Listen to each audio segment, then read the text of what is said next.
select for game number 1 of this Bro and Brew special Best of 5 Fearless series. It's going to be the first time that we're going to see it, so of course nothing taken away just yet, apart from Malphite. Wow, someone didn't read patch notes. So still banning it, still not letting it get through. Rumble, not too much of a surprise. These picks have kind of just been perma-banned, but again, we've seen nerfs come through the Malphite. Bro still saying, we don't care, we don't want to see it. Vi, another thing that obviously has been heavily prioritized. And the things that we still sort of expect to see in the early rotation, things like Jace, that is the question. Does it get let through? Does it get banned? No, still going to get banned. There's a new patch, I'm telling you guys. You can see at the bottom middle of the screen, patch 26.2. It did happen. It did happen. We just may not necessarily see it. Orianna's going to get banned here. It is exactly the same bans that we were seeing all last week. I hope things deviate. I also hope that the Bros are going to first pick Varus if it is going to be left up, because that will be a pretty powerful champion in the right hands, and I think Teddy has some pretty good hands for it. It's going to be Ryze instead, though. So I think something to be said for Roma is that he has played a lot of games in Talia, Orianna, and Ryze, and not much else. You know, he had a Ziggs game, a Syndra game, and that's basically it. So ensuring he is on a pick he's comfortable on has kind of been Bro's priority. And the Ryze is really strong. We've seen Anivia into it, we've seen Cassiopeia into it. There's definitely been some success, but the Talia into it has been just not working at all. No. So DRX going for this avenue does not really inspire too much joy. Unless they immediately lock Pantheon. But I wouldn't like that, because I want them to pick up Jace, because I think denying it from Teddy, sorry, not Jace, Varus, because denying it from Teddy is pretty good.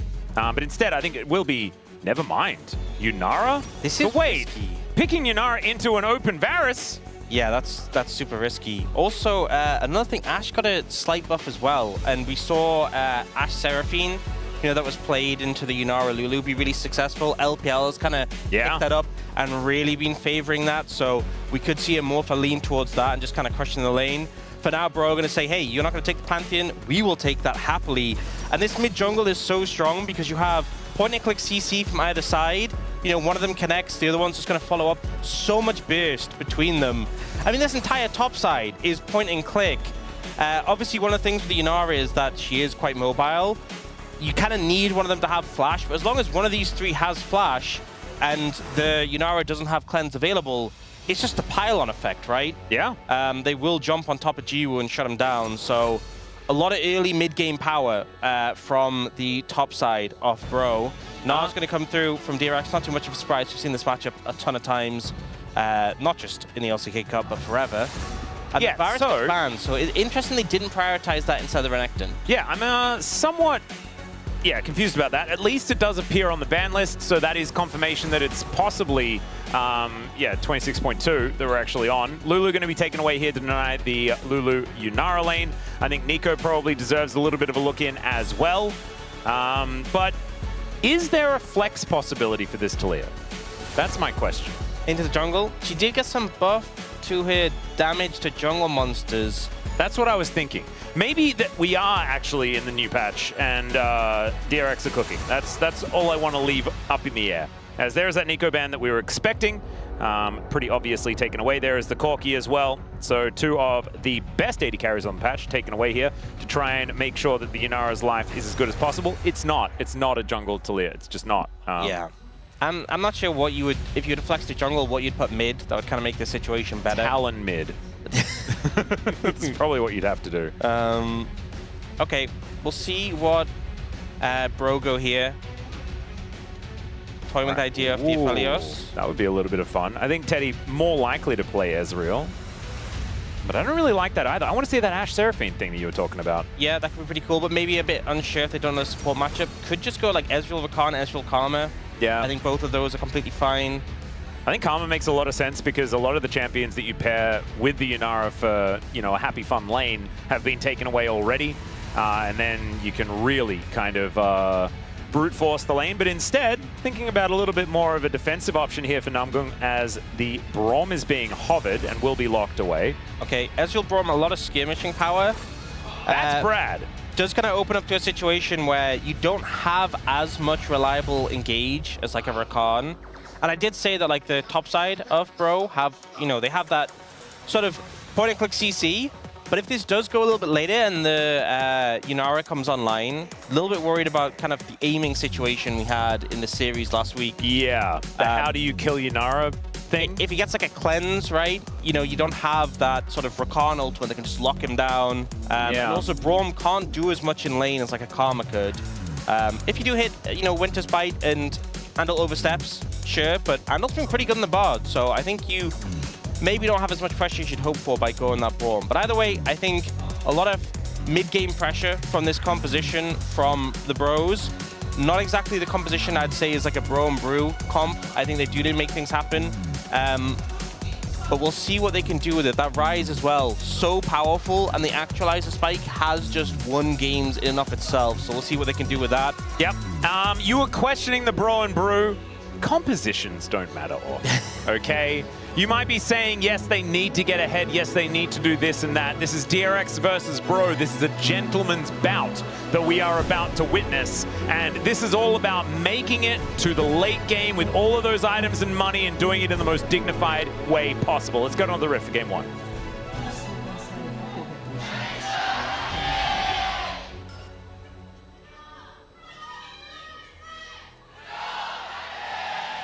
All right. DRX and Bro fans in full voice today in a packed house at the Chijijik Lol Park today. As let's see who is going to be able to take the victory. DRX on our blue side, the Bros on the red, but they had the right of first selection. So this is the composition that they elected to go with. I think some question marks there. I imagine, you know, Wolf backstage is a little bit upset about the killability of this Yunara. He is sort of the king of how do you kill Yunara guessing games, and didn't come up with too many options, and then aiming won the game earlier on. That might be the case here. Jiu has been known to put himself in positions on the map that are not necessarily the best. So let's see whether he can shore it up here. As of course, over the last couple of weeks, he has looked better than last year.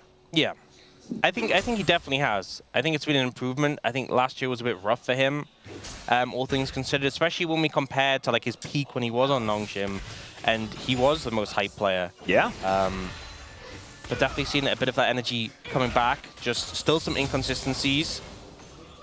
And although on the Bard has been really impressive. Yeah, his Bard was actually phenomenal. Yeah, we've been seeing some great Bard play, not just from Carrier, which is kind of the expected, but it kind of across different teams.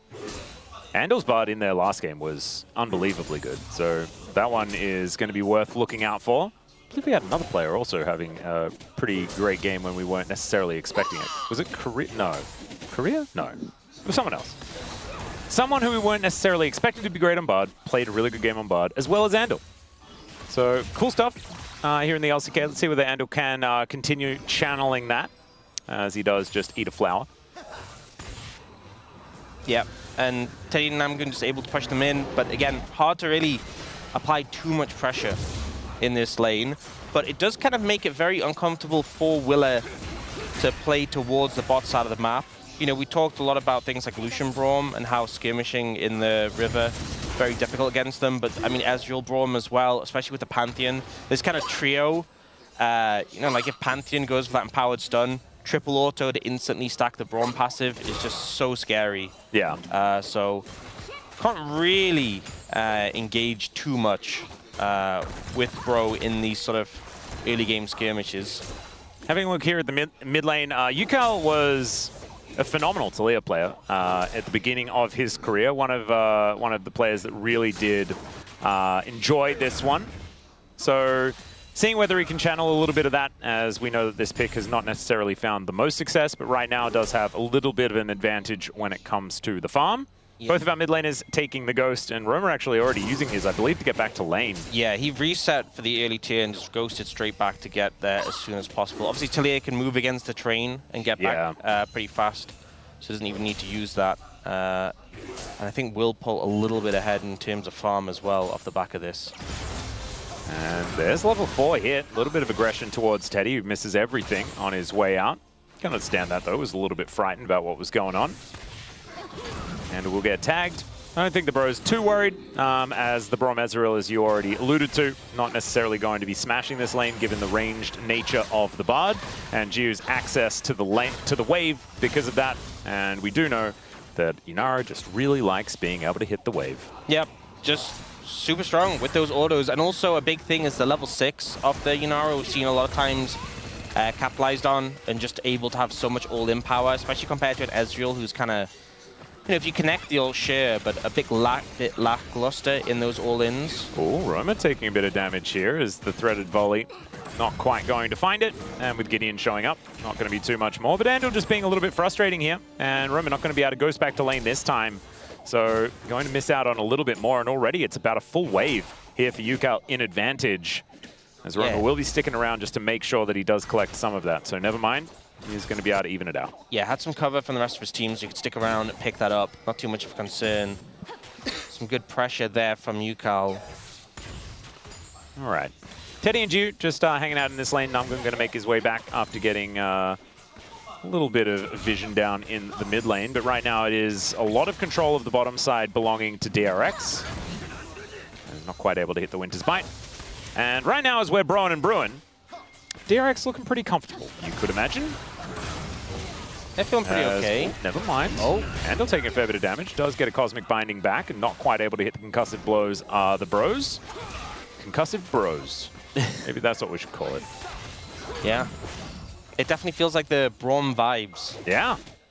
Just concussive bros. Especially a composition like this, you know? Yeah. It is just 5 concussive bros. Yeah. A lot of CC. Exactly right. And a lot of it is definitely going to land. As Willa is going to get visited. Whoa. Does have Yukal coming over as Roma not going to get picked up by that seismic shove as Willa's desperately trying to run around the rocks. Slowed down though is this Rise as Willa just wants to get in there. Can he find the Wind Becomes Lightning? He does. There's the Blast Cone, the flash used from Roma to get himself out of there, but still has to invest the expensive Summoner spell. And so the bro's looking a little worse for wear, even if it still says 0-0 on the kills. Yeah, Roma living up to his name, but I'm not sure really where he was going with that one. He was just journeying. That's the whole point of roaming, though, is you just don't necessarily know. You're roaming. You're just roaming free. Yeah. That's what he was doing. Well, we need to question his journey. Sometimes calibrating the Realm Warp is difficult, you know? They explained it in Star Wars. You know, if you get the calculations wrong, then you could find yourself inside of a star or something Perhaps like that. That's what happened in this situation. Just didn't quite do the calculations correctly. Yeah. I think Yukal as well, following the wall, been a little uncomfy. And Gideon was like, oh, you're on your own there, buddy. Yeah, and he was. And then he got out. But had to use the flash. And so we'll see whether we do have Willa making his way back there, try and lock down a kill or something like that. But right now you can see it's about a kill's worth of lead here for Yukal just by picking up more minions than Roma. So the Talia definitely having a better time this time around than what we saw last week. Good news, good news. So, Rich not necessarily smashing this top lane though. As we can see, Casting actually having a pretty good time on the Renekton into the Gnar. I think Casting honestly has been playing pretty well. I think last year there was that switching in and out with Perfect on KT. Yeah. And especially when they were in the Legend Rise group, it was kind of, they were both struggling. But I think he's looked good so far in the LCK Cup. Even when they did have that series against KT, you know, going up against the player he'd been sort of subbing in and out for, had a good performance. So doing well in this matchup. Obviously a positive. Gnar later in the game is just going to be a menace in side lanes, but if you're holding up well so far, it's definitely a positive. Yeah, it's working out. Currently about 100 gold in the lead, so not going to be too worried about heading towards this mid game right now with some steel caps and a cheeky extra dagger than his opponent. But as we say, they're just going to get Nard. Rich is going to have a better time going back towards his mini Gnar. Namgung making his way towards mid. Will be spotted on this ward, and actually Yukal going to find him there. Puts up the door. And when will our first neutral objective be started? It's 8 minutes into the game. Dragon has not been looked at in the 3 minutes that it's been alive. There is a flick back onto Roma. Remember, doesn't have flash.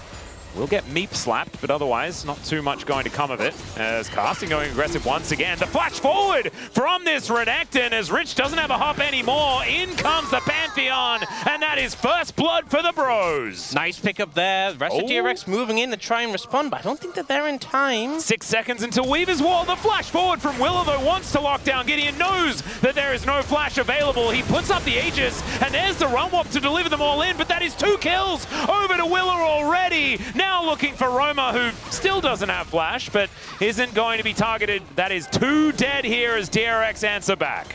I think, honestly, Bro were a little bit slow to leave. Casting even stood still for a second there, and then DRX instantly aggressive. Willow with the flash, able to punish. And we did have coach voice here as well. Their only game plan is setting up with Pantheon ult, is what Joker is saying. Let's focus on fights. It looks good as long as Xin Zhao can match Pantheon, and make sure you don't use too many skills when Pantheon has E up. They did throw a lot of skills into the E, however, they still managed to kill him, so it was fine. Yeah, and the thing is, they matched Pantheon, so they sort of met exactly what they were looking to do here. And as we see it play out, you know, Casting had just gone a little bit slowly there. Let's see how many abilities. One up. Namgun. We don't get to see it. Namgun in trouble here. He does stand beside Roma, but there is the magical journey. And down will go the Braum. The mobility of this composition is actually kind of insane. Yeah. With the Weaver's Wall as well as the magical journey delivering everyone else. Flickback not going to quite connect there, but DRX creating a decent advantage for themselves to the tune of about 1,000 at the moment. In fact, you already have 3 kills on Willa, and he has that Sundered Sky. It just makes it so hard to opt into these skirmishes, and Bro have a very skirmish-based composition. You know, you have Pantheon, Braum. Yeah. You want to be running around just fighting people. The fact that you now can't because you're so far behind already, and your jungler is so much weaker, really puts you in an uncomfortable spot. And that is going to continue here as they'll lose their blue buff. Gideon just pushed out of his own jungle. Willa is an absolute monster today. Yeah, he's in good form, and it feels like the coach voice helping out. Yeah. Doing exactly what he needs to do. That Sundered Sky spike, though, I feel like over the last year and a half, it has just been the most coveted thing. So yeah. Willa playing around it very beautifully here. We'll find another one becomes lightning, actually, as now Roma, 3 Talon Strike will be avoided. Willa not with his flash available. Another blast going to disengage. Shout out to Valdez. And DRX continue on the front foot. A little bit of dancing here from Andal, trying to work out where to go. But right now, Willa is just taking all of the stuff. All of the things on the map belong to Willa. And here on this bottom side, Jiu is alone, but maybe not for long, as Yukal was rotating down. Not going to quite be able to get that next plate here as Willa does secure the final grub. Pantheon makes his way down, but the man drop is bad. Yeah, not going to have too much. And now Tempered Fate going to try to hold Gideon in position, but he can't get over the wall. He's thrown back. There's another seismic shove, and Rich is going to collect his kill. Oh man, I needed to quote Chronicler there and say that he could have flashed over the wall, but he couldn't because he didn't have flash. Didn't have it. Couldn't make it happen. And in this situation, Gideon had just picked up his own Sundered Sky. He was actually trying to come in like, I can fight now. I picked up my item. I'm strong. Burns the ultimate. Not only does he get nothing for it, but dies in return. That was his hope, was to have the comeback play. This was his moment. Yeah, and he also had to watch the Gideon grubs get taken as well. That's why he was so bad news. That's why he was so intent on getting them. Yep. He was pretty triggered by the fact that they didn't go to him. They are his buff after all. As Teddy and I'm going to look for a little bit of a reset here, but not allowed to go home. Gio says, stick around, please. And they will have to acquiesce. Currently, DRX with a lot of 100% kill contribution here. As it's all been about Andal, Willa, and Yukal getting around the map, making things happen.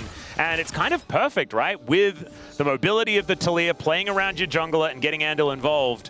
Pretty impressive stuff so far in this early game from DRX. And we were questioning the value of the Talia. Remember, this was picked so early in the draft, and they're making it work. They're playing to the strengths of the champions that they picked early, and that's exactly what you want to see. Yeah, and honestly, I was worried about, you know, the Rise Pantheon, the value they can get, and the fact you invested into the Braum as well for really emphasis on that skirmishing, it just hasn't worked out. Pretty concerning. We did see Bro putting a lot of pressure on bot lane. Like, okay, we're not winning on the top side. We're going to try and punish Jiwoo, but... Andal's making his way in. And now Namgung's in a very awkward spot. There is the dash out of the way of the True Shot Barrage, and Glacial Fissure will be enough to get the Bros out of there. If we look at the end result, the difference between the 80 carries is Jiwoo's ahead in gold. Yeah. He's down a bit of farm, but he's actually up in terms of gold. It hasn't worked out. Oh no, Teddy had his back interrupted as Namgung's in a lot of trouble. In comes the mega fed jungler here in Willer, and there is Namgung actually getting singled out. Tempered Fate is gorgeous as the audacious charge from Willer is so beautiful. Gideon left on his own underneath this outer turret, 6-1 in favor of DRX. And you look, Andal 0-0-6 on the bot, 100% kill participation. Willer 4-0-2. This jungle support duo are just getting it done. Jiu, I said he was just a little bit ahead now, picks up that kill as well. Feeling even better big about ahead it now, we can probably say. Let's have a look at this dive one more time. Tempered Fate positioning absolutely gorgeous here by This Andal. looks scary, but they couldn't actually take him out. Willer creates some space. Heal comes in, he ults, and with the tower not there, Jiu can finish up this kill on the Braum. Willer gets to dive in on the Ezreal who was stalled, and then they can just leave the Pantheon alone, who's a bit too healthy to take down. I Tempered Fate massive value. Could have actually gone into the Tempered Fate to keep himself alive. As I'll have to hold my thought for a moment. Jiu, without any summoner spells, is all alone underneath this turret and will be taken out. Gideon will find his second kill of the game. That is a good answer back here by the bros, pulling that gold lead under 2,000. And in fact, bringing it even closer to 1 with all of that crystalline overgrowth being taken out. Yeah, definitely need more picks like that. And it was kind of, you know, what was talked about in the coach voice before, the Pantheon ult, that's the tempo you have finding picks like that. Especially when you're behind like this, you need a numbers advantage and to find isolated members. So you're really just waiting for that cooldown. 20 seconds on Dragon though, I don't think Bro are in a position to take a straight 5v5. And it's already a Chemtech. It's the double tech to start us off here. Hopefully it's not an Ocean Soul. That'd be very boring, as Gideon might be in a little bit of trouble here. Weave as well to come on through here from UCal at the same time. True Shot Barrage doing a fair bit of work with Namgung to be singled out. Roamer off to the side, fighting against Jiu. Is casting great flank angle to get him amongst it, and they're going to take down the Yunara. You can see Willer trying to fight Gideon, but he does manage to pull away. Teddy, though, is singled out, and he's going to get destroyed as Willer just audaciously charges the blue buff, and he'll take that on his way out. Just a trade of bottom lane for AD carry, and DRX somehow come out ahead. Looked a little bit scary for a bit there. I honestly think Bro's approach to the fight wasn't bad, but I think the goal disadvantage and also some of the repositioning from DRX helped them navigate what started as a bit of a rough fight. Jiu kind of just got taken out immediately, and the flanking Renekton was initially a big threat, but unfortunately just wasn't the gas in the tank for the Bros. Yeah. Dragon will go over to DRX. I really thought that that was going to be successful, as we'll have a look at it one more time and see where it all went wrong here for the Bros, because it started off looking like the answers were there by DRX, but then the Bros did get that phenomenal flank angle. Look at this ward. Yeah, so the Renekton coming in, and also with the root being laid down on Jiru, Andal's already low, Jiwu's getting exploded, Willer's going super deep to kill the Braum, and it looks like it's going to be a good cleanup for this portal so Andal can slip away, and then also Willer diving to the blue buff so he gets out. You know, you'd think those two could have gone down, but it's just the repositioning means that two people who are in uncomfortable spots get away, and I think it could have been like maybe a 3-for-1 for Bro, otherwise ends up being a maybe a 3-for-2, sorry, ends up being a 2-for-1, and DRX got to pick up the Dragon. So just good repositioning, good use of the blue buff from Willer, and the Renekton flank kind of gets neutralized by that. Yep, Teddy as well, just in a very awkward position after that teleport came through from Rich. So that is a large reason why as well a lot of the DPS was separated from the Bros in that last fight. Is now Roma finding a bit of damage here onto Rich, but Andal's going to come on over and just prepare some tea for him, and he should be A-okay. But this turret not necessarily looking the healthiest. I think as well, Jiu, you know, we talked, I was talking in the pre-show about Fiend Hunter getting buffed, which has just been the default second item for the Yunara. Yep. But it got like a sizable buff, so the fact that you were already building it and it's now stronger is going to feel like such a big spike on those two items when it does come through. Yeah, the 2-item spike going to feel pretty fantastic. As, speaking of which, Jiu is now poised in the mid lane to try and lock things down. Right now is the only one with a gold disadvantage, and it was an Infernal Soul after that Drake did get taken down, so pretty high value one, especially when Rich is going to be on a side lane, right? Like these sorts of things, if it is DRX that can continue stacking these and getting all of that extra damage, going to be pretty dangerous, as Andal is just a walking canteen. Just given as many, like just a cafe. There it is, Jiu just going to become a bit more healthy. As UCal here towards this bottom side crashes another wave. Only one plate remaining in both of our bottom lane turrets. but no one really there to take them out just yet. No one feeling all that confident right now. The Bros with a lot of vision in that area, but still 2.5 minutes on the Dragon. So not a whole lot of reason to be down towards the bottom side unless they're going to try and push for that first turret of the game. Still hasn't been taken down just yet. I just realized that Bard is the ultimate Bro and Brew champion. Yeah. He's the only one that actually brews. Apart from Gragas, I guess. Gragas, Yeah, Gragas does also brew. he brews a fair bit. But it's the different kind of brewing. Yeah. This is the cup of tea brewing, which is, I think, what the Bro and Brew really stands for, you know? Because it's dignified, you know? You know, if you're a Bro fan, whether you're having your tea or you're having a drink, that's fine. Yeah. Either way, it's good. Probably fits. It fits the vibes. And so there is still another Bro and Brew champion that we can have. Hopefully, Fearless will be able to give us a Gragas game later on so that we do complete the full set. And the full set is only 2, so it's not like you really do. Is there anyone else? I guess Gentleman Cho'Gath? Oh, yeah. Up you go. God, I love that skin. All right, I feel like we'd have to go into skins rather than going to, like... Yeah. I don't think there's any champions that fit it, unless we're missing something really obvious. Like, the whole Debonair skin line would definitely fit. Yeah.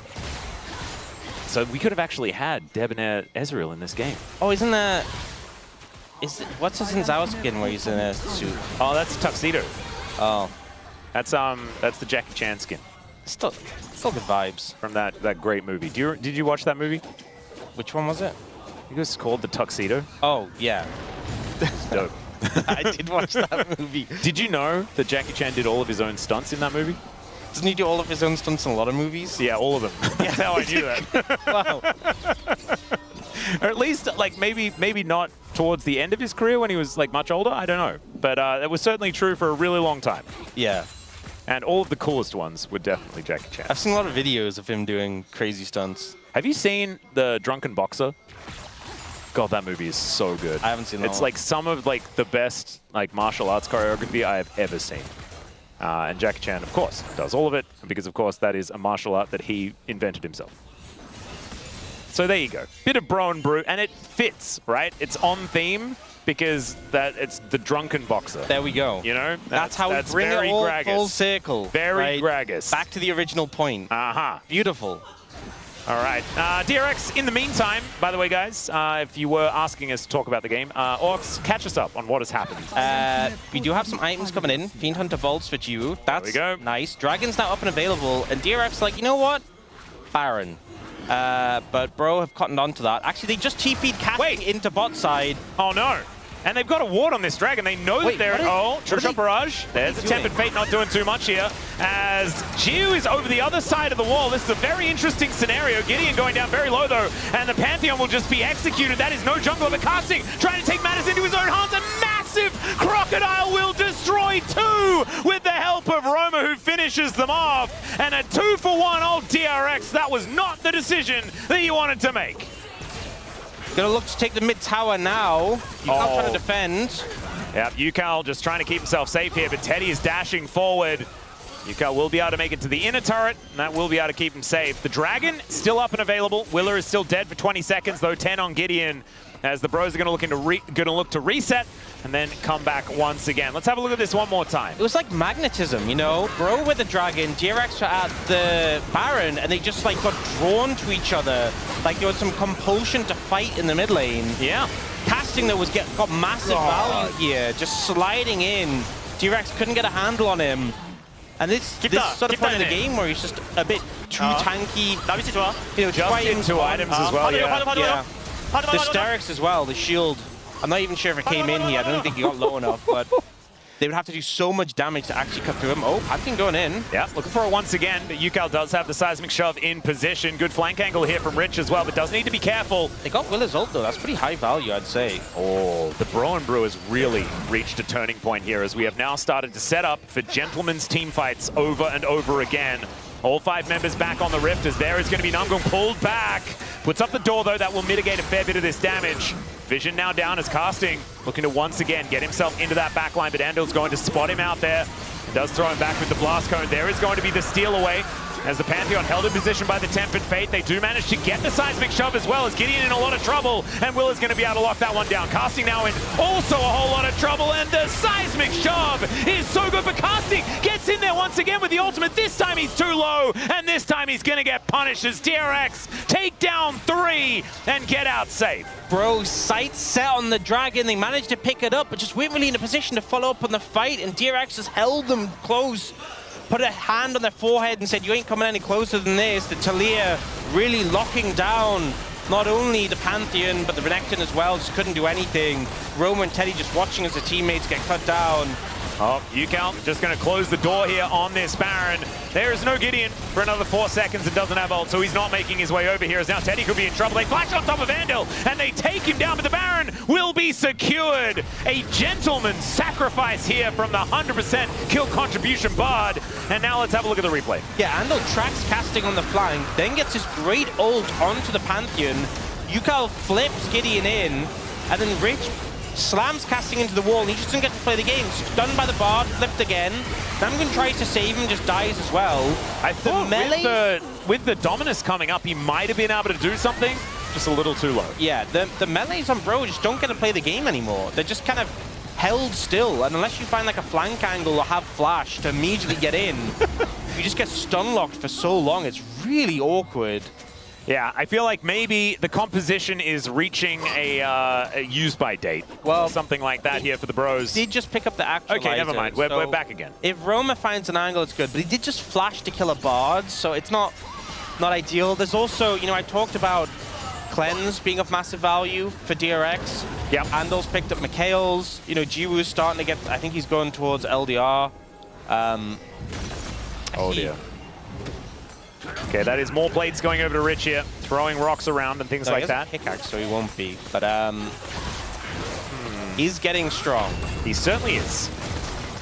Should be a shield bow coming in second here, or something like that for Jiwoo. We'll see what he does decide to go with in the end. That is a lot of plate gold. DRX have just been a little bit better at destroying turrets. Only one has actually been taken down here by the Bros. Maybe that's a reason why they are 3,000 gold behind. But the team fights seem to be going in DRX's favor as well, and that's going to continue as this Baron is just slaughtering all of these structures. And this is what you were talking about earlier on as well. I mean, Rich is going to be a menace in the side lane. That is continuing right here. Flash out of the way of the Tempered Fate as the Bros are scared, and DRX are closing in. Just feels so difficult for Bro to close the distance. Oh, UCal himself has gone. He has actualized? UCal's like, this Rise build is so good, I'm just going to build it on anything. He's going to copy him. There we go. Yeah, hopefully he plays Cassiopeia and Anivia in the next 2 games, and he could actually just do the same build. We are on 26.2. There is plans for them to buff this item in the next patch, but it's still not being buffed, right? So it's still just normal actualizer. So yeah, it's still ridiculous on Rise. Gideon going to get caught out here as Jiwoo is going to get cleansed. The Aegis goes up, but Gideon doesn't have very much support, and pop goes the Pantheon. He just got exploded. Yeah, that did happen. Yep. And it's an 8-1 and 4 Zins out. Willa is so incredibly massive. Yeah, him and Andal have just completely ran this game. Yep. I'm going to say, like, I think Andal's front runner for POM, and it's not close at this point in time. This guy's Bard looking absolutely fantastic once more. All I can say, Flickback just barely going to miss. Maybe UCal's close as well. Honestly, the flicks have also been very pivotal in a lot of these fights. Coordination from DRX just looking a little bit better. As I say that, of course, he does miss a seismic shove, but that is how commentating works. I mean, all I can say for the Bros is that at least it's fearless, because you don't have to deal with a lot of these picks next game, because yeah, it's not looking good. No, the Bard has been a massive issue. I think the composition, the timer has passed. I think you didn't get those early skirmishes. The one condition right now you have is Roma on this Rise. If you can find a way to get on the right targets, put some big damage in, that's great. But, you know, you have the Mikhails on Andal, you have the shield bow now on Jiwoo. UCal is honestly pretty damn tanky for Talia. Especially the Actualizer as well, even buffs the Seraph shield, so... Yeah, true. It's kind of difficult if GA on Willa This is going to be a difficult team fight to win, but they're going to have to try. True Shot Barrage softens up Willa and Andal. They've got some coffee to drink, or some tea. There's another Tempered Fate to lock down this Pantheon. Seismic Shove doesn't find him this time, though, as there is the two-man knock-up from Namgung, but he's going to get thrown back as well. Rich has that Nabar in a pretty good position, but looking a little worse for wear. DRX. Yeah, some good poke coming out from Bro actually this time, so maybe able to get position on the Dragon. Yeah, there is still vision down here by DRX. Willa moves on over. And the Bros, let's see whether they can keep coordinated and make something happen, as Yukal, looking to flick back casting here, was wanting to go on a bit of a flank angle once again. Rich's Mega's about to run out too. This is honestly as good as you're going to get for Bros to take this fight. Well, Willa could be in trouble here as he's taken down very low. That is going to be the steal away from Gideon. Very nicely done. As DRX probably just want to get out of here at this point. There is a Realm Warp, though, to deny it, and there's the man drop that comes on through. But an immediate flick, and Yukal says good night to the Pantheon once again. This time, Casting can't make his way in as the concussive blows wear off onto Rich. And DRX just take down the jungler and move on. They get a Dragon, which is still good, but you can see even with the best conditions possible, there's still a gold lead for DRX. It's still so hard for the melees to close the distance and get onto the right targets. Let's have a look at it one more time. I think the main thing here, though, is the Dragon was denied. Yeah, it still just comes down to a flip at the end of the day. That Gideon ends up winning. Obviously on Pantheon, a lot easier to secure than other junglers with the execute. But here he oversteps and gets deleted. And you kind of just have to dive forwards to try and make it work. But there's so many peel tools on DRX. If you're not coming at multiple angles, they just throw the Unraveled Ears down, they do the flick backs, they do the stuns from the Bard. And it ends up backfiring. And now Casting has no flash, which I think is pretty rough. Gideon and Roma have theirs, though. Yeah, possible angle. Also with no flash, so that's something. But duo with both sums, definitely scary. And getting scary, approaching that Infinity Edge. That's the thing as well. You know, I talked about the Fiend Hunter being buffed. It's nice when you get it, you know, but it's also if you're already gonna crit, you get the extra true damage. That is something that got buffed as well. The true damage is more from 10% to 15%. So, you know, when you get that IE, you get some massive true damage. Oh no, Gideon has to flash once again. And so how does the Pantheon get over the wall in order to stop this Baron? He has to ult in, which makes it awkward to time it, and his ult's not quite up yet, so they need to buy some time here. Well, there's the teleport in from Casting. Rich trying to get as much information as possible, chasing down this Braum for now. As now looking to get on top, but he's so slippery. Tempered Fate onto 3 as the Realm Walk does absolutely nothing. Teddy is executed, a massive Gnar into the wall as Casting against that shield from the Sterix, but it does nothing at all. Goomba stomped and taken out, and DRX are just running the show here. 3 on the floor, and they sacrifice the Bard, but it is another beautiful, worthy sacrifice from Andal. Andal is just putting on a clinic 17 in this game. 17 assists, Ox! That ult, just catching all 3 of them as they just got in aggressive. It was just perfect. Baron secured now for DRX, and it feels like things are just going from bad to worse for the Bros. Yeah, and look at this. Did Yukal just complete boots as a mid laner? Is that what happened? Tell me that didn't just... I think that must have been a mistake. No, he switched boots. I think he switched boots. Ah, okay. Yeah, thank God, okay. All right. So they got their triple ult here and managed to catch Ezreal when he'd gone in with the rest of his team to try and funnel onto the Gnar. Perfect ult there, honestly, from Andal. Just beautiful. And he gets focused down, but it doesn't matter. Yeah, I believe he had the... Lucidity, right? Lucidity, yeah, for the movement speed. So now he switched over to the upgraded Sorks. He wants that extra pen. And I think the game plan is he's going Rabadons. He doesn't have any percentage pens. This kind of allows him to cheat a little bit and not feel as bad about going Void Staff later. I guess that's the theory behind it. But yeah, I definitely remember he had... Yeah, okay, good. As long as he did have some shoes to make use of his quest. But this is going to be base broken here towards the top side of the map. DRX just moving forward like a freight train for now, and the Bros not with too many options as far as stopping them. You need to make it stopping trains. Like, what do you need? Spider-Man? Spider-Man does that. Spider-Man can stop train. He did do that one time. A train. Yeah, he did. I remember that. It was pretty hard. Yeah. But he did do it. And it was a while ago, so maybe there's more tech that some of the other Spider-Mans have figured out as well. They need to get one of them, though, to figure out how to stop this, because DRX closing in, 2 inhibitors now taken down. And the Bros, I mean, they're going to have to force something to get them off these Nexus turrets. No one has flash yet, though, so it's really hard. Namgun's closest, but engage Braum, we've talked about Oh this. dear, that does not work. There's another flick back casting, just taking too much damage, and here goes the Pantheon. He's just thrown around like a ragdoll, though. Not a whole lot of options here as he moves towards the bottom side, looking to try and get himself out. The Bros looking worse for wear, but DRX also taking a bit of damage, and they take down Rich, and so they will have to exit. The Bros successful defense for now. Yep. I mean, the ult comes in. You don't have flashes. They have flashes. And even if they didn't, it's like you have Mikhail's on Andal. You could have just Mikhail's Jukal and he just walks off the stun. Rich just died to Roma, and it was unceremonious. I was like, how did I miss that? Yeah. But it was off screen. Yeah, I mean, Roma does a lot of damage. He needs to be able to hit people. This is the main issue they're having right now. They're moving on this dragon, though, and Rich is still dead. Well, Rumwop to bring Roma in. DRX just not electing to do that. They're going to do the winning the game thing. Base, yes, base. Hey, but important. Even if their Nexus does go down, they got 3 Infernal Drakes. Yeah, that's pretty good. That's pretty cool. Tempered Fate going to hold on to Teddy here as the Weaver's wall. Oh dear, flash out of the way, and he does Arcane Shift as well. Andal probably not going to be enough to deal with the Ezreal at the moment, but DRX are just trying to stop backs to make sure that these minions can get ushered into the turrets. How much as time Yukal is did he just buy? hunting him down. He did get... Oh, wait. He'll get away over the wall. Oh dear. Does he know? Oh, he the found him! circle! Perfect the position, and the barrier is not actually enough to stop him from being taken down. Oh, Teddy, no! He'll get taken out. Gio delivered another kill, and now 4 versus 5 to defend the Nexus here for the Bros. That was so nice as well. Like the fact that Gio found him, Teddy tries for the barrier to get the recall, but it's just not enough. Doesn't block enough damage.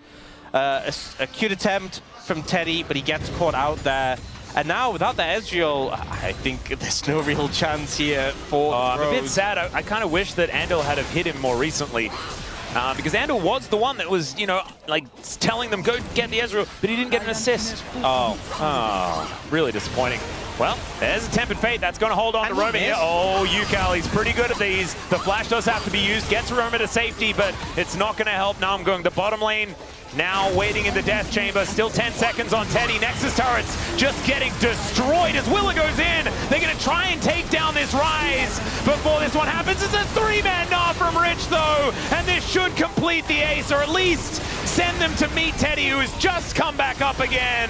Gio trying to find these autos, gets a triple, takes down the Nexus, and DRX will lead 1-0. And you know, it obviously is fearless, but even if it wasn't, we'd only be seeing 1 game of Andal Bard. Yeah. He is just good on this champion. Thankfully, the Bros don't need to ban it from now on. Yeah. But I think that, like, Andal needs to join Carrier in the not allowed to play Bard list. Yeah, he was just absolutely styling on them. So many good ults, so many good stuns, so many good plays. Had just an absolute masterclass, and it's such a good start to the series for DRX. Him and Willow work together so well, setting a good tone. Yep. And the thing is as well, right, you got like the Rise from Roma. This is such a big budget pick. I think some of the other picks, you know, I don't think Bro's as bothered about losing, but the Rise for Roma was one of his better picks he's had so far. So the fact that they've lost that. Yeah, and he only died at the very end of the game. He managed to stay alive, but just couldn't really get the value, right? Like, we've spoken about this so many times, the like palm on the forehead, and they're trying to hit, but they actually can't. And didn't look all that great. We've got a phenomenal meme here in our caster prompter. Hopefully that is going to be put up onto the LCK Twitter. A little bit of a Peter Parker with Carrier and with Andal, and looks absolutely brilliant. But it's time for us to take a short break. When we get back, ladies and gentlemen, the space is going to break that one down. Digon are going to tell you the reasons why the Bros are going to bounce back, and then we'll hopefully get 5 games for you.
나오기 전에 바둑공 한번 쓰자. 아. 라이즈한테.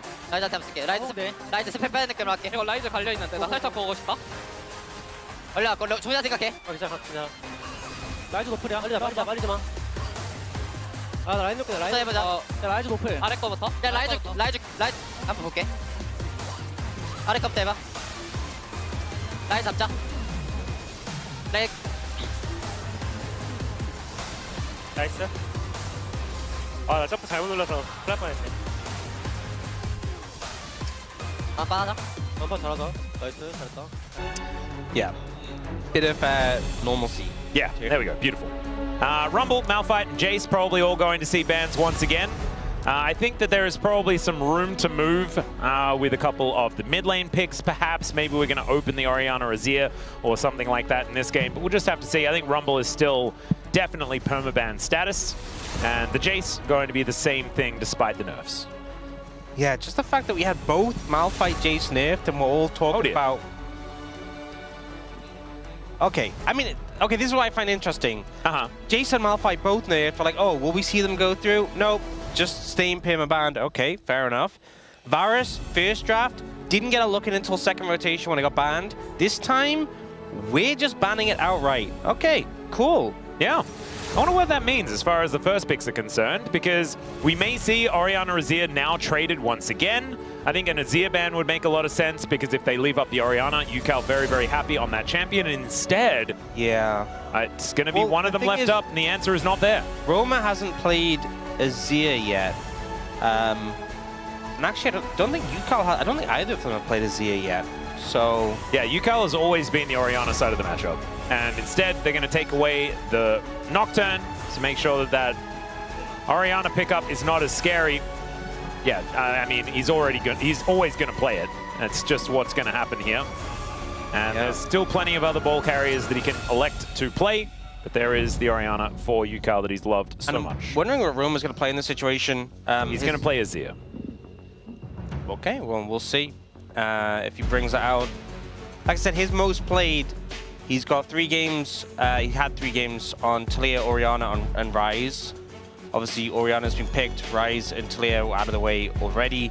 And then just like a game on Syndra and Ziggs. So I feel like his champion pool hasn't really been tested. And this is his first best of 5. True. So, going to be interesting. Maybe he moves on to something else. Maybe it's not going to be the Azir this time around. But it's kind of always what happens, so never mind. Okay, gonna bring out the Azir. We'll see how he performs on it into UCal's Orianna, which has been his most preferred pick in the LCK Cup.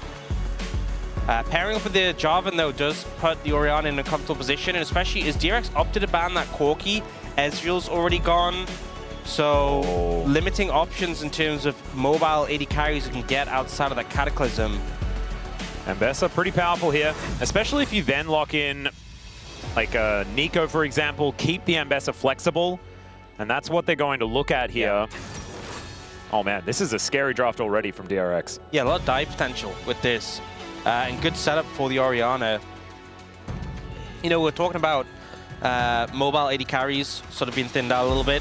Applies to both sides in this situation. Casting looking to potentially go for the Gwen here, so Ambessa typically has been good matchup into Gwen, especially on the 1-item spike. But seeing, you know, Keen is an example of a player who's been doing very well in that matchup. Yep. A lot of people have been picking the Gwen into it. Gwen did get tapped by a few nerfs on this patch, I'm pretty sure. I think it was jungle changes only. Ah, okay, so never mind. I did see her on the list, not necessarily. Yeah, it was monster damage cap. Yeah. So unless she's stealing jungle camps, not too big of an issue. All right, so not going to be happening this time around. The Aurora going to be taken away here, though, as the first ban to come through from the Bros.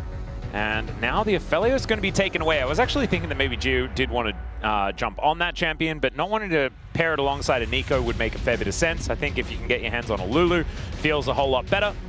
And so not electing to do that.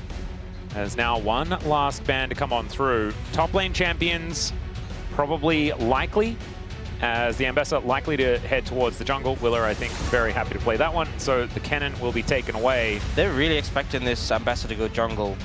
Or, I mean, I guess another aspect is just trying to preserve your Gwen or force the Ambessa into top lane.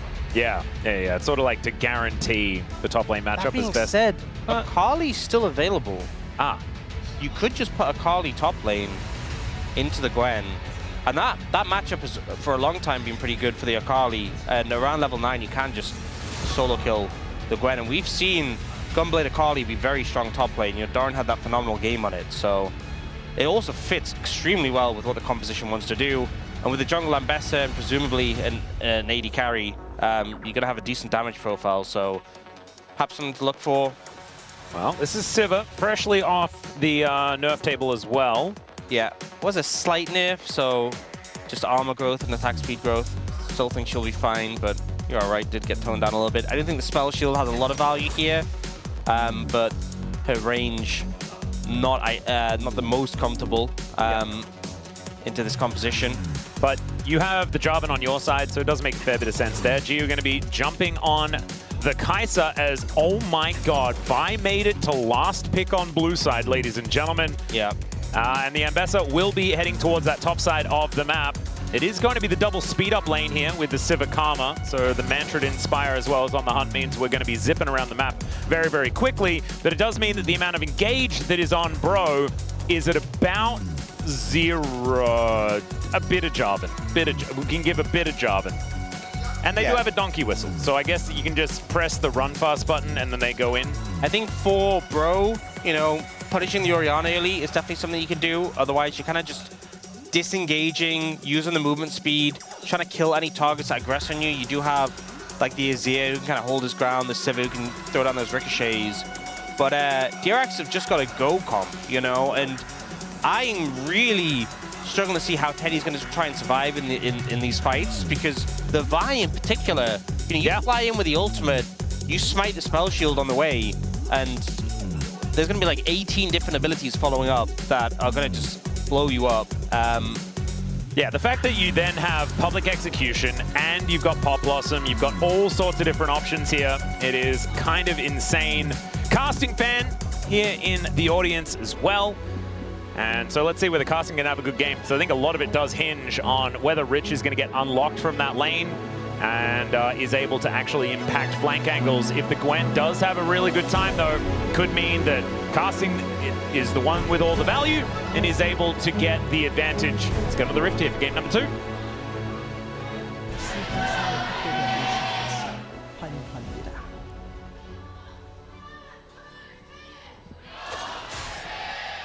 Wow, Commando Jarvan. It's been a long time since we've seen that skin. A long time since we haven't seen Cyanide skin. As, ooh, Mantrid Q value already. Yeah, that's both of the Geos got hit by it. That's one thing is what Did was saying, you know, go for like a winning lane matchup in the bot lane. Bro have absolutely done that. This 2v2 for the Sivir Karma. You're always going to have push. You're going to have a ton of poke.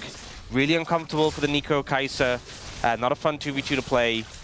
And the thing is as well, with the shield and the Karma, when Nico tries to poke back, you can shield the first bit of damage from the Pop Blossom and then just run out of it. So you don't get hit by any of the like second follow-up pops. So hard to trade into, hard to land roots. Didn't even need the shield there to run out of it. Let's see whether they can actually get the value. Is not a fun time. Yeah, just getting the Qs thrown at him over and over again. And Teddy, of course, very adept at this champion. Played it for the longest of any other player in a single game. And will hold that record for all time, I'm pretty sure. So that's pretty cool. He may have spent the most time in minutes on Sivir on Summoner's Rift, because he's also played a lot of games outside of that one 92-minute one from 94. Oh man, Mantra's just landing all the Mantra Qs so far. I mean, it's not a hard skill shot to miss, but it's also like, you know, you miss one and it's so punishing because you don't get the cooldown refund. It's also very embarrassing. Yeah, it does feel bad. It's like half the size of the lane and you missed it. Let's see whether he can keep landing them, because that is going to be very important, like you're saying. Hitting the normal Qs as well. Ooh, Casting finding a lot of success here on the Gwen, zoning Rich away. Will have that wave moving up and does at least get the experience from that caster minion, but looking a little worse for wear.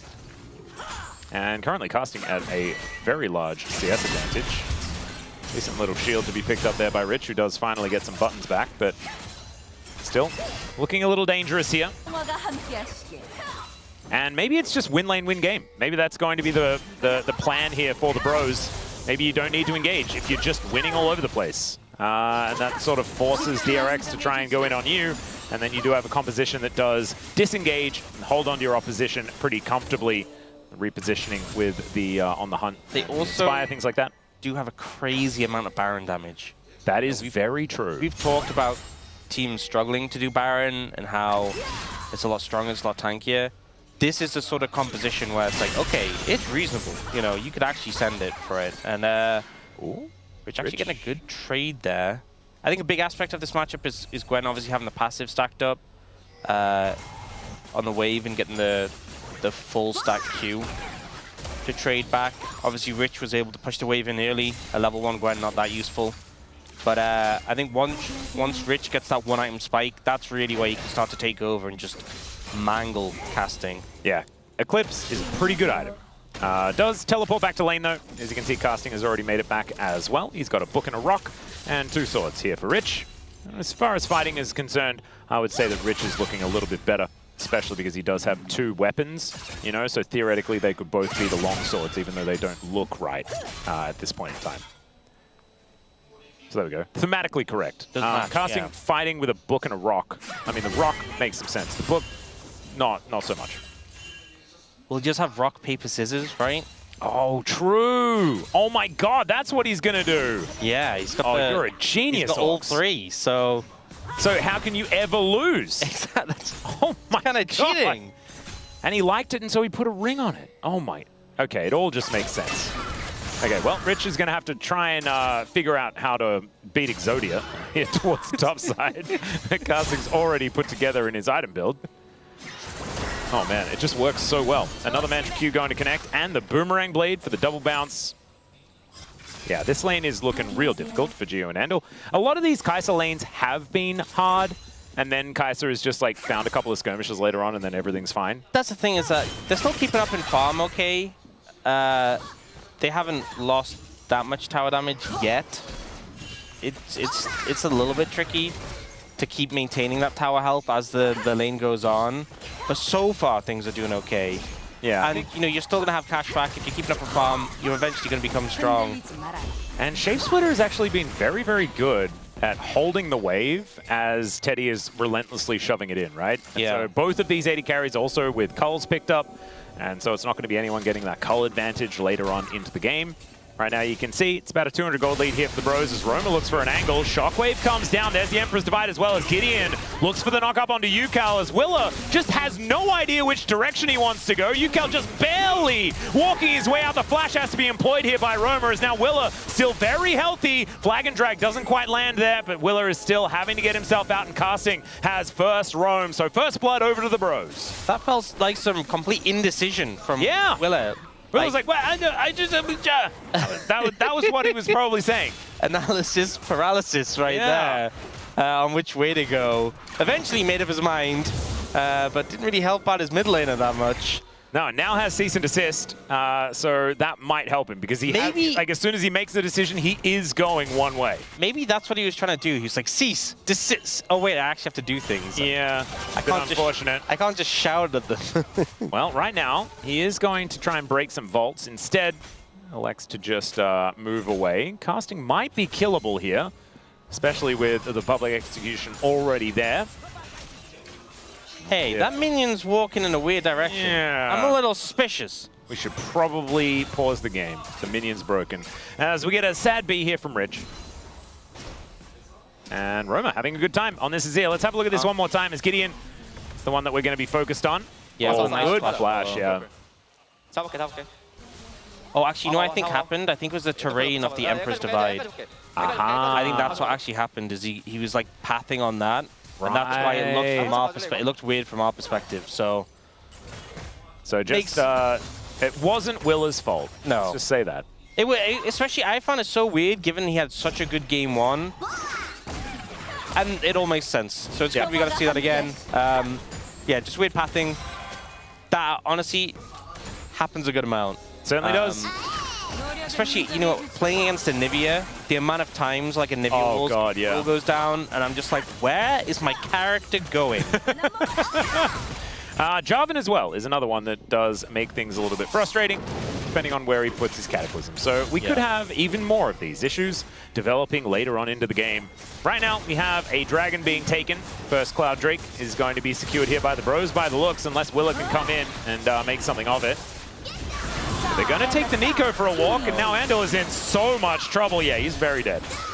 Just not a whole lot he can do about that, as the Drake is going to be taken down, and then the spectators are just going to get destroyed. Yeah, Andal learning the pains of not being barred in this one, and just able to like goof about and make weird bard noises and just get away with anything.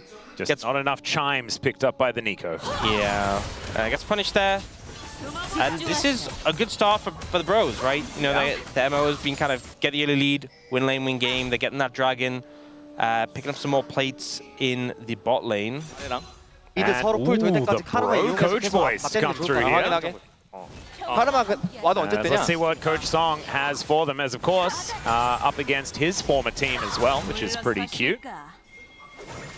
Does have Teddy alongside, so Song and Teddy, of course, have worked together in the past. So that was play with Karma until both mid flashes are back up. Yep. Well, they are going to be playing with Karma no matter what during this game.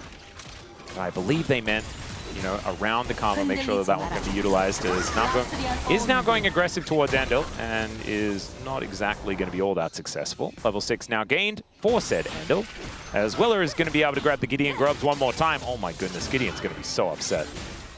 This is twice in a row. Yeah. 0 for 6 on the Gideon Grubs. Maybe next game. Yeah, perhaps. There is at least a guaranteed next game. We'll see whether there's going to be a guaranteed 2 more games if the Bros can continue with this advantage. Right now, 1.2k as Rich goes in. Probably the wrong time, but Willer is here and it shows up to make it a 2v2. So just going to be backing away. Also, I mean, Vi is so miserable into Gwen. Because, you know, if you ult and she shrouds, and like you're outside, it just cancels it, and you just lose it. It's very depressing. Probably why we saw Willa sort of hanging out in the top lane and then decides, you know what, perhaps I will not press the button. I'm here, but I'm not interested. You're on your own, buddy. Yep. Sundered Sky picked up for Gideon, so he has a spike already. So I don't think really, as much as he was there, and casting was low, and he would have opted in if there was a fight. Probably just wants to finish off that item first before they get stuck into anything. I think DRX probably wanting to force a man advantage in one of these fights. You know, Willa catches someone out, and then Gio can follow up with a Killer Instinct, something like that. Maybe some funny business from Andal could make something happen, but DRX do need to be the ones to make a play to get themselves back into this game. Rich has Eclipse. It's go time. Oh dear, there we go. Actually manages to hit that advantage first, the only one with a golden lead on his team. So Rich is going to be dangerous. Rich is feeling pretty rich right now. Yeah. And right now, casting, casting's like, you know what? Touche. Can't touch the wave, can't stack up his passive, can't trade. Cool, have a good time. And Rich says yes, he will absolutely do that. Yukal almost has his first item done, but isn't quite there yet. Does have boots too, though. That's his advantage over Roma, but Roma with that Nash's Tooth done, the Azir is going to be shoving effectively here in this one. Ju taking a lot of damage here, though, from that Mantra Q as well as the Boomerang Blade, as Teddy will be able to grab another plate. Finishes the quest at the same time as well. DRX have completed Riches, but Teddy is certainly the main character here for the Bros, if it isn't Roma. As Namgung just wants to make sure that this wave gets shoved, and Ju is continuing to take way too much damage here underneath this turret. I definitely think he has to reset. I would say so. Yeah, so just continuing that pressure and get a lot of value from this Sivir Karma in lane so far. You know, we saw Ju was able to keep it relatively close, but we see Teddy now starting to pull ahead. I mean, he does have the gold from the quest as an additional factor, but picking up 3 plates, getting a bit of a CS lead. Well, casting does have the needlework available. Does have to move out of the mist, and that snip goes wide. Level 11 done here for Rich. So the public execution up an extra level. Going to be pretty scary, as Ju will make it back to lane.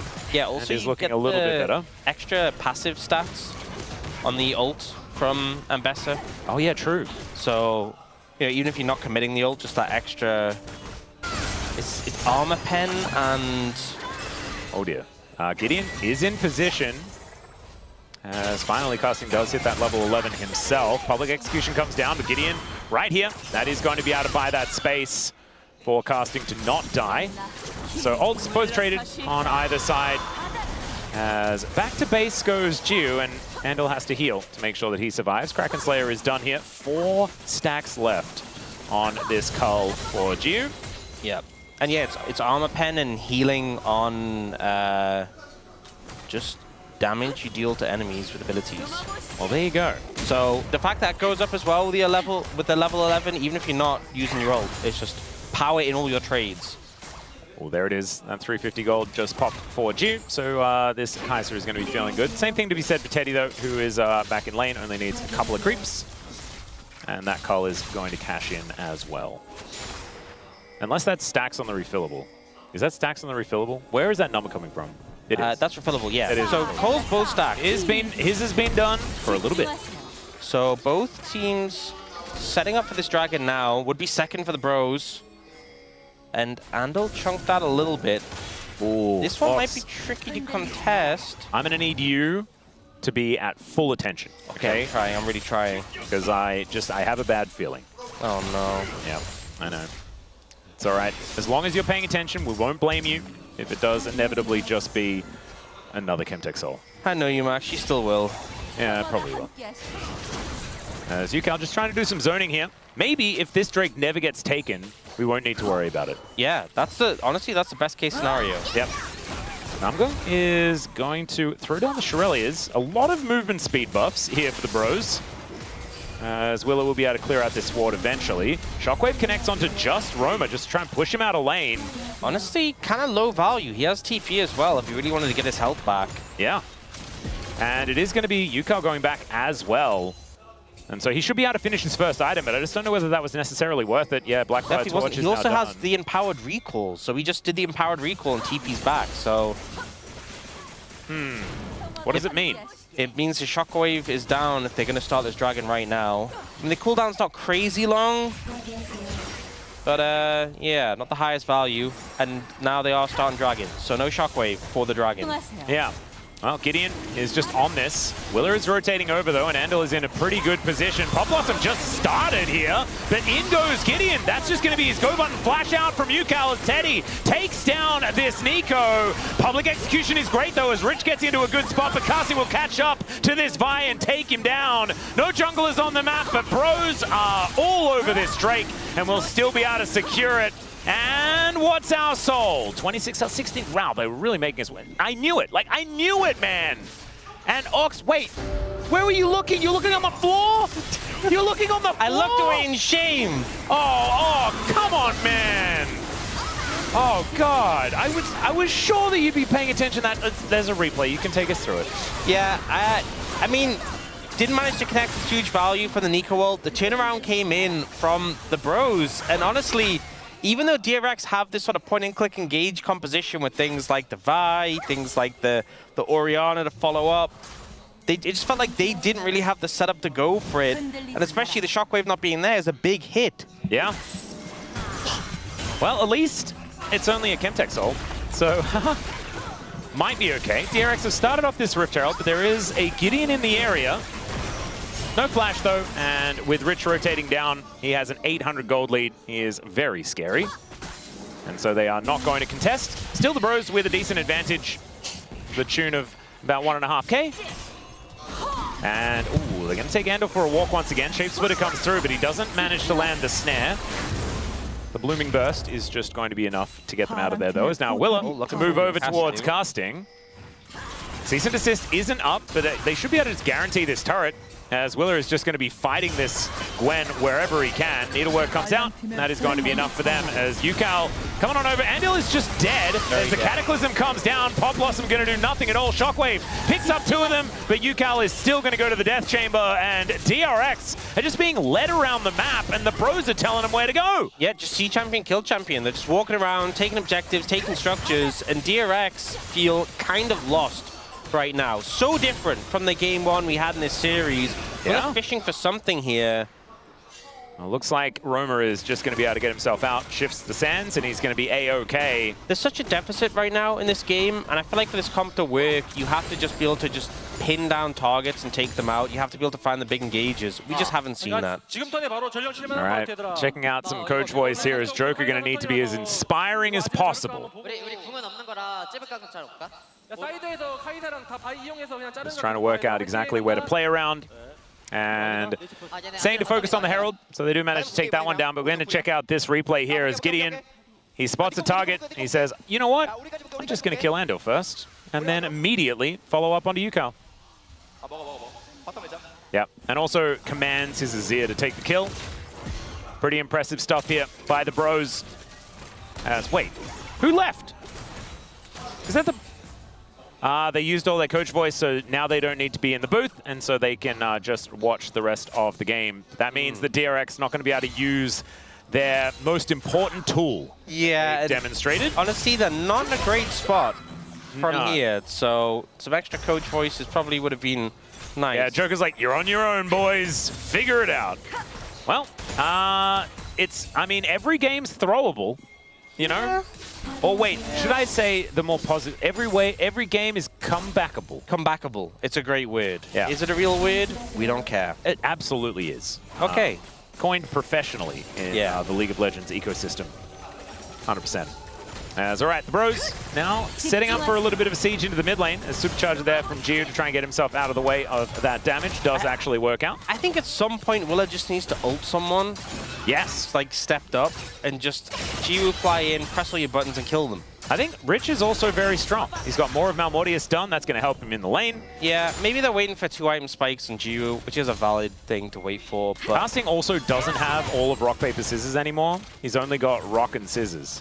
Oh. So that's good news. Willer is now looking for a Teddy option, but he's a tough one to ult. He does have weird glowing sort of stat thing. Yeah, I just don't know whether there's any paper in there. Yeah, but it seems, you know, it if was I was technically built out of a book. If you were on a schoolyard and we were playing rock, paper, scissors and someone whipped one of those out, you know, I'd be like, what the hell? Yeah, it's like we're playing rock, paper, scissors and you're making a rift. Yeah. What the heck does that even mean? Like, what kind of school are you at? Is it Hogwarts? Do they make rifts in Harry Potter? I don't seem to remember. Did they play rock, paper, scissors in Harry Potter and they have some weird convoluted version? Yeah, they probably would have a weird version. Is there a Harry Potter version of it? I don't know. We could ask chat. Let us know if there is one. I don't think there is, though. As, you know, as most people, I have also read Harry Potter. Still, the bros, even without the full rock, paper, scissors, they've got a stick as well. I mean, casting's got a lot of things, okay? Gadgets. Yeah, I'm still thinking about Harry Potter, so I was like, it's a collection of Horcruxes. But it's not. He's not Tom Riddle. Okay. Is this going to be a third dragon for the bros? It is just a Chemtech Soul. I mean, the healing and shielding is nice on all of these champions, but you don't need to send the entire game on this. They are using the Kanavi tech. The Kanavi tech. Well, it should just be that this dragon is taken down as Andil does just get into it. There we go, see? It's the Kanavi tech utilized beautifully, this time to disengage into zone, but he's also going to be able to get a charge. Look at that, and now he's possibly dead. Very dead. Could he have chosen not to pop out right there? Yeah. It would have been good, I think, to not have popped out there. I think it also would have been good to not pop out there, but yeah, I have nothing to add to that. Would have been good not to pop out there. Don't go out there. Andil used all of his playing super well in the last game, I guess. This one's been a little bit of a rough one, and I think we're seeing what sometimes happens to some of our teams in the LCK, is that they are capable of playing at a high level. And sometimes they elect not to. Capable, yeah. Here's Andal's like, I can escape. I'm about to get rooted. I can navigate and get out of this dangerous position. But I could also get some extra gold. Yeah, and I like really wanted to give him benefit of the doubt. But like... Oh, I am going to say one thing though. So he got 160 gold from the plates. Yeah. And Teddy got 150 gold for killing him. Oh, there you go. Well, now Romer is golden. Let's see whether he can survive as Pop Blossom does pick up at least one of them. Roma going to be taken out here as Jiu's on the board. Casting, though, getting amongst it. And Gideon is going to survive. The flash from Jiu is actually denied by the flash out of Gideon. And the bros just have all the answers today. Okay, I know I said that Willa should just ult someone, right? Yes. 5 people on the enemy team. Why do you pick the one with the Seeker's Arm Guard? That's all I'm going to say. Well, because he was there. Okay, but there was other people. No, they weren't there yet. They weren't there yet. That's why he picked. He just said, you know what, we got to send it. Okay, well, they're gonna lose Baron. Yeah, no, it wasn't a great idea. Oh dear, Gideon gonna lock that one down very comfortably. Let's have a look at it. See, there was only one guy. There's only one guy. It's the speedy composition though. The TP comes in. Seeker's Arm Guard buys a lot of time. Handles. Ult. Happens. And then, yeah, Jiu gets baited. Flashes to chase the kill, and Gideon just also flashes. Gideon having a great bounce back game. Yeah, looking really good. Even also had his grubs denied today in this game, and this time he's getting some revenge for it. Roma, unfortunately, without a Baron because he was dead, but a worthy sacrifice, as we like to say. Willa now just taking his blue. And DRX trying to figure out what they can do about this. It's still, like, it's 3,000 gold at 23 minutes. It's not end of the world, but if the bros use this Baron to successfully take down a bunch of structures, I mean, there's an outer turret still up in the top lane. This could really be the ballooning moment of the advantage here for the bros. My concern is that your composition for DRX is all about, like, diving in, killing targets, blowing people up, but there is 3 very strong carries on the enemy team. It's like if you commit and you explode Teddy, there's still Roma and casting, right? Yeah. Even Gideon is doing a lot of damage. So I think you gotta just need to have an almost flawless engage where you explode your first target super fast and you still have cooldowns for subsequent targets. Oh, Rich actually looking for a little bit of a follow-up here onto Gideon. He takes a fair bit of damage as Redemption comes down. Rich now looking in trouble as he does have to flash away to the out of the Cataclysm.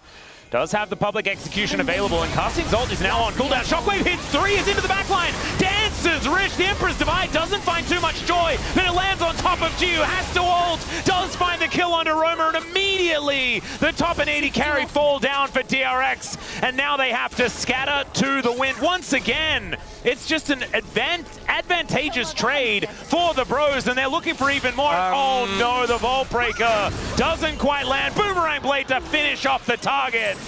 And Sivir looking like a poke champion in this game as Teddy manages to find the beautiful angle, and that is 3 for 1 yet again.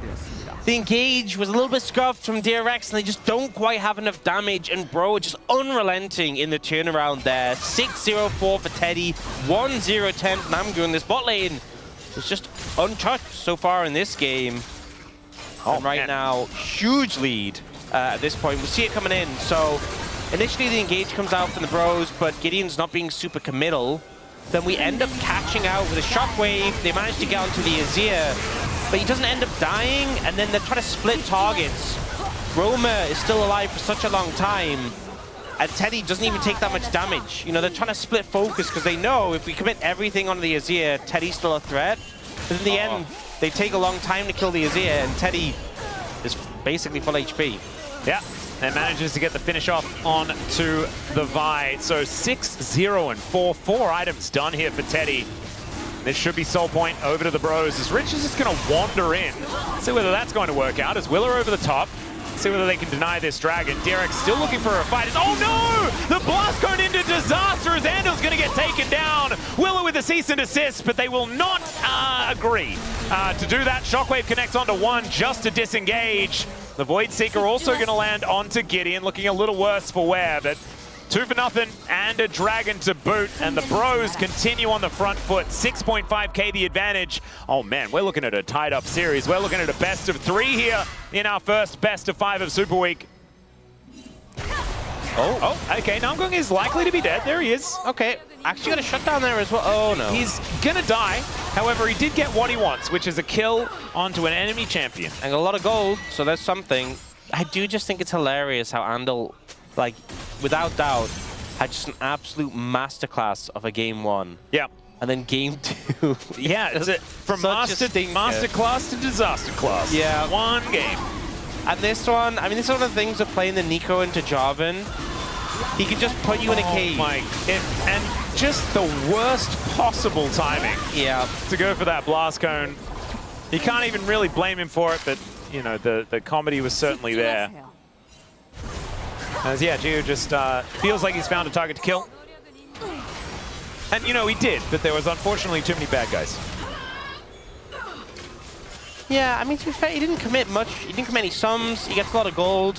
Yeah. I don't hate to play. It's not like there was anything on the map to play for, and there was a shutdown. So, you know, you get your gold there, Jiwoo.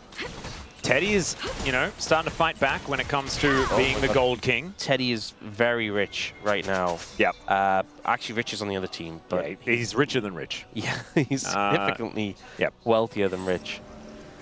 Rich is the richest on his team in comparison to his direct lane opposition, as Karthik sort of stopped killing the minions. He was actually the richest on his team, but Rich is richer than his counterpart. Yeah, and Rich will always be rich because he's rich. Yeah, he's the most rich. He is the most rich out of everyone in the LCK, but not the most rich in this game. Okay, Jiu, just going to try and clear out these minions in the mid lane. And if the bros fail to, you know, just like bring this one home and finish it off, DRX's go buttons might be able to create enough of a ruckus. If they can pick off a target without retaliation, you know, things like this, there could be ways to set up if the game goes late enough and the Jiu gets scary enough. It's double GA, it's Sonya's, and it's Gwen. Like, these are your targets. And also, because you have a Karma with Redemption, like, if you kill Teddy, for example, when he comes up, you can have, like, Mantra Shield plus Redemption. So he's not, like, coming up at low HP. He's coming up ready to, like, instantly have a way of recovery. So he's not like, oh, he revives and we instantly just kill him again. It's really looking difficult from this position for DRX. They are in a comfortable spot. They need picks, honestly. Like, killing targets in a straight 5v5 might be hard. You need to explode someone in an isolated spot. Well, right now, the bros just looking at this Baron, and is already down to 50% health. Willa looking worse for wear as well as the poke is raining down. Let's see whether he can get himself a steal as Gideon decides that they do not want to give them that option. Andal in a bit of trouble here as Gideon flashes after him. The Pop Blossom connects onto only one. Seeks an assist onto Teddy. He goes down to the GA. It's now Jiu getting amongst it. He breaks his arm guard. Rich still trying to dance around the fight, and the shockwave is fantastic. Rich now gets on top of the priority targets, and Roma likely to go down, but the rest of the team are already dead. Flash out of the way, and Rich just has to watch on as the pros are able to tidy up this Baron, most likely after as a result. Honestly, a massive effort from DRX, but there's just too much of a difference in terms of gold and too many carries on the side of the bros. Rich is going to try here. I don't know about this one. Gideon's there with Smite, so I just don't think this is going to happen. Still, he is going to try his darndest to take them down as he gets the more of Mount Mortia's shield, Mega Cone to get himself out of there, and Rich is going to survive it. So he did! You know, fair play. Hero play coming out. At this fight, I honestly think DRX play it and get about as much as they can hope out of it.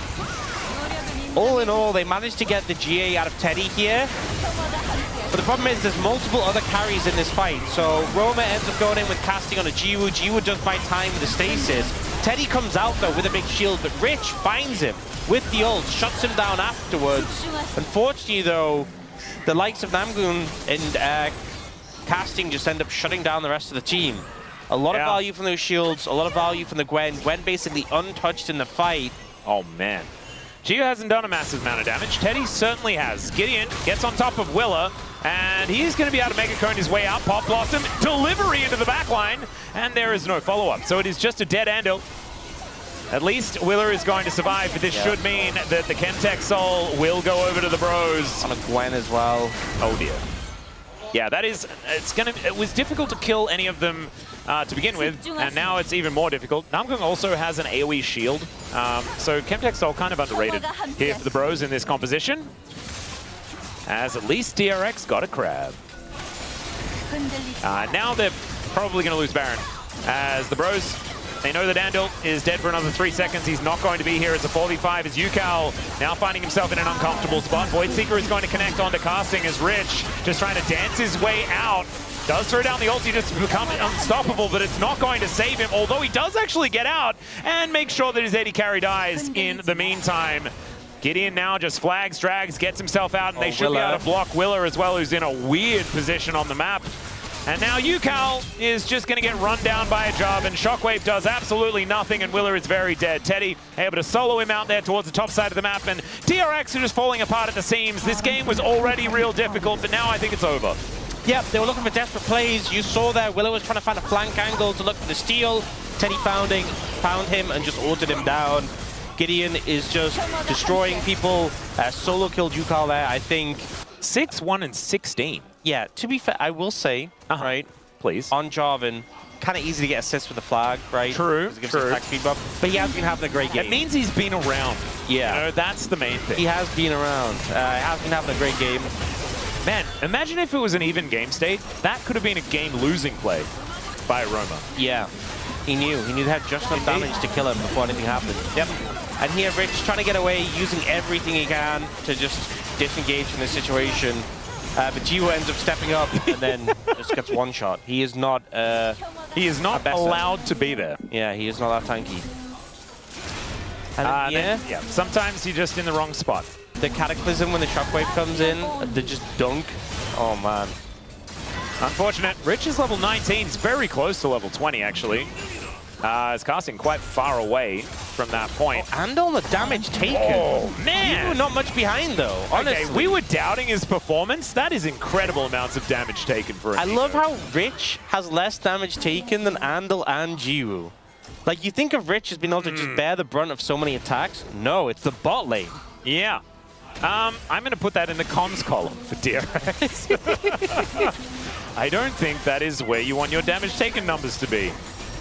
But Rich does at least have, 3 items. That level 20 is getting closer and closer. He's now level 20. There it is. There you go. All right, Andal is now going to take a walk as a melee minion.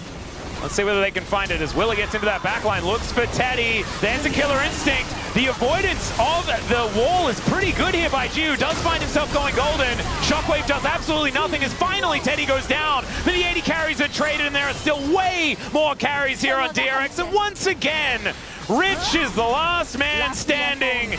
And if he had have tried to fight, I think he wouldn't have been standing for very long. And so the Bros just going to march these minions towards this inhibitor and probably towards the Nexus. As the flag teleport comes through from Roma, he's got a really cool hat, the sorting hat perhaps, to keep the Harry Potter theme going here towards the end of this game. As the Bros, they're going to tie up the series. We've got at least 4 games in our first best of 5 of Super Week, and that is exactly what we wanted to see. We can bro and brew just that little bit more. I think we got a little demonstration of exactly what DRX's composition wanted to do in that last fight. It just would have helped them win 12,000 gold down. Yeah. They did kill Teddy. They did. They didn't have any gasser left in the tank to kill everyone else. And it just kind of felt like that was the story of the fights in this game. Fell behind and just couldn't bail themselves out. We've had 2 pretty one-sided games so far in this series, kind of showing that both teams, if they get the ball rolling, if they play the win cons, can be quite decisive. I think that's the big thing, is that, haven't really made missteps. We've seen a lot of games in the LCK Cup so far where teams get a lead, throw it away. We've talked about goal leads being meaningless at times. These teams have gotten control of games and then just managed to close it out, so credit to them. Yeah. I'm pretty impressed with how the Bros bounced back in game number 2, but they're going to have to do it for 2 more games if they want to win this best of 5. We will have a very happy Dagon on the space after this break, and then we'll be getting into game number 3. It's just a best of 3 from here on out. It's exactly what we're used to here in the LCK for the LCK Cup. Let's go to that short break now, and we'll be back with the space real soon.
거야 얘들아. 아래 벽에부터 갈게. 얘네 이제 바텀 지르러 간다. 살 봐줄게. 아 밀자 그냥 밀어.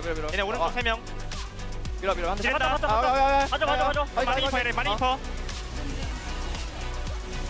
뒤에 더 봐줄래? 가자. 봐줄게 카이사. 안 뺏어. 끝났어. 안 뺏어 봐. 얘들아 끝내자. 라인 할게. 뭐 알아서 끝내봐. Or have you saved something now that is going to be available? You know, you start looking at different roles. Yeah. Have you got picks that you're like, okay, we didn't take this one earlier because we wanted to save it for this point? And 3 of the initially banned champions have now been played as well. So Malphite, Rumble, and Jace, if they stay permaban throughout this series, it means that the ban flexibility is going to really increase as we move further on. Sometimes in Fearless, you just get the same 6 bans every game at the very beginning. But this time, a little bit more flexibility based on what these teams want to do. And we'll see who's going to have the most flexibility as far as that is concerned. Right now, with first pick going over to the Bros, they should be able to utilize it a little bit better. However, they are still just going to ban away the Malphite to start us off. You could start to try to let things trickle through that have been banned throughout the series and see if you can get your hand on it. That's definitely an avenue. Yep. We'll see how that plays out, though.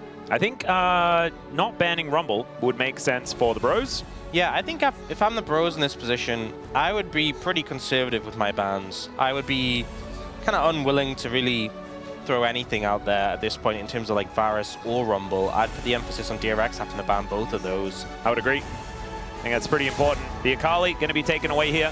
Not going to allow Rich or Yukal to play that one, but most likely Yukal. Wonder what this means as far as mid lane pick, as the Varus is once again going to be taken away. But this is kind of a perfect situation because now DRX have to ban Rumble as well. If they had banned something else, then Bro might, lose their nerve and have to trade bans. They ban Rumble and then DRX ban Varus, or both are open, they trade them. But because DRX have banned Varus here, they now have to ban Rumble last, so Bro can ban whatever they want. Yep. And if DRX don't ban Rumble, they get a first pick it. So they'll ban the Corki in this situation. All right. And DRX will ban the Rumble, you would presume. I would hope, and there it is. So Rumble going to be banned away. What is going to be the coveted first pick here for the Bros? As a lot of things have already been taken away. So we are already into the third game. The Aphelios is a big one. Aphelios Lulu still on the table, and the Aurora is going to be the first pick here for either casting or Roma. Most likely going into Roma's hands, I would assume. Yeah, it works as a flex though, so I guess maybe that's some of the value if wanting to pick it up early, but also the mid lane pool for what these players have played has been thinned a good amount, so wanting to prioritize it there. Wukong comes through. Obviously a good amount of jungles have been played as well. Ari comes through. That is going to be Yukal's answer to the Aurora, theoretically. Kind of feels like they are going for a similar theme to what they had in the last game, with that sort of dive-focused feel to it, with the Wukong Ari together. Yeah, a little bit of pick potential here for DRX. A little bit more like team fight, though. The Cyclone can be used in these big team fights very effectively. But Aphelios Lulu, as a follow-up here for the Bros, seems pretty powerful. They do want to lock that one in. Aphelios Thresh, another option there, and that will be what's locked in. Yeah, I think Thresh just a bit safer. I think into Wukong Ari, sometimes Lulu can just end up getting caught in the blender alongside the Aphelios. But with Thresh, you can offer that extra safety, that Lantern to get him away from the Wukong, good amount of peel for him, so I think this is a good pickup. Yep. I also think the box gets a bit more value into Wukong specifically. Yeah. And also now in this situation, DRX can't respond with their bot lane. With only one pick left, so they end up just picking up the Zehen here. Yep. And starting to throw some bans out. Going to get rid of the Kennen. Again, the Aurora can be flexed. I expect it mid lane, but and it looks like DRX for now do, but trying to just limit some of the options into it. They could honestly, to be fair, you could put Aurora into Zehen, and that's a pretty uncomfortable matchup. He does tend to prefer melee matchups where you can actually stack up his passive. So it could be one that casting could be wielding.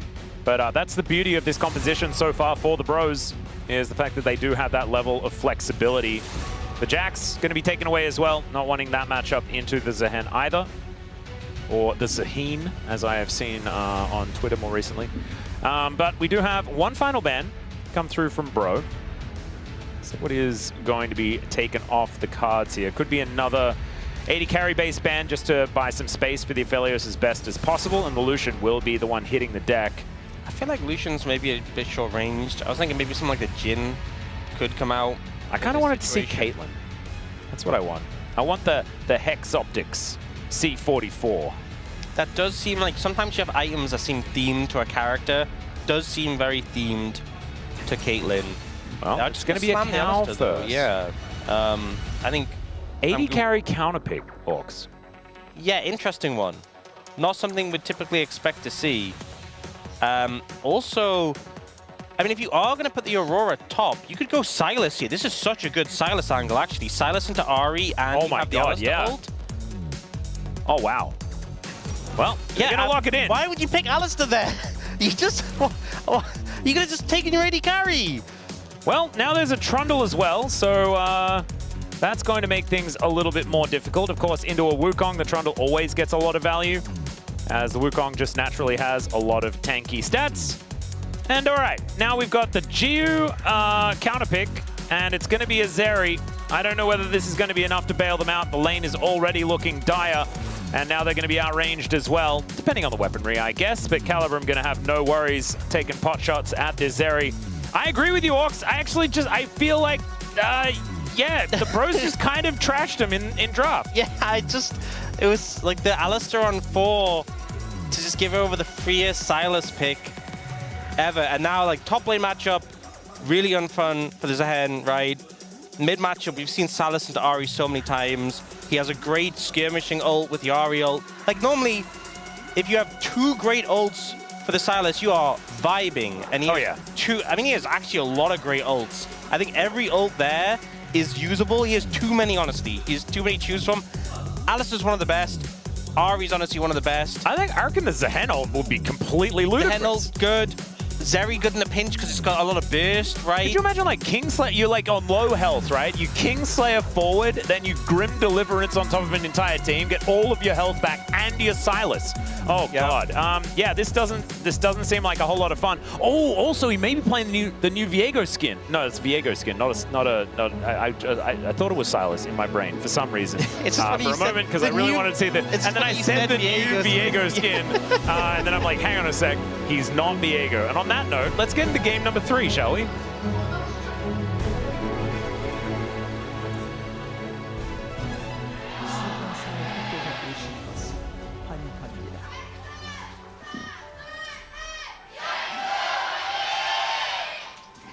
All right, here we are, ladies and gentlemen. I'm feeling a little bit sheepish. I do like that new Viego skin, though, a lot. So I think I was just like hoping to be able to talk about it. Maybe if we get to a game 5, that, you know? we can actually have a chat about it as a little bit of a battle here. As Namgung just walks towards them. It's a ward down in this brush. And I think Teddy going to be feeling pretty happy in this lane. We've seen Zeri Alistair before. It does not necessarily dominate in the early game. Especially because Jiu has gotten cleanse, which, you know, I think makes sense, right, into Thresh. If you're scared about getting hit by a death sentence, it can save you from dying. But in terms of pressure in the lane, we've seen so many tempo barriers, tempo heals. It's not really a tempo cleanse. Yeah. Doesn't absorb any damage if they don't have like an ignite or something. So it means Teddy and Namgun can play even more aggressive in this situation. I feel like cleanse is really awkward. Maybe it can be used for the extra tenacity after you've used it a little bit more effectively. I'm not entirely sure. I just feel like if you get hit by a death sentence, like the Thresh is likely coming anyway, you know? Well, if you time it right, you can just cancel it before you even... Ah, right, okay. So I thought if you just spammed death sentence, you could just probably launch yourself over there anyway. No, there's a little delay before you can fly in. So, like, it's good into Thresh. It's just, it's kind of only good into Thresh, and it also means you lose a lot of pressure in the lane. Well, they didn't have a lot of pressure in the lane anyway. Maybe that's the thinking. You don't need to worry about it. As now Willa's getting invaded, potentially. Yeah, Gideon shows himself. And oh, 9 health! Oh dear, okay. Thankfully, Trundle does not have a lot of ranged abilities, so he's not able to steal that one away. Yeah. As now Willa, moving towards his Krugs, just realizes that he cannot fight Trundle at all. Yep. One of those champions who just bully you based on the stats. Willa will be able to at least take his Krug camp without too much of an issue. Rich comes over to actually clean up the little ones. This is very cute, actually. And The red buff is going to lose some patience, but moves back towards Willa, so Willa going to be able to actually secure it. So a little bit unsuccessful in the invade, as Gideon realized that there was a top laner moving over, that he couldn't go for the 2v1. And Gideon's now super behind because of this. He spent a lot of time going for this invade, and Willa just did this thing where he clears his jungle camps. Ah, wow, Yeah. genius. You can actually see, so what he did is he cleared his blue side jungle, then he cleared his red side jungle, and now he's doing scuttle. Wow. Yeah.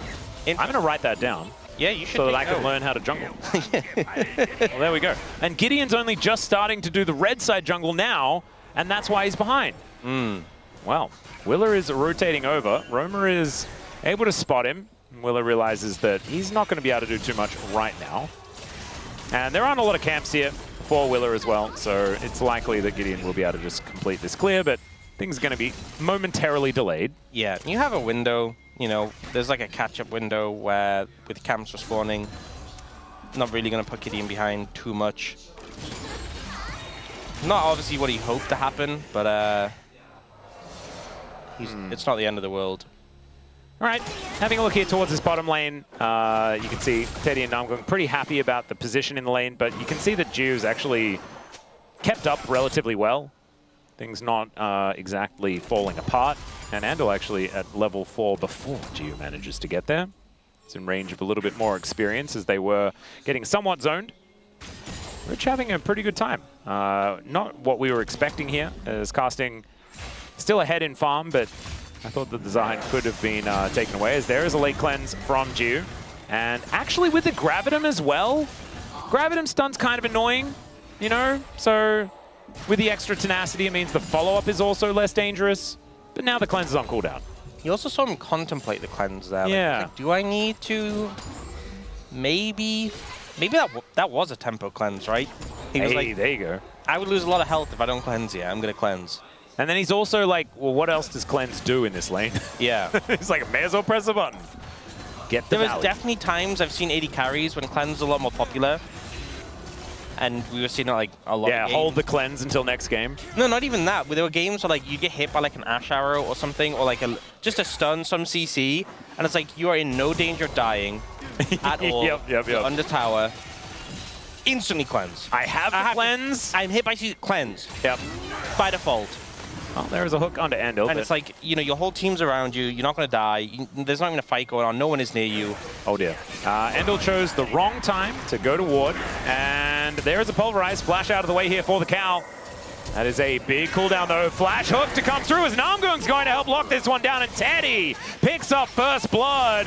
Namgung might be in trouble, but let's see what Jiu can actually do. Willa coming on over, but not able to offer too much back. The decoy buys a little bit of space, but DRX, no answer here to the Bros' aggression. That's the thing that's interesting. You know, they picked the Alistar into the Thresh. And honestly, it can be just an uncomfortable matchup because, you know, once you're in as the Alistar, the Thresh can kind of just keep you locked into the fight for an extended time. Now, Willa doing the whole position. That was a little bit cute there as Roma does throw out some chains, doesn't get too much value from it. All right, DRX need to find an angle, find something that they can actually get done. Right now, they're just kind of losing everywhere. Yeah. I mean, mid's even, but, you know, True. It's a Sylas with a great spread of ults, so... I'd say that, and it's also like a melee matchup. I guess Sylas has so much healing and stuff like that, it doesn't feel the same way, but still, Andal, like we were saying before, just chose the wrong time to try and ward. Good hook angle there from Namgung as well. Yeah. Just very hard to get out again as the Alistar. Like, you're kind of relying on the fact that post 6, you're very tanky. This ain't post 6. Nope. So, once you're in, you're kind of stuck. Especially with a Trundle. You know, playing Alistar into Trundle Thresh. So you're saying that playing Alistar into Trundle, Thresh, and Sylas is a bad thing? Yeah. Wow. If only he could have potentially picked his support champion later. That would have been good, you know. I think it would have been easier to play Rakan in this situation. Yeah. So we do have some qualms about how the draft went. We will do our very best to stop harping on about it, because there's nothing they can do about it now. I make no such promises. I'm going to do my best. Like, we don't want to double down. Like, you can stay over there and keep talking about it. I'm going to try and stay positive. And I am positive it was a terrible decision in draft. That's all right. Casting, throwing out some damage here towards Rich. And DRX, like, I mean, there are some angles where a team fight could work out, right? If they land the right charms and things like this, they can catch Bro out of position. But they just have, once again, it's so many threats here on the side of the Bros. Just hoping for a Zeri moment, honestly. That's the angle. We're going to need some really nice certification. I hope Wolf does have the cards ready. Well, actually, he might not need them today, but if he does, they're going to need to be real pretty ones. Yeah. We have him on standby. Gio using the Extendo Beam to farm quite well, as Hex Flash by Namgung is worth a look in. Yeah. Level 6 is being hit by everyone here on this bottom side. Has been a big spike for the Zeri in the past. Just don't know whether it's quite going to be enough here unless Willa comes down and manages to make something of this. Shows himself, but otherwise not too much going to happen. As Hook going to hit a minion. That minion was very annoying. There's 3 versus 3 here in this bottom lane, but there is an Ahri rotating down. Teleport in from the Silas as there's the playback. Andal decides that he wants to go for this one as they look to take down Gideon. He's going to be the first one to hit the deck as Roma has an ultimate and is looking to just do battle with this Zeri, holding him at arm's length though, and he's ran out of gap close. He has to flash to get on top and will be able to take down the Zeri, but has to sacrifice himself in order to do so, and Andal just walks his way out. These hooves were made for walking and he'll escape as Willa finds the Q at the quintessential moment, and DRX are back on the board. Huge fight win for DRX there. The target selection just so much better than the Bros, who I just feel like didn't really have a clear idea of what they wanted to do when they approached that. You know, the TP comes in and they end up committing in such an awkward manner. You know, it was Roma going in basically by himself. I think maybe believing too much in the fact that they'd just be carried by a Silas with an Alistar ult. And you know what? It did a fair bit of work. But having to invest the flash to get on top of the Zeri is not really what he wanted to do. Rich kind of wishing that he was there for that fight because this lane is not looking very fun at all. Yeah, definitely not. Also, the fact that Andal survived because he just baited with the heal to the last second. Yep. Like, Teddy was like, he's dead, you've got him. I'm going to have one more auto, and then he just healed and was like, got you. And he just wandered away and survived until the very end. So very nicely done. Well, I mean, he has died already, but not in that fight.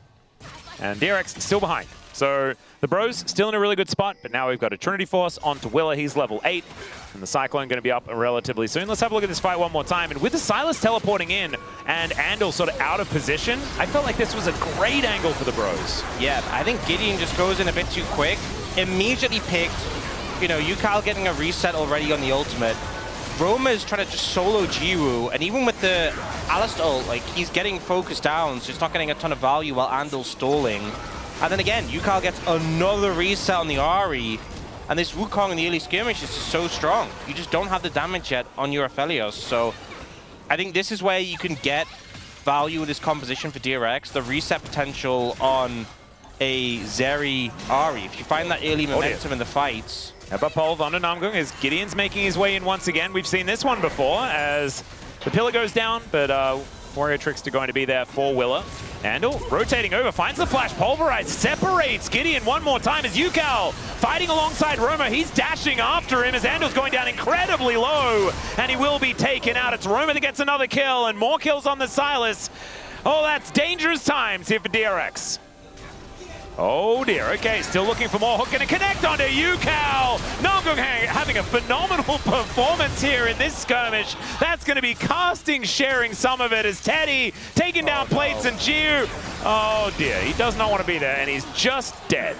And that's a cleanup. That's Bro finding a big win on the back of that. Rich gets some alone time in the top lane, but not sure he's really feeling good with how things have panned out there. And yeah, his opponent just went to 2-0-1. Yeah, not feeling great about this. This one, the engage coming out from DRX here. They go for the start on a Gideon. But the thing is, Yukal's trying to make his way over and is being chased by Roma, so can't even get there first. And a TP advantage for Bro. Yeah.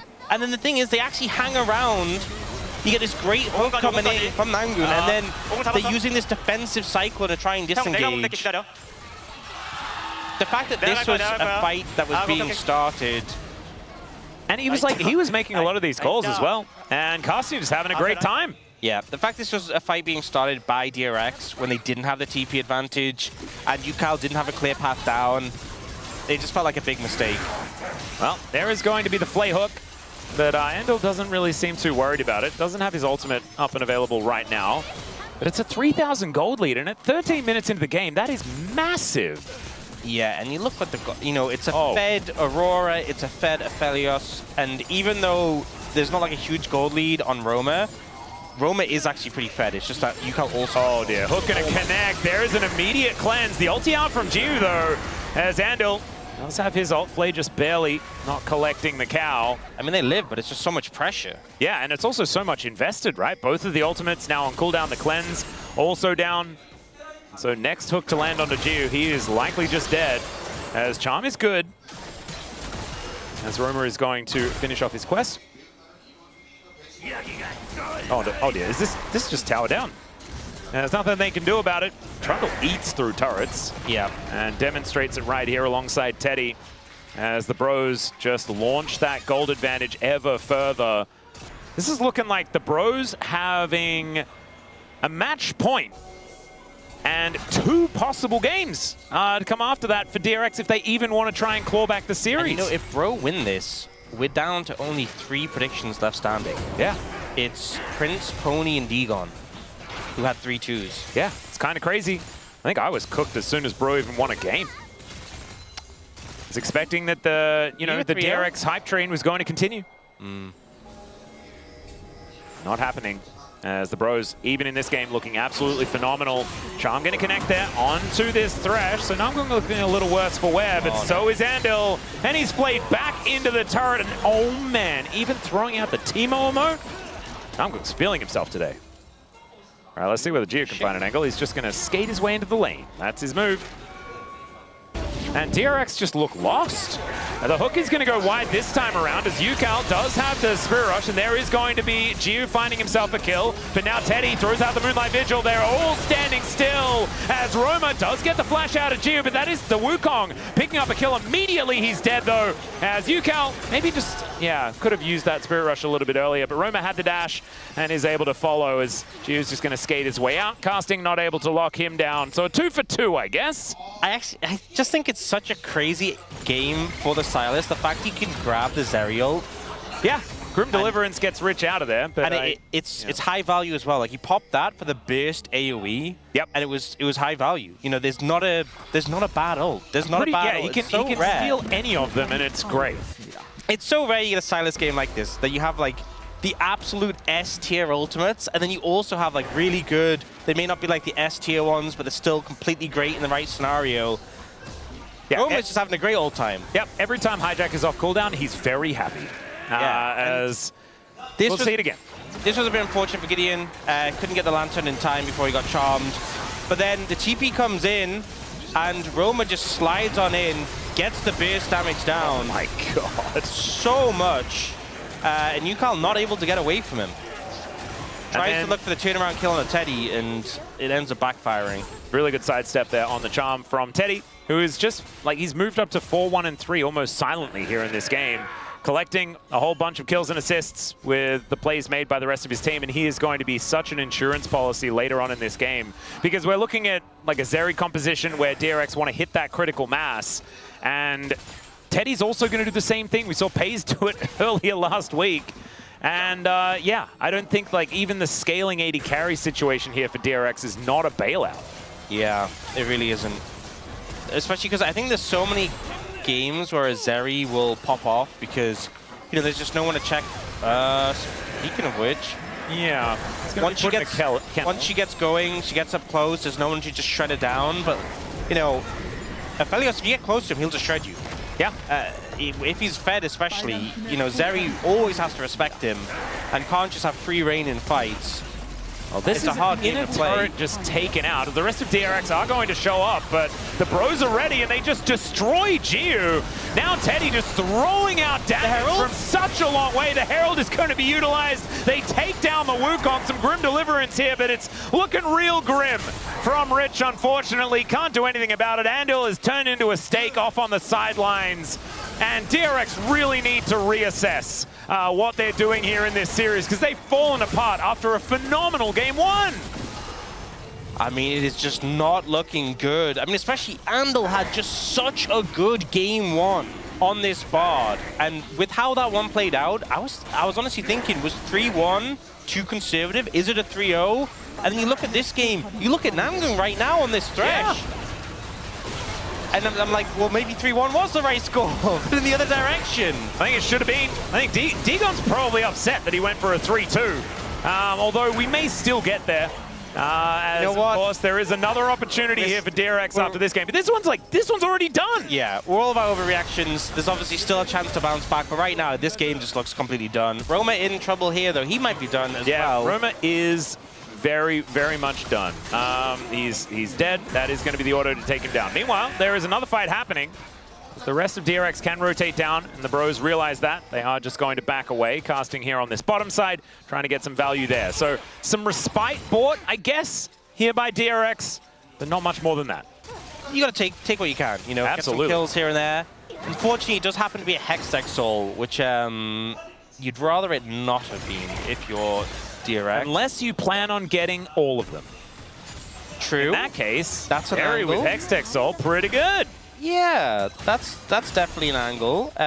Also, Cup half full, Ox, okay. Casting is just doing a lot of damage right now. He does have the 2 items built. Rich realizing painfully that he only has 1 and a bit. Yeah. Yeah, not a fun time. Maybe he could just tell himself the Corefield's Warhammer is a completed item. Yukal, to be fair, what I will say is Yukal does actually have a good amount of gold. Despite the fact that Roma has been picking up kills, is actually strong, Yukal's still ahead. And he has a death cap. Yeah, he has a death cap. So, like, if you look, bro are like 6,000 gold up, and you expect to see like everyone on the team being fed, but like Yukal is keeping pace. This is the one guy on the team. But do you know what that means? Who's actually strong? What does that mean? It means you shouldn't look at the 80 carry items. I am choosing to ignore that. Yeah, do that. I put my hand those. over the screen. Yes. Can confirm he did put his hand over the screen. Unfortunately, oh, now there's the advertisement. Yep. Thank goodness. By the way, guys, Teddy's probably going to be the one winning the Gold King after today, as far as this matchup Yeah, in terms of total gold, you know, everyone's, you know, Yukal's doing pretty good. If we just ignore the fact that Teddy exists, everyone feels in a similar sphere. Yeah, and then there is a Teddy's gold lead is to the tune of about half of Jiu's total gold. Yeah, that's 3 full items. Yeah. And you know what? Some of those, yeah, they're pretty good items as well. Yeah. Yeah. There's one of them in particular. Hey, what? Okay. Counterpoint, Ox. If Teddy dies immediately at the start of the fight, that gold lead is meaningless. True. That's the thing. You know, Yukal lands a charm on him, and they just kill him. That's the plan. That's the game plan. Make it happen. Well, let's see whether they can. They're going to have to get through a, like, locket shield and all sorts of stuff. Lanterns coming down. They're going to require Teddy to be a little bit out of position. Yeah, hard as well when there's a Thresh. Yeah. But we'll see. That's the game plan for DRX. Maybe kill Namgung first. I don't know can't press any of those if buttons. they have any coach voice left, but I highly doubt it. Maybe if they did, you'd be coming in, you'd be like, guys, we need to kill Aphelios. And they'd be like, you know what? Thank you for that insight. Thanks, boss. We would never have guessed. Oh, wow. Why didn't we think of that? Genius. Well, Rich realizes that he's not allowed to be here towards his bottom side. Gideon just rotating over. We'll taking a little bit of damage here from the Zahen, but going to be finding too much more. Namgung's rotating over. Oh, no. Okay, let's see whether this fight is actually going to work out. Is there some Grim Deliverance to come down? Pulverize onto 2 is decent. As Rich has stacked up the passive, so he's not going to be going down just yet. Actually finds a great angle as Gideon will be falling down. Roma has a Spirit Rush, but it's not exactly the greatest of the ultimates he has available as Jiu dashes in, finds the ulti. Namgung going to be taking down Teddy, trying to go beast mode as Jiu somehow manages to survive. And there's the Pulverize. Teddy going to get taken down, and mission successful. Hexgate retreat, and DRX win a fight. They managed to do it. Unfortunately, Andal got the shutdown, but you know what? We take those. We take those. Mission completed. Next step, win the game. Maybe take this dragon in 28 seconds. It's a two-step plan. Kill Teddy, win the game. We don't worry about the minutia of whatever's in between that. Yeah, no. The main thing is that Teddy's very late to the fight, so we actually start to see the momentum built up without him being present. Remember, everyone else is more than even footing in terms of gold, and Yukal's actually strong. Yeah. So Gideon gets chunked down, casting's low off to the side, Yukal already has one reset, Namgoon's getting melted and isn't going to be there to peel for Teddy. So when the Thresh dies, another reset, Yukal goes in, gets the shield bow and barrier procced, so when Andal goes in, they time out to end up finishing off the kill. So this is how DRX has to play their fights. They need to be spread out. They Hang need on. reset value, but they're losing the dragon. They are losing the dragons. This is going to be You know soul what? point over to the bros. That's why I said two-step plan. Kill Teddy, win game. I didn't mention anything about dragons, right? Got it. Unimportant. No. You let the bros take all the dragons, so then you can take the Elder. Exactly. Grim Deliverance. That's what Rich was screaming as he exited the river. One of those moves you have to scream it as you do it. Oh yeah, 100%. Not really like a... It's got one of those cool names, you know, Yeah. that feels fun. So I think you should have to scream it. Yeah, that's very important. Are there any champions that you would say, like, you'd want to say all of the ability names every time you're playing? There's a very obvious answer. Am I missing it? What am I... It's Orianna. Attack. Protect. I don't know whether you'd say But she dissonance as much. She spams it so much. I know, you want the ball to attack every time. Yeah. Every time I press Q, I'm like, attack. Don't you do that? I don't. I thought do everyone that. does that. I don't do that. Oh, come on. No, everyone in chat obviously does that. You're the weird one here, not... Yeah, okay. I think that's probably true. What champion do you normally play again? Garen, right? Yeah. Do you say his abilities every time you... No, I just say Demacia. Yeah, that checks. But that's different. All of his abilities are called Demacia, I'm pretty sure. So you say Demacia every time you press a button on Garen? Yes. Okay. I think Ignite gets turned into Demacia. I'm learning a lot about you. You already knew it, come on. Somewhere deep inside me, I did. Yeah. This was not a surprise. Nope. There's one guy that says the casters are unbearable. Maybe we should stop. I'm probably not going to. Okay, DRX now just trying to play on the defense. Soul Point is going to be a huge deal here for the bros. And they don't look, we were supposed to not look at this exact thing. Yeah. This is But problematic. to be fair, Teddy's had those items for a while. You know, he hasn't really changed things. No. So I'm going to take that as a positive. Wait, that he hasn't changed his items? Yeah, for DRX. He hasn't added to it. Oh, right? that's true. Teddy has not made it worse. Yeah. Meanwhile, Yukal's approaching Void Staff territory. True. And Ju is almost towards a Infinity Edge. He's taken the most difficult route to getting the there. worst parts of it. Yeah. So it's going to be a while. However, you know, he does have the auxiliary bits. Okay? Deary. Not super convinced. Neither am I. I'm feeling like we are... DRX needs to opt in for thinking about what's going to happen later on in this game. It's good charm going to connect here from Yukal, and they do have a teleport, try and offer something back, but Roma is just dancing around this top lane, and meanwhile, there is another fight. As Andal is going to get engaged on, does have to use the Unbreakable Will.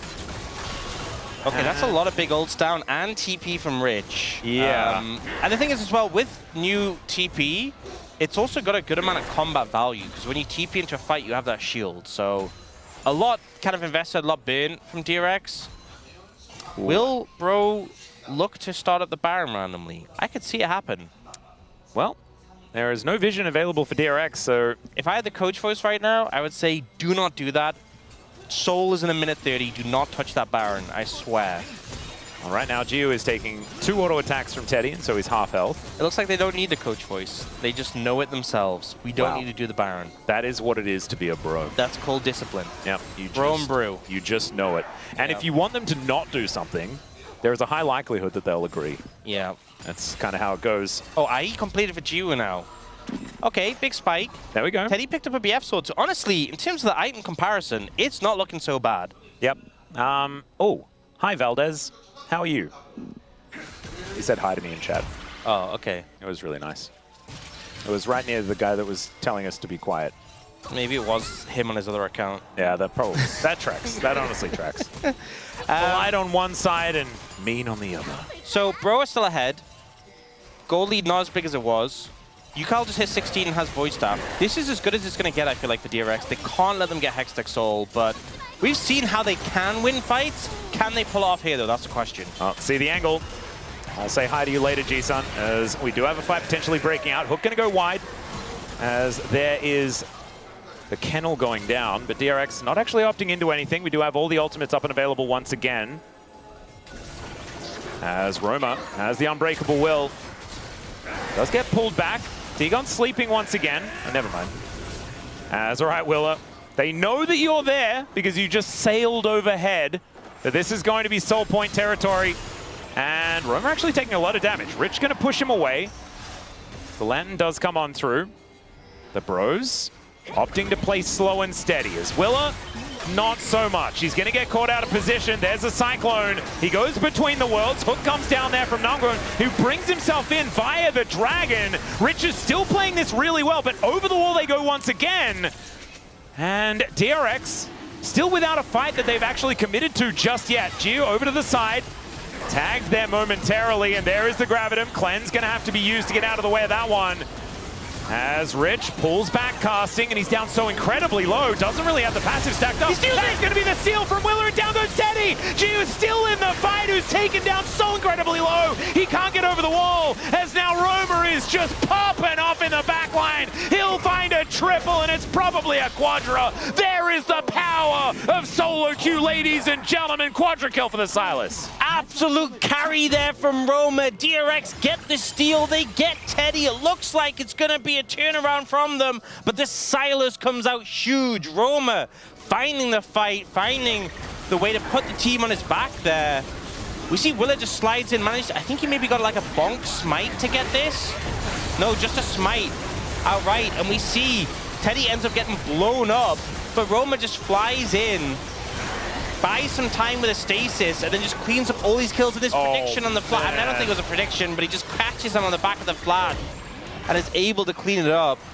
Just beautifully done. And the fact that he goes in and then uses the stasis so perfectly to just make it a mess here for DRX. Yeah, he was there for the cleanup. Their focus was Teddy, which I can't fault them for their focus, but you know, there's two of the threats on the team. Casting just putting the damage on the in sort of on the back line, and then Roma cleaning up there. And just so hard to deal with. Again, he has so many great ults, and there had the Alistair ult. And now he's got the Forbidden Book, as we're watching Dagon get his makeup touched up. Okay, that's pretty cool, I guess. All right, back to it. The Baron, next thing on the table. One thing that we do have to mention here for DRX is that they did deny the Hextech Soul. So yeah, it could be worse. It could be a lot worse, but it's not good. No. It's not good. It could still be remaining in the cons column. Yeah. What do you think about 4th item Shadow Flame? If that's what Yukal's going to go for. Not a big fan. I think you just go for the Rabadons and then you go for the Void Staff. Yeah, that's what he did. He's already got those. All right. Roma is now dashing around this fight. Andal moving on forward. Yukal is in a lot of trouble here as Gideon throws down the kettle once again. Over it he goes, but still down goes Yukal, and now Andal should be very, very dead. Some double teleports coming on forward here as Casting able to bounce out of the way of Rich, then goes between the worlds. I don't know whether Rich is going to be surviving this one, as Roma is just a one-man demolition machine on this Silas. He's so strong. He's so strong. And yeah, you said Yukal, I thought you were talking about Roma because he has the VOD in his inventory. Ah, no. Yeah, I got mixed up. That's okay. The Baron is dead. The Bros will be able to lock that one down. And I just have, like, we were clutching at straws originally. This game feels like it's been on its last legs for quite some time. But now it's looking like DRX have 0 options. This Silas pick is just doing so much work. Also, they changed it. I can't remember exactly when, but originally you couldn't get resets on the Ariel when you played Silas. Ah, because you don't get the essence? It was linked to the passive. Yeah. So it was still a good ult, and we still saw this matchup before that. But and that was the same with Cannon as well, and they fixed that. Yeah, but they made it so you... they made it so you, essentially, like you saw there, you got resets now. Yep. which obviously just made the ult even better. Like, it was already good just because you got 3 Spirit Rushes. Yeah, I really think they didn't need to fix They didn't need to do that. It was still really good, but they're like, you know what, Silas? Have a good... You know what it reminds me of? When they added a massive AP ratio to Gnar's ult. Yep. And it was like that, no, Gnar does not care. Silas loved it. Sometimes they just do these things. It's like, you know what? Have fun, Silas players. Yep. And this was definitely one of them, and Roma definitely had fun there. Oh, good hook to connect onto Endel. But it's just going to be the turret falling down. The Bros just need to protect Teddy, and he will destroy all of the structures. And also, Roma has a level 16 Alistar ult, which Alistar never gets to see, but it's so tanky now when he pops it. Oh, this is absolutely absurd. He's level 17 himself. He's going to look for a little bit of a reset here, make his way back, has the teleport. So there it is, death cap done for the Silas. He also has a Medjite with 20 stacks, I think. Yeah. I have a feeling that Roma might be a little bit scary. Goes underneath a couple of turrets, does get pulled back. There's a pulverize from Andal as they're still looking for Teddy. Good Cyclone to get some knockups here, and the AoE blender is decent.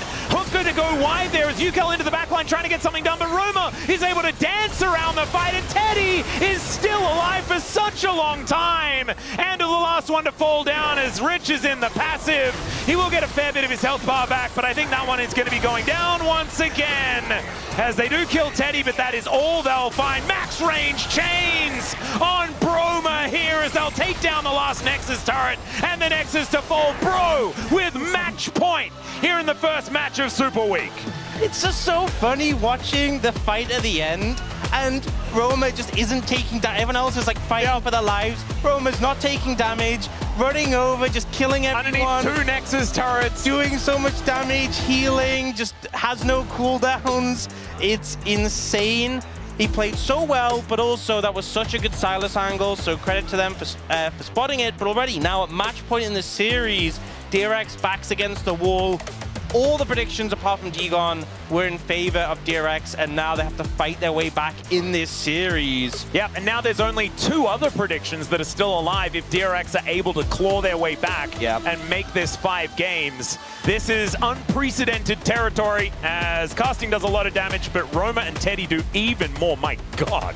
That's some damage numbers here for 34 minutes into the game. On the Bro side, on the DRX side, it's not looking too great, but honestly, we had a lot of qualms with that draft. I imagine the space will be doing the same thing, and I think DRX really needs to knuckle down and get some priorities sorted out here if we want to make it to a 5th game in this series, because honestly, the Bros are running away with this. Yeah. It's absolutely absurd. They're taking over. Oh my goodness. All right, well, we are going to go to a short break, ladies and gentlemen, as the Bros, I think they've collected enough bro tax. Maybe that's what it is. That doesn't mean stop. I reckon you need to get in as much bro tax as you can. We've seen if it slows down, they slow down as well. Keep up that bro tax, and we'll see you after the break and the space.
나랑 연계하자.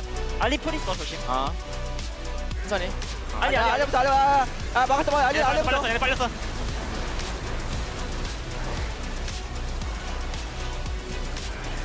나 안 좋긴 한데. 한 봐줄래? 일단 잘 맞아야 돼. 잘. 갈게. 아 이겼어. 사인. 알리 노플. 잘 맞아. 잘. 나 죽을 맛 잘 뺄게. 나랑 마무리. 이 없어. 살. 사인 이 없어. 가자. 끝났어. 가자 끝내자. 어이가 없네. 오. 나이스. 어이가 없네. 어이가 없네. 아, 근데 쌀 오랜만이라 뭔가 느릿느릿하다. Fans, No. 5 games. They are about maximum value. You pay the bro tax, you get your bro tax's worth of video games. Yep. And so what we want to see is a calculated loss out of the pros here for game number 4, and then move on to that game number 5. Who'd have first pick going over to DRX. They will be on the red side with that one. And so Poppy going to be taken away from Gideon, of course, one of his favorites. These bans have already changed. Rumble to be taken away, but the Jace and the Malphite still up and available.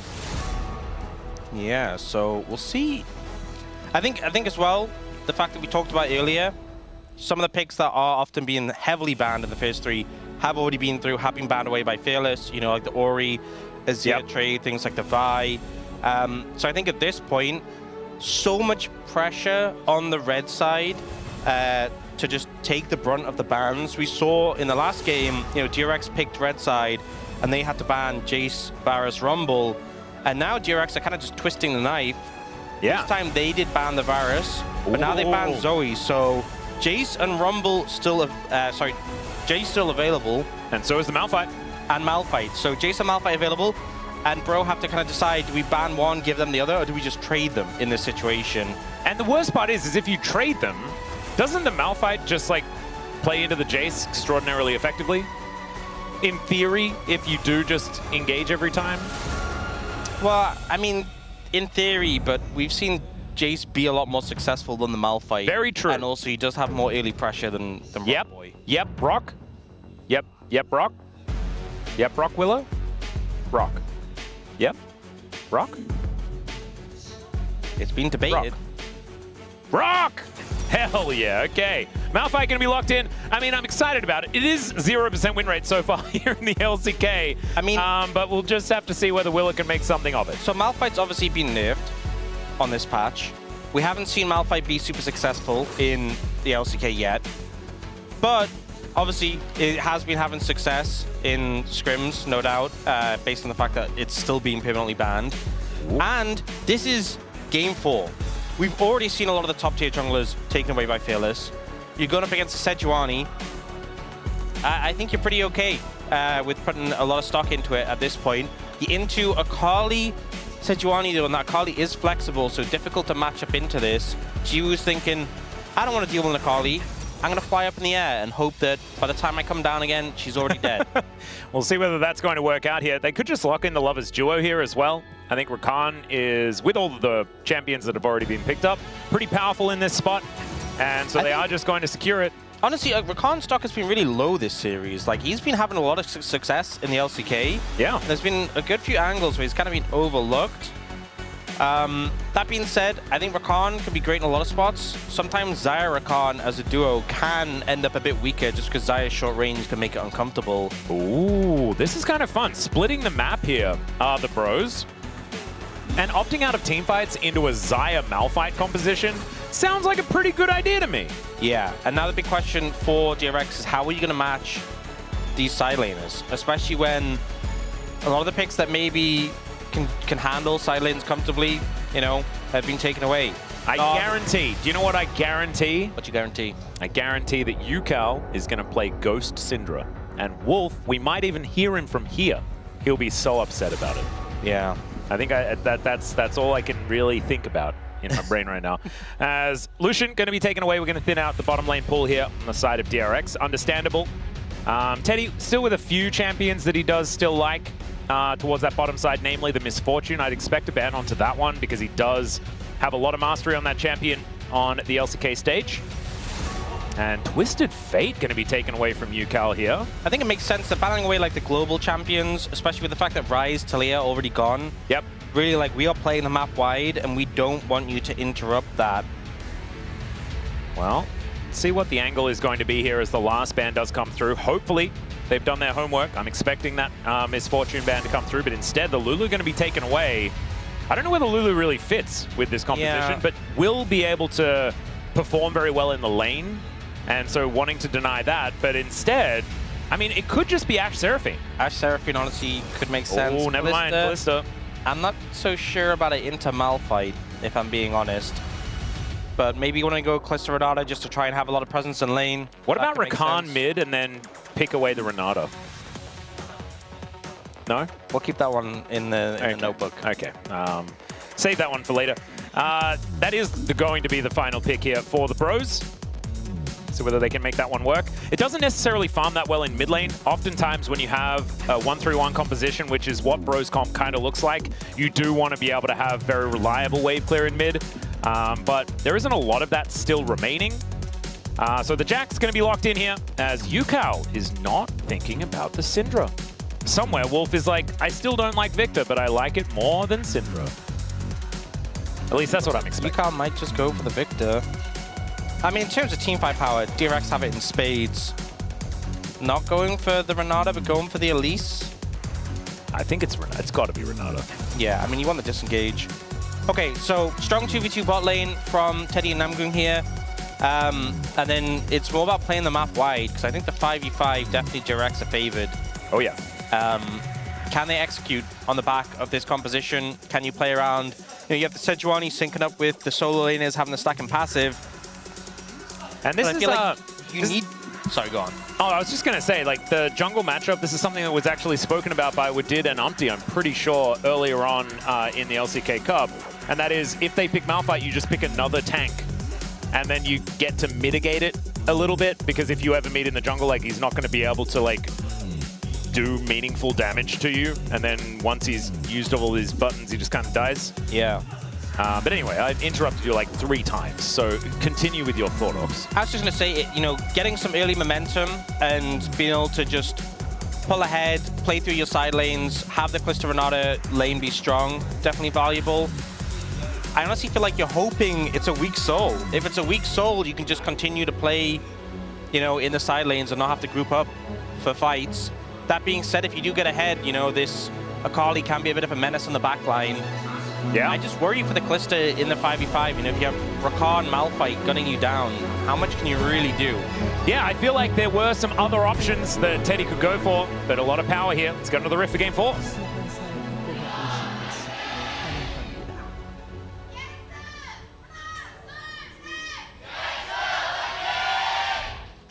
All right, here we are, ladies and gentlemen.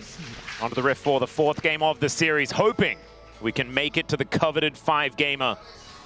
We'll see whether DRX can actually do that. One of the oldest Malphite skins there in the Glacial Malphite, I'm pretty sure. That's the name of that one.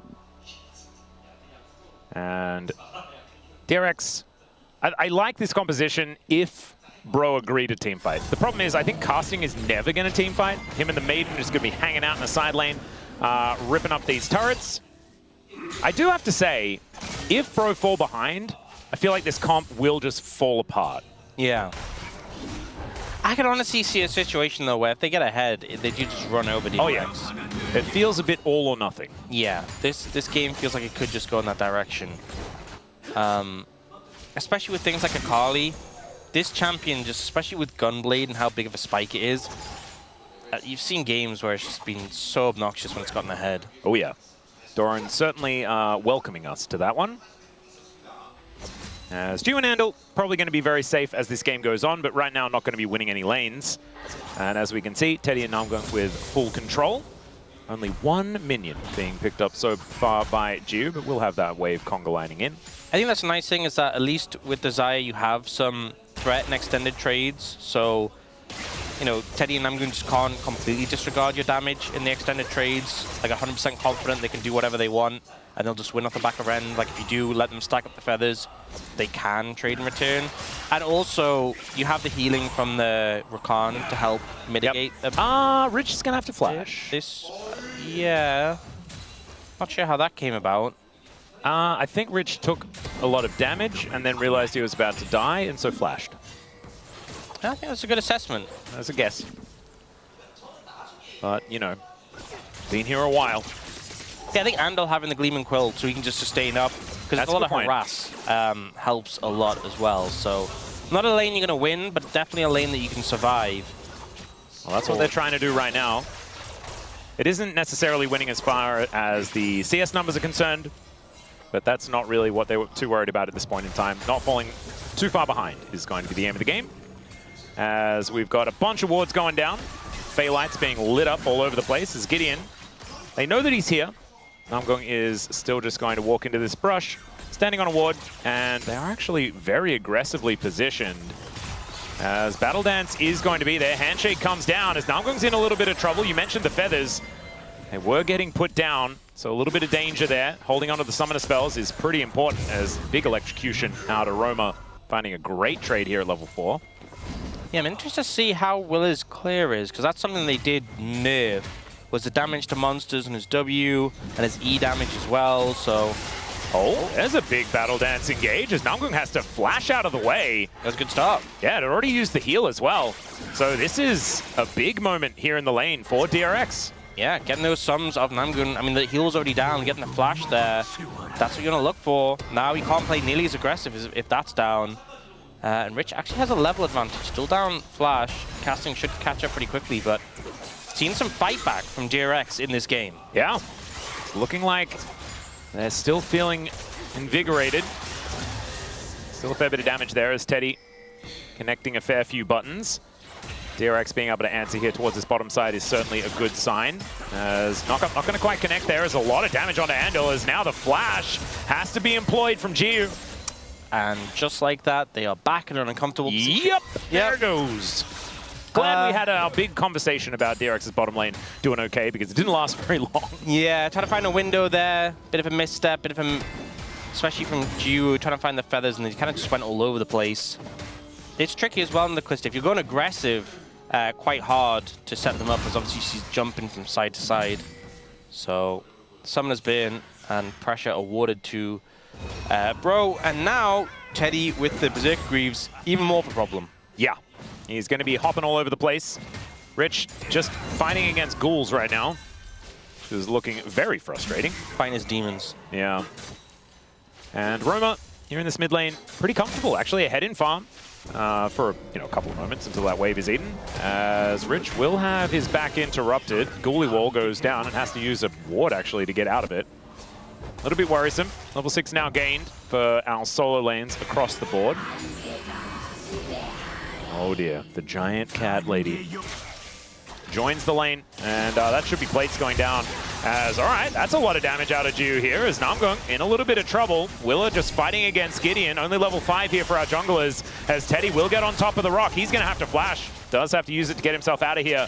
So DRX on the back foot once again. That's the thing with the Malphite, you just kind of uncomfortable and useless before level 6. Yeah. In certain matchups, like you can trade well, you have a lot of burst damage, and the attack speed slow is quite nice. But Sejuani just really doesn't care. And the fact that she has her Q means she kind of always chooses a fight, right? If for whatever reason she doesn't want to opt into the fight, she can just dip. You can never do that though. You know, she'll jump on you and then stack up the stun. Yeah. And you're either flashing or you're getting locked up. So another couple of camps though, and Willa will be level 6, so that's something. First Drake though goes over to the bros. Good spike to get. I think he's going for Zeke's first for the ultimate haste. Obviously a nice cool burn when you pop your ultimate. We've seen that a fair bit out of the couple of Malphites that we've seen. It's not a great sign though for DRX as far as the history of this champion, as Rich will be able to knock down the Ghoulie Wall, but casting otherwise very comfortable with how this one's going. Just creates a lot more things to hit for Rich in this lane. As level 6 has been gained here, so that Unstoppable Force is available for Willa. I'm a bit worried for this game number 5. I'm not going to lie to you. I feel like the bros are in a really good spot. So far, we'll see. We'll see. Definitely, bot lane's been going good. Yep. But I think first fight is where I'm really looking towards. If one happens, if Bro opt into one, first fight is kind of the signal. Well, we'll see whether they even do, because we've mentioned that they do kind of want to play side lanes. It's going to be the best thing. Bro and Brew? Really? Wow, surprising. I know, it's weird that the bros would opt into not fighting. But that is likely where we are. But no, it does work out very well for them. Oh dear, the Wall of Cats gets the flash out of Rich. This Jack's counterpick is not quite working at this point in time. he's going to get mangled. Yeah. And this wave is going to get shoved in, so he has to cancel that back. And, oh, the sound of the cats getting hit by the turret is just not great. It really is kind of disturbing. Do you think it's like, it's not just like the fact he's obviously having a bad time on lane, but just constantly hearing these meow noises? Yeah, and he has to be the one that does it as well, otherwise the cats will get him. As Teddy bouncing around, they are looking to try and focus the Renata, but that means that Teddy is just having the greatest of times. Yeah, it feels like they get a good trade on the Renata, and then Teddy just jumps forward like, okay, my turn. Yeah. That's like the consistent way this has been going, and I think it's starting to get to the point where Teddy will just kill you if you do that. Well, let's see whether Willa can actually get this ultimate out and do something. Baylight does get set up once again by the bros, so I think not an angle at this point in time. Does complete the Zeeks as Willa on that back. So still looking for some sort of fight to break out. Oh god, just getting pummeled. I mean, casting Flash double? Yeah, I mean the thing is, maybe? yeah, there is the counter strike that he has to watch out for, but Yeah. still so dangerous. I Still, don't have Willa is sheep. coming on over. Probably not. But a lot of pressure afforded. Yeah. Well, that is going to be Gideon locking down that grub. One apiece. There's now Namgung moving over. Roma, first one to get into the river here. As that is going to be Gideon securing grub number 2. Gideon winning on grubs? Oh man, this is so What a dangerous for turnaround. DRX. Yeah. Well, we just have a gentleman's agreement. It's still 1,000 gold lead for the bros with how well these lanes have gone. But no first blood just yet. Zandil going to just dash away. Somehow, neither of them touched each other. Even a little bit. And Yukao completes the Rod of Ages. I think Rod of Ages is a great item for a game like this. Or a series like this, to be honest. As things are taking ages, just in general. Yeah, really are. It does bode well for a Xayah composition, in theory. I feel like she does do a lot of damage at 3 items and things like this. Yeah, for sure. And it is a short-range composition, you know. Yeah. She will get a lot of value in the 5v5. You say will. Maybe it's can. Oh, good PS there from Teddy. Does secure the cannon. I'm just manifesting the 5-gamer. Yeah, beautiful. I love to see what you're doing there. Well, DRX going to look for a little bit of a reset angle here. He should be able to find it, as once again, Willa walks into a lane and then goes back home. Rich, though, this time, I mean, the CS gap isn't as ludicrous as it could be. I think the Yorick, from what we've seen in lane, has had infinite control. He has taken a lot of plates, though. That is a very good point. He's taken 3 already at 10 minutes. I mean, you just wait until Rich gets his fishing rod towards the enemy turret. It's going to be great. As now Willa has discovered Gideon. Okay, there is the engage right on top of the Akali as Roma flashes out of the way. Hostile takeover needs to get flashed there by Willa as well. And the Arcane Storm goes down, but it's more defensively used than being able to find any kills. As Jiu now fighting against Teddy, but Namgung's making his way down. Feather Recall is going to be enough to get Teddy out of there. As Andal moving over. Gideon waiting for this Drake to spawn. The longest first blood that we've had has already been eclipsed. As Rich going in really doesn't want more of his plates to go down, but guess what, Rich? More plates are going to go down. That's how we know we're watching a game of culture, right? Oh, yeah. Focus purely on the macro, not the just the bloodthirsty kill chasing. This is not a barbarian's game. Yeah. This is a thinking man's game. As Andal is thinking about trying to dissuade Gideon from going in onto this dragon. There is no unstoppable force as Fate's Call is going to come out. There is the Chemtech Dragon taken though, and Willa is likely to just die. Perfect execution there from Roma. Not going to debate the name of that one right there, as out goes Jiu, has to use the flash. And DRX, they lose out on the Drake, and they lose a kill, and the turret goes down in the top lane. It's a disaster. Yeah, they're just falling apart. Yeah. There was a lot of things wrong with this entire passage of play. I think Take us through some of it. It all started with when they burned 2 of their best team fighting tools in the Malphite ult and the Rakan ult on the Akali. Got it. With no damage to speak of and no realistic way of killing this Akali. Got it. And the Akali also had TP. Right. So they committed just insane levels of resources to try and chunk Roma out. Roma just TP's back, and now you don't have your best tools. And then they still stick around. And Willa has Zeeks, which is an item based around your ult. Yeah. So then he wanders into the dragon, with only Zeeks. Again, item based around your ult. He doesn't have his ult. And he's just kind of there. Just an awkward rock standing there. Yeah, it didn't really seem like he was able to do much of anything at all. Yeah. Apart from die, which he Yeah, correct. That is a good assessment of the situation. did. Thank you. You have 2 carries. You have a Jackson top lane as well. You kind of need them to be hitting people, really, to especially Akali this early on is a little bit too tanky, just to blow up. Especially, I think she had make treads then, or at least had a null magic. So not ideal, not optimal. And now 2 dragons in pocket for Bro, and it's a mountain soul. So. Yeah, that's going to be a tough soul to deal with, especially with a Sejuani on the table. Andal is just struggling to do much of anything at all, but now we're looking for a little bit of an ulti from Willa. See whether we actually get one, as the flash out from Nangung is going to be there. Yukao still at full health. Teddy down to the bailout already, and he's just dead. Rich in the backline looking for casting here, as it's a trade of 80 carries, but there's the unstoppable force from Willa to stop this Sejuani from getting away. And now Andal gets on in there once again, as now Roma, oh dear, could this be the attack of the Broma, as once again, he's found a decent angle, but Yukal's still there with a fair bit of damage, and Roma's not going to quite be able to get it. So it's going to be a 1-team fight by DRX, evening out the scoreline. This was better. This was better. You know, they had their tools in the fight, managed to connect on some good targets. Teddy did not get to play the game. He did I think not. That was a critical advantage in this one. I'm still yet to see the value of the rock, though, because Teddy didn't get to play the game, and then Willa altered to kill a Sejuani who got over the wall. Yeah, well, there's the value. I guess so. So Teddy managed to dodge away, good flash to not get hit by the quickness. And then Teddy just gets jumped by the Jax and basically one-shot. Oh, we're getting more fighting. I believe Andal is dead, ladies and gentlemen. There it is. Teddy pulls out the sticks, and down goes the Rakan. Buddy system. Buddy system is a powerful tool. Yes. Especially when you're playing Rakan. We learned this in primary school, guys. Yep, and then when you get caught, you just dash to them. Really effective way of not dying. So yeah, that's one to pick up here.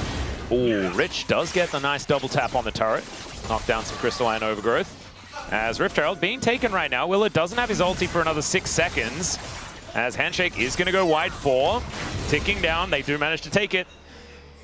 And so Willa now just looking to try and kill Teddy. There's the unstoppable force just to gap close. Guys, it's not. Yeah. That's not how you use that. No. Wow. Well. Look, guys, Malphite has been banned a lot, okay? We haven't Yeah. had many chances to play him. We're still learning what he does. At this point, I'm kind of wishing he was still being banned. Oh, his W got interrupted by Handshake. That's kind of sick from Nangun in the picture-in-picture. Yeah. That's how he died. But again, Buddy System would have saved him. Not much would have saved us from what we saw on our screen from the Malphite ult, but I'm really hoping we don't get a replay. Thankfully, really... there wasn't much of a kill. So it was just Andal falling down. Okay, yeah. Doug. All right, Coach Voice for the bros here. Just saying, great job. Now put Akali top lane, take Herald, play around Akali, okay? That is basically what they've said. Good strategy. Akali is very strong right now with the upgraded Merc Treads and the Gunblade completed.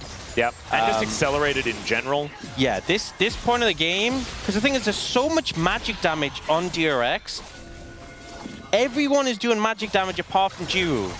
Why are you going AP Jax? Well, I mean, why not? Bin did it. It must be good. Okay, in they go. Hostile takeover comes down as Roma gets into the backline. He's in the shroud. Jiu is just eviscerated. Nothing he can really do about it. And now into the backline goes Rich. There's the unstoppable force they were waiting for. And everyone melts at the hands of the Victor. Wow. It's going to be a full house here. Victor's full of Jaxes, and down will go the Drake. DRX, welcome back to the series. I see you took a bit of a timeout. I'm glad you decided that you wanted to play the game. Now we see the Malphite value. There we go. That's what you do. You just Look at the pro fans. They're like, yeah. Wait, that's what Malphite does? There we go. I thought that ability was a gap closer. It's that simple. You just hit everyone with your ultimate. And you know what? If you're going to do that, I don't think anything else really matters. Jiru gets eliminated immediately. And Rich is waiting over the wall. Oh, 4-man Malphite ult. God. Counter-strike. The Arcane Storm. And then obviously the Arcane Storm, Oh, Andal, that was beautifully not played as upgrade. well. It's not upgraded yet, so it doesn't do the thing where it becomes mega, unfortunately, but it does enough. Yeah, it is. I'm still, look, Okay.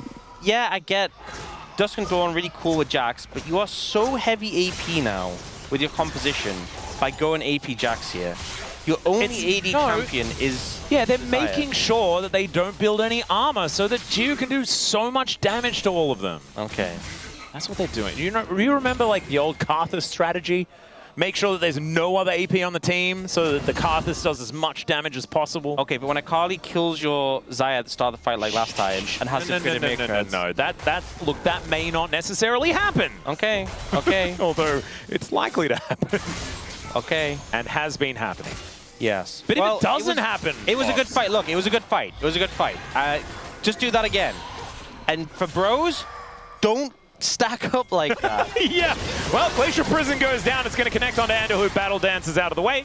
Guys, remember, you can play side lanes. That is a feature of your composition. The bros agreed that they are going to fight. And fight is what they will do. As the Rift Herald goes down to this mid lane, let's see whether that is going to be able to get a charge, and it certainly will. So Shelly gets a little bit of value. And Jiu will be able to secure the 25 gold. There it is. Nicely done. Now, gold advantages on DRX all over the place here. And if DRX gets to a Mountain Soul, it's game over. That's just GG, I think. I don't think Roma is able to get through that. Especially when it's a Jax, you know, and oh my goodness. That'll be pretty absurd. Speaking of Jax, Rich going in here. Teleports to come forward across the board here as the Maiden trying to get involved. And Rich is just a monster. Maybe this is why you play the AP Jax. Yukal comes down. And Roma, I don't think he's going in onto that one as the Maiden survives. Oh, no, it doesn't. 50 gold over to Yukal. I mean, it's doing very good in the 1v1. I'll give him that. Yeah, I reckon there's something to be said for the power of this particular Jax build. Very magic damage heavy, though. You're exactly right. Concerns there, but you know, it just puts a lot of weight on Jiwoo's shoulders. And he is at least playing Xayah, so you have safety tools. Yeah, you can bounce into the sky. Rabadon's completed for Yukal. He is a real fan of second item Rabadons. He is a big fan of Rod of Ages Rabadons, Yeah. it seems. Well, I think on the Victor, I like it even more. You do like having a whole bunch of AP. And Jiu now just parking himself in this mid lane once again. 3-0-4 though. This is the dangerous thing, is that Yukal, he is now very accelerated and also has a decent CS advantage as well. He's now parked in the top lane. And DRX really have turned this game around. And the 5v5s are just not going to get better because Yukal's going to get his upgraded Chaos Storm. I mean, I assume he might have it already. And then if you get kills, the ult becomes mega. Yeah. And he's 2 levels up on Roma. I know one of them is from the Rod of Ages, but still, he is very far ahead in that regard. Yeah, it's kind of ridiculous. I was expecting a 1-level advantage, but this is a little bit more than that as Jiu pulls back some feathers, but is otherwise not able to find too much. And this is the dangerous part, right? If you start losing in side lanes as this pro composition, then what does your comp even do? As Gideon, not going to get hit by the Grand Entrance. As he does go back in. Willer over here, though. 2 items complete. And DRX just probably waiting for this Drake to spawn. Look to lock that one down as Glacial Prison does go a little bit wide. Everyone has the keys to the doors at this point. And yeah, Rich is a menace. These 2 items that he's complete really has put him over the edge, because you can see that wave shoved under the inner turret. There is just no way that Carson can really fight back, as the Rock has discovered the Akali. And Roma will be able to get himself out of there. I mean, the thing with the Jax is you have crazy AP ratios, and with the Dusk and Dawn, you proc your ult passive so quickly. Yeah, it's just kind of absurd. And it's working very well. So we'll see what else he's going to be putting together here. But right now, it is a very frightening selection. And Teddy clears out the wave. Roma has a Shadow Flame now, so second item is now complete. But the second item is a little bit less good than Yukal's one, who does have a very dangerous hat. Blighted Jewel also there as well, building towards his first bit of armor penetration. It's exactly the same build as what he put together on his Ahri. And last time, like the first game, he copied the Rise build. Interesting. I don't know what it means, but it's interesting. Gideon, now on a ward. Rich has moved over. He's already started off this dragon, taking matters into his own hands. Let's see whether the bros can actually find themselves a team fight. It's not what this composition is built for, but it's what it's going to have to do to deny this dragon from going down. Namgoong flash handshake does come on in. The Glacial Prison goes down as well. Hostile takeover is decent. Andil down already as Rich getting taken out by Romer in this backline. DRX are getting out team fights by this composition somehow, and the Drake is secured by the bros. The Unstoppable Force right on top of Teddy, but he keeps himself alive as Namgoong is going to be able to pick up Jiu, and this time at least Jiu has survived, but I don't know whether it's actually going to win it out as the Feather Storm goes up, but he doesn't have the other option. Teddy's taken down. Oh my god, he lasts for such a long time, but it's the bros in the end that reign supreme. Finding exactly the fight they need. The flank angle so good, and you could see DRX uncomfortable, not seeing the opportunity to find a good engage. The Malphite ult held for so long because there wasn't a tight area for them just to fire on. The last fight that they won was everyone was clumped together. It was easy, it was obvious, but here everyone was split up to the side. And Roma was such a threat.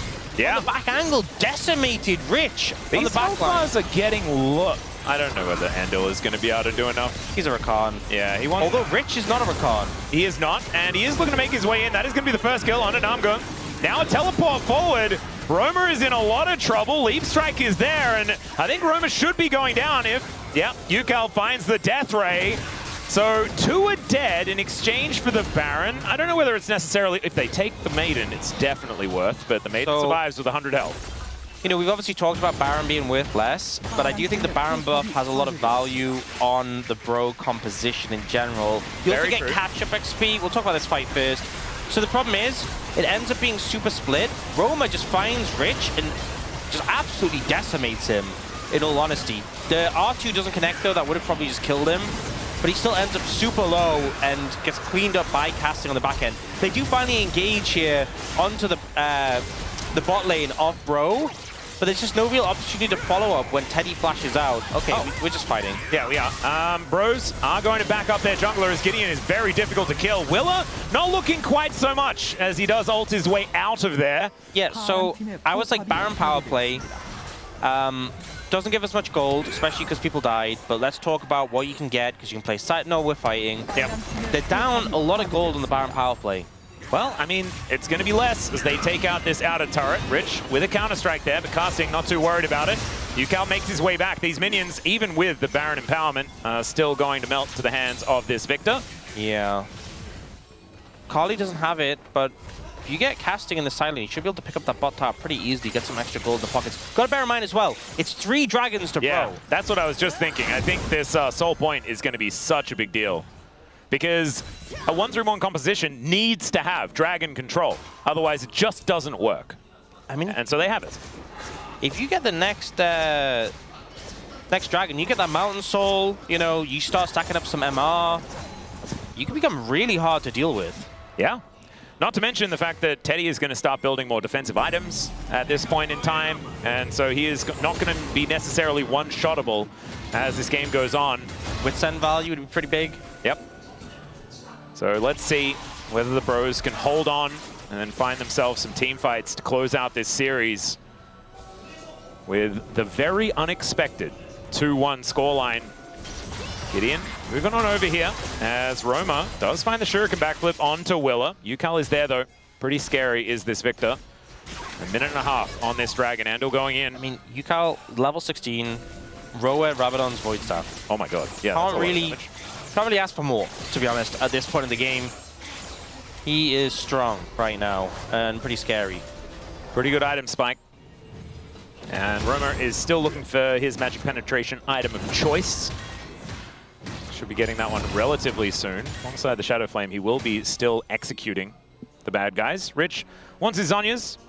Seems to be what he's going for, the items that he's put together now. Yeah, I think one thing with the Baron, though, is you do get, because they were down quite a bit in levels, and you get comeback XP from it now. So I'm not sure if that came into play, but they definitely have caught up a decent amount across the board. Ooh, one thing is, the 3-item spikes have come in for the 80 carries. I feel like Gears are better. What do you reckon? Jiwaz is pretty good. Doesn't have any pen yet, though, but there's not a ton of armor on the other side. That is being demonstrated by Gideon being the guy with the armor. Yeah. All right, once again, bro, it needs to be a pincer, right? Because otherwise, you just get ulted and die. They learnt about this earlier on. They played really well in the last fight. As now Rich going in, looking for casting. Andal doesn't quite find the angle, though. As now Will is the one that's in trouble. He just gets chain CC'd, and once again has to ult away. As hostile takeover is going to clip onto Jiu, who almost just kills Willer as a result. That's and enough. that should be Soul. Yeah, that's enough with Willer that low, no ult. Does have the flash, but it's so hard to get back in again. I'm pretty sure that DRX knows that they have to fight for this because Mountain Soul is so difficult to deal with. Let's see whether they can actually get in. There's the quickness from Andal. He does try and get rid of Gideon, and into the backline goes Rich, looking for Teddy, but the bailout is running. He did have an arm guard as the Arcane Storm is terrifying, and the Akali will go down, but Jiu is dead once again. Rich will jump on top of Teddy to lock that one down as Willer gets into the pit, and Gideon's out. They are giving over the Dragon to DRX, and DRX will stay alive in this game. A 3 versus 3 here as the handshake goes wide. Absolutely pivotal there as Casting still wanting to take this fight, and back they will go, and Casting, oh, he gets healed up, but the Death Ray is going to be enough to help take him down. The handshake to say, nope, we don't want to die anymore, and we got to understand the bros will walk away. Rich getting so much value in these fights on this Jax. The counter-strike just causing so much disruption in the backline. Teddy just can't do anything but watch him when he's popping this. You see he ends up coming in here, and Will is super low, so it's really hard for him to approach. Teddy gets disrupted here. We get Rich jumping on top of him. Teddy's super low. Zhonya's to buy time. Roma here ends up killing Jiwoo. But then on the bot side, Rich is chasing Gideon, but then jumps onto Teddy and just obliterates him. Yeah. And then Gideon is like, oh, I actually have to leave. I don't have teammates anymore. So Dragon gets secured.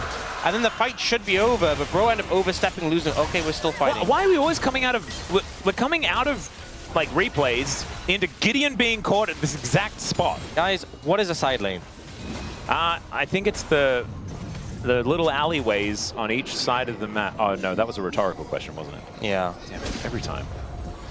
All right, 2,000 gold is the approximate lead here for DRX. They have themselves 2 of these Mountain Dragons. But it's still soul point for the bros.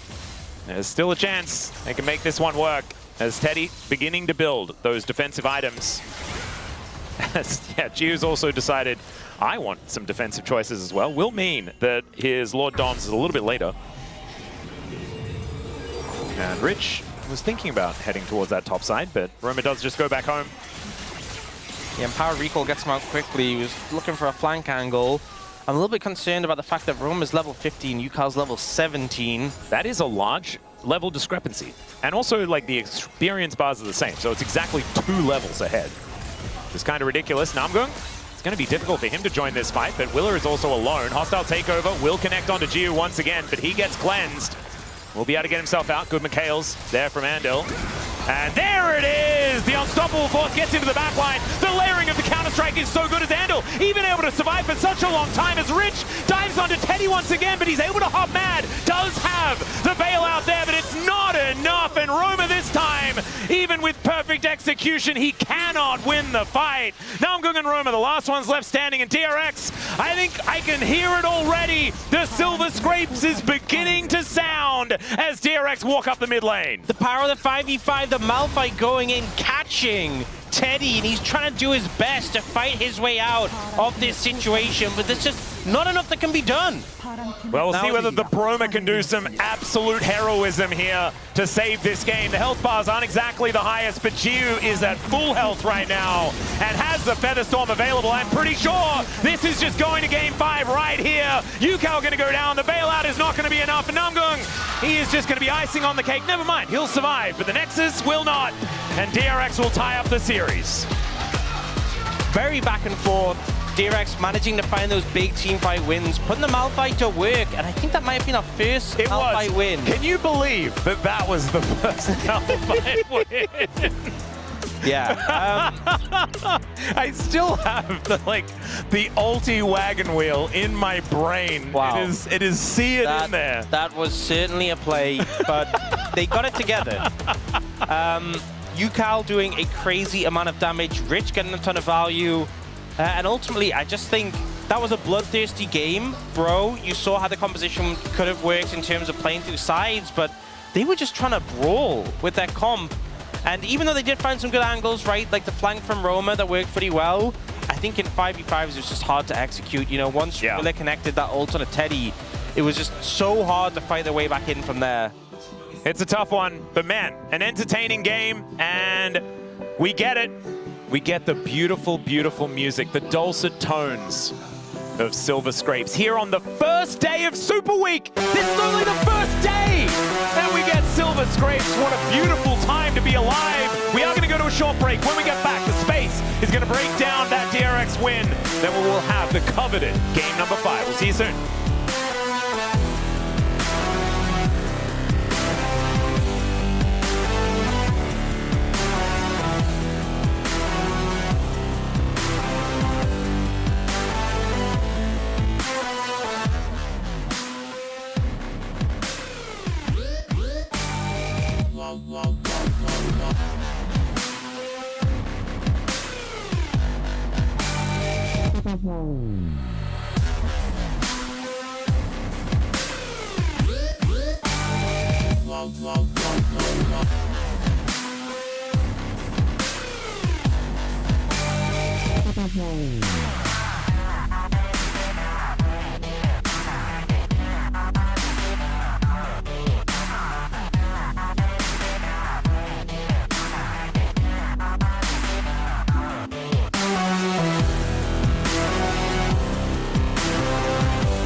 Second pick to do the heavy lifting in terms of batting away the OPs. Yeah. But, you know, with Malphite now taking out the equation, it's kind of Jace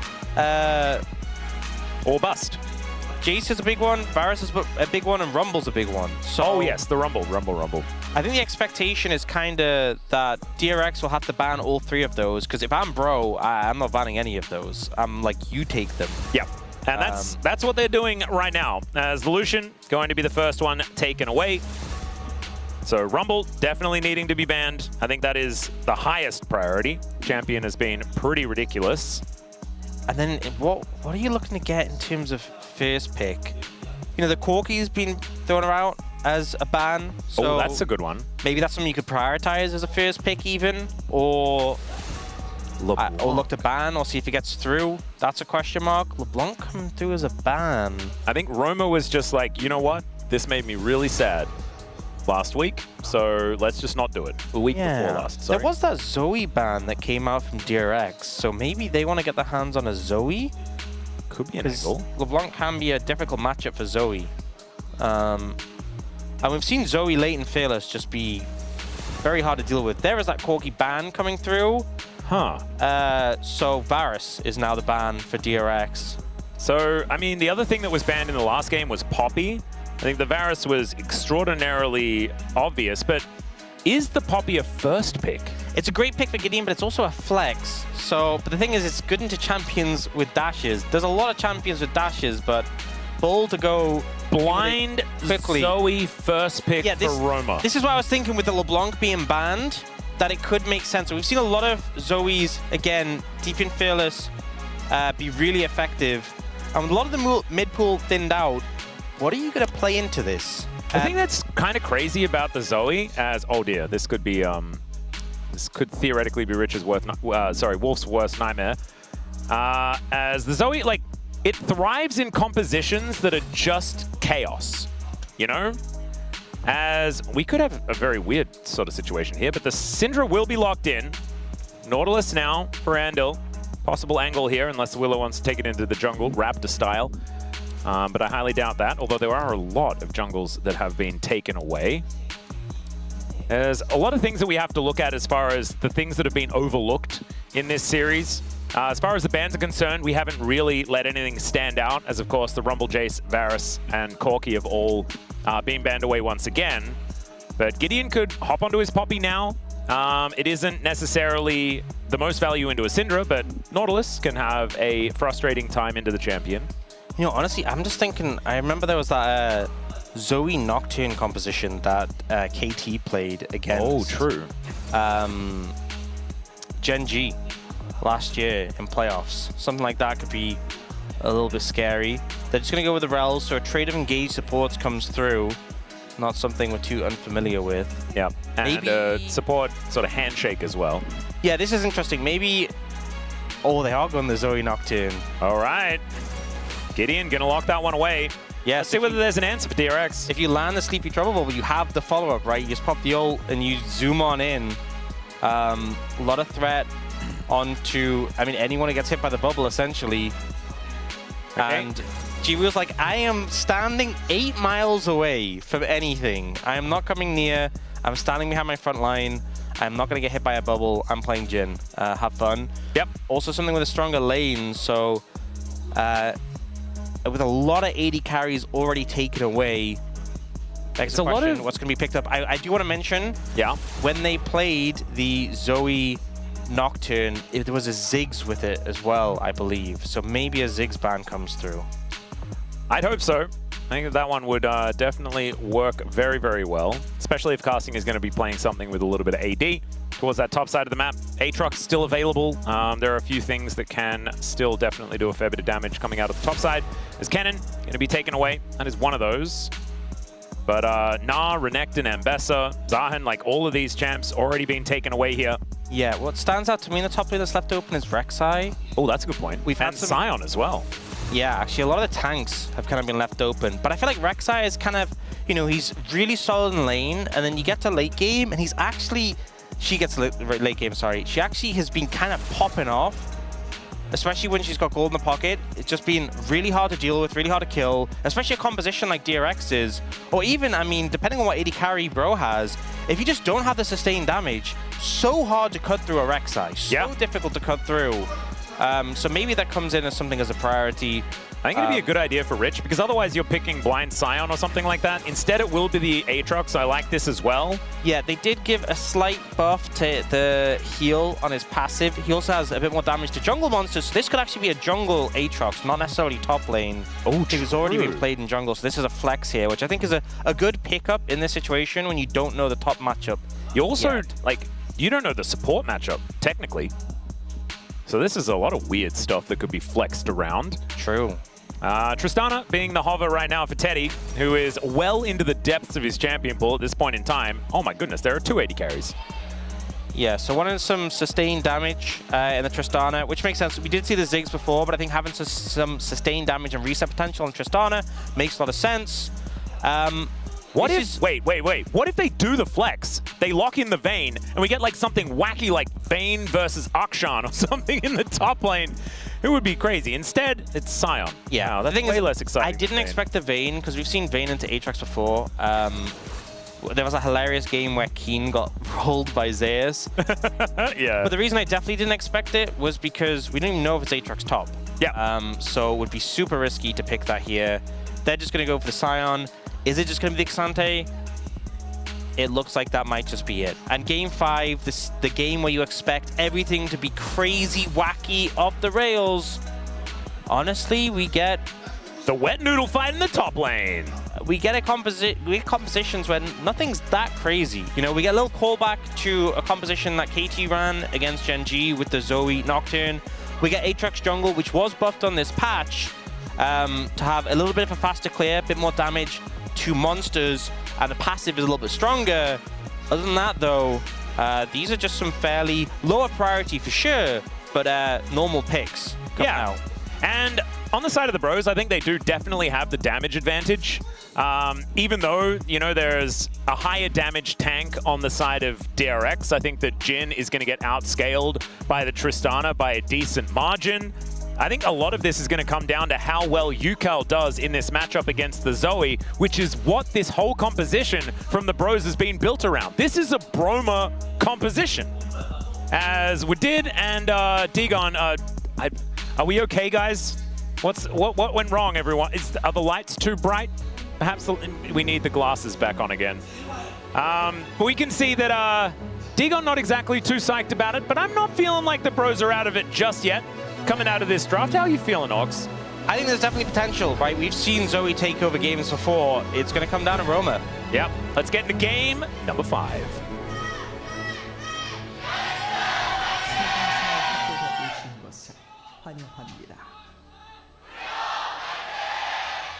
All right, here we are, ladies and gentlemen.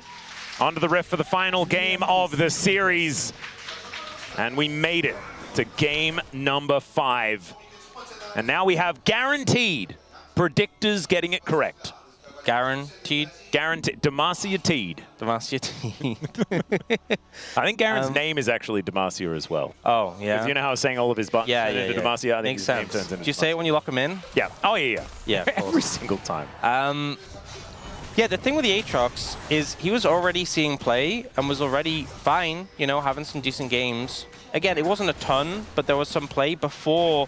I mean, the Kanavi game was ridiculous until they lost. What a great sell. Yeah, I needed to do that.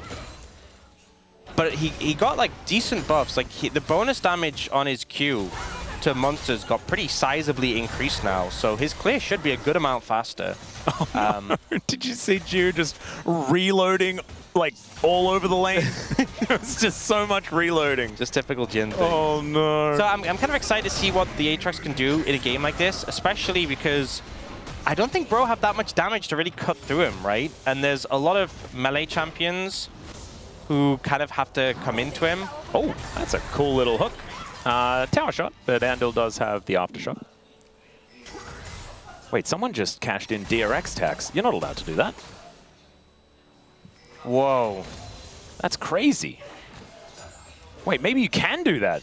Maybe I'm just learning now that everyone can collect the tax. Wait, but if Bro don't have that advantage, how? The Bro fans needed really Yeah, I was going to now. say, like, I was pretty sure this was, like, it's reserved for the bros, but apparently not. Okay, well, DRX tax being taken out. Maybe we're going to need some more possible things to spend our channel points on. Well, we'll see whether we can get onto that. That's crazy. All right, well, I'm reeling. As Willa, he's clearing his jungle. And that is going to be done pretty soon here. Finishing off on the Krugs. Yeah, they do have bot prio, so it looks like they're going to try and secure this Scuttle Crab. Yeah, there is a rotation over from Roma potentially. I'm concerned about that. Don't mess with the Zoe. Yeah, the Trouble Bubble can really make things difficult in this early stage. As there's the flash crash down from Namgung.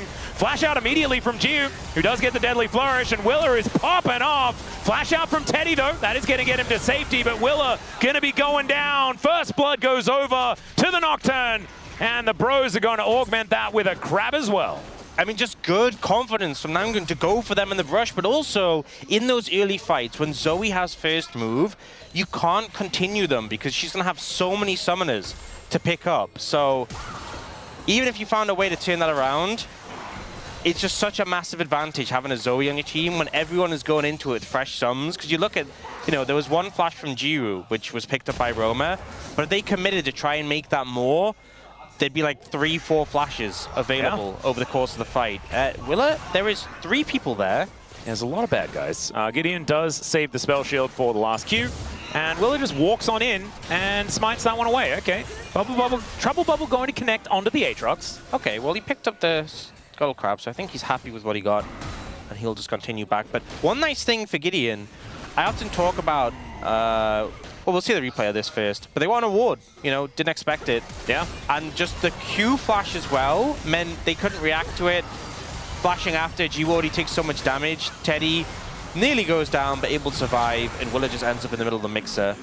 But I often talk about Ultimate Hunter, and so like getting a good ult off as Nocturne, you get Ultimate Hunter, means your next ult is a lower cooldown. The fact he already has a Ultimate Hunter stack pre-6 means that he gets his first ult is going to have the reduced cooldown.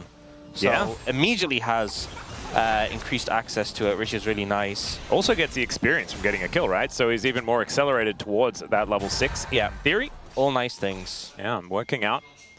as Roma does have those boots 2 completed. Actually going to be answering exactly the same buy as UCal. It's crazy to think Nocturne was a thing before Ultimate Haste was a thing. Yeah, Nocturne's been a thing for quite many years. And now you have like, you know, Hexplate, which is Ultimate Haste. You have Ultimate Hunter, and it's just now you can just spam it if you get enough stacks.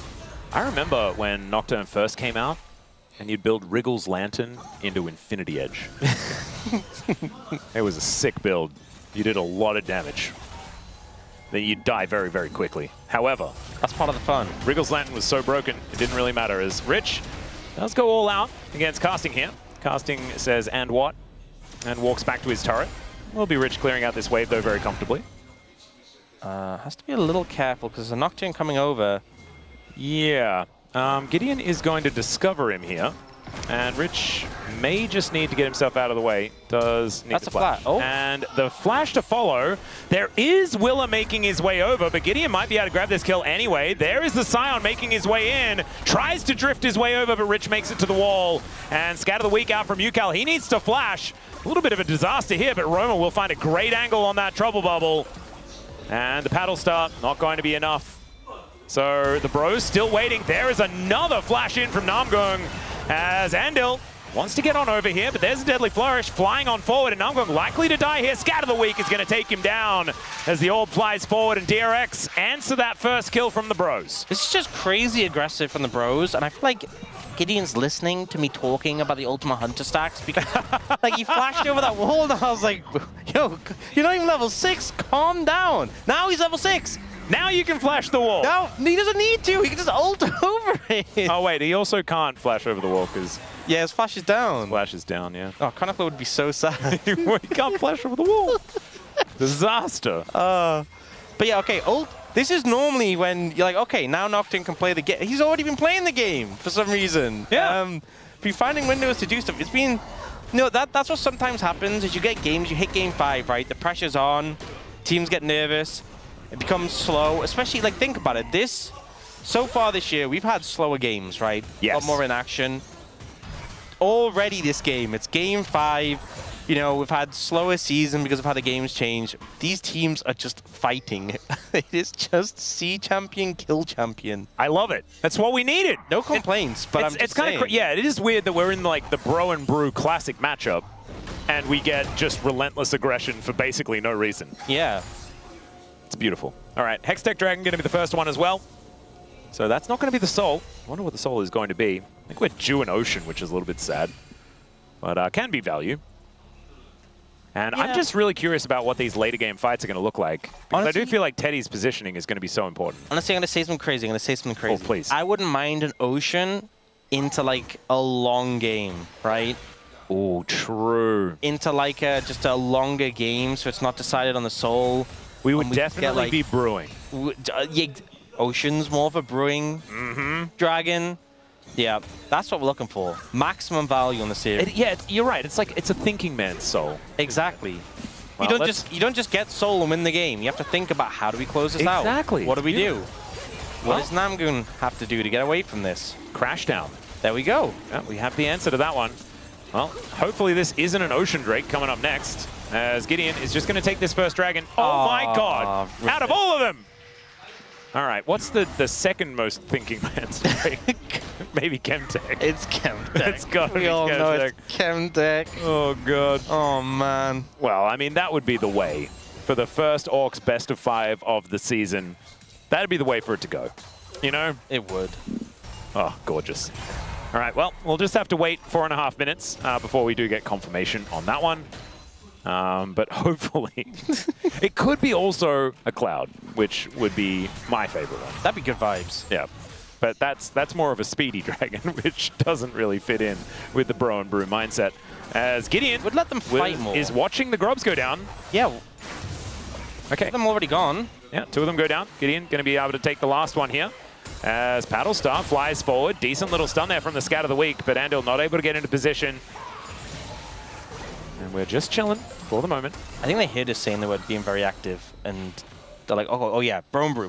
Yeah, they certainly locked back in. Maybe there was a coach voice. Okay. It was a coach voice. You know what I find hilarious? I think there's 2 aspects to it. Okay, I find it hilarious that Nocturne hit level 6 and we stopped getting action. But I think the reality is DRX realized Nocturne's now level 6, so I'm like, guys, respect the Nocturne.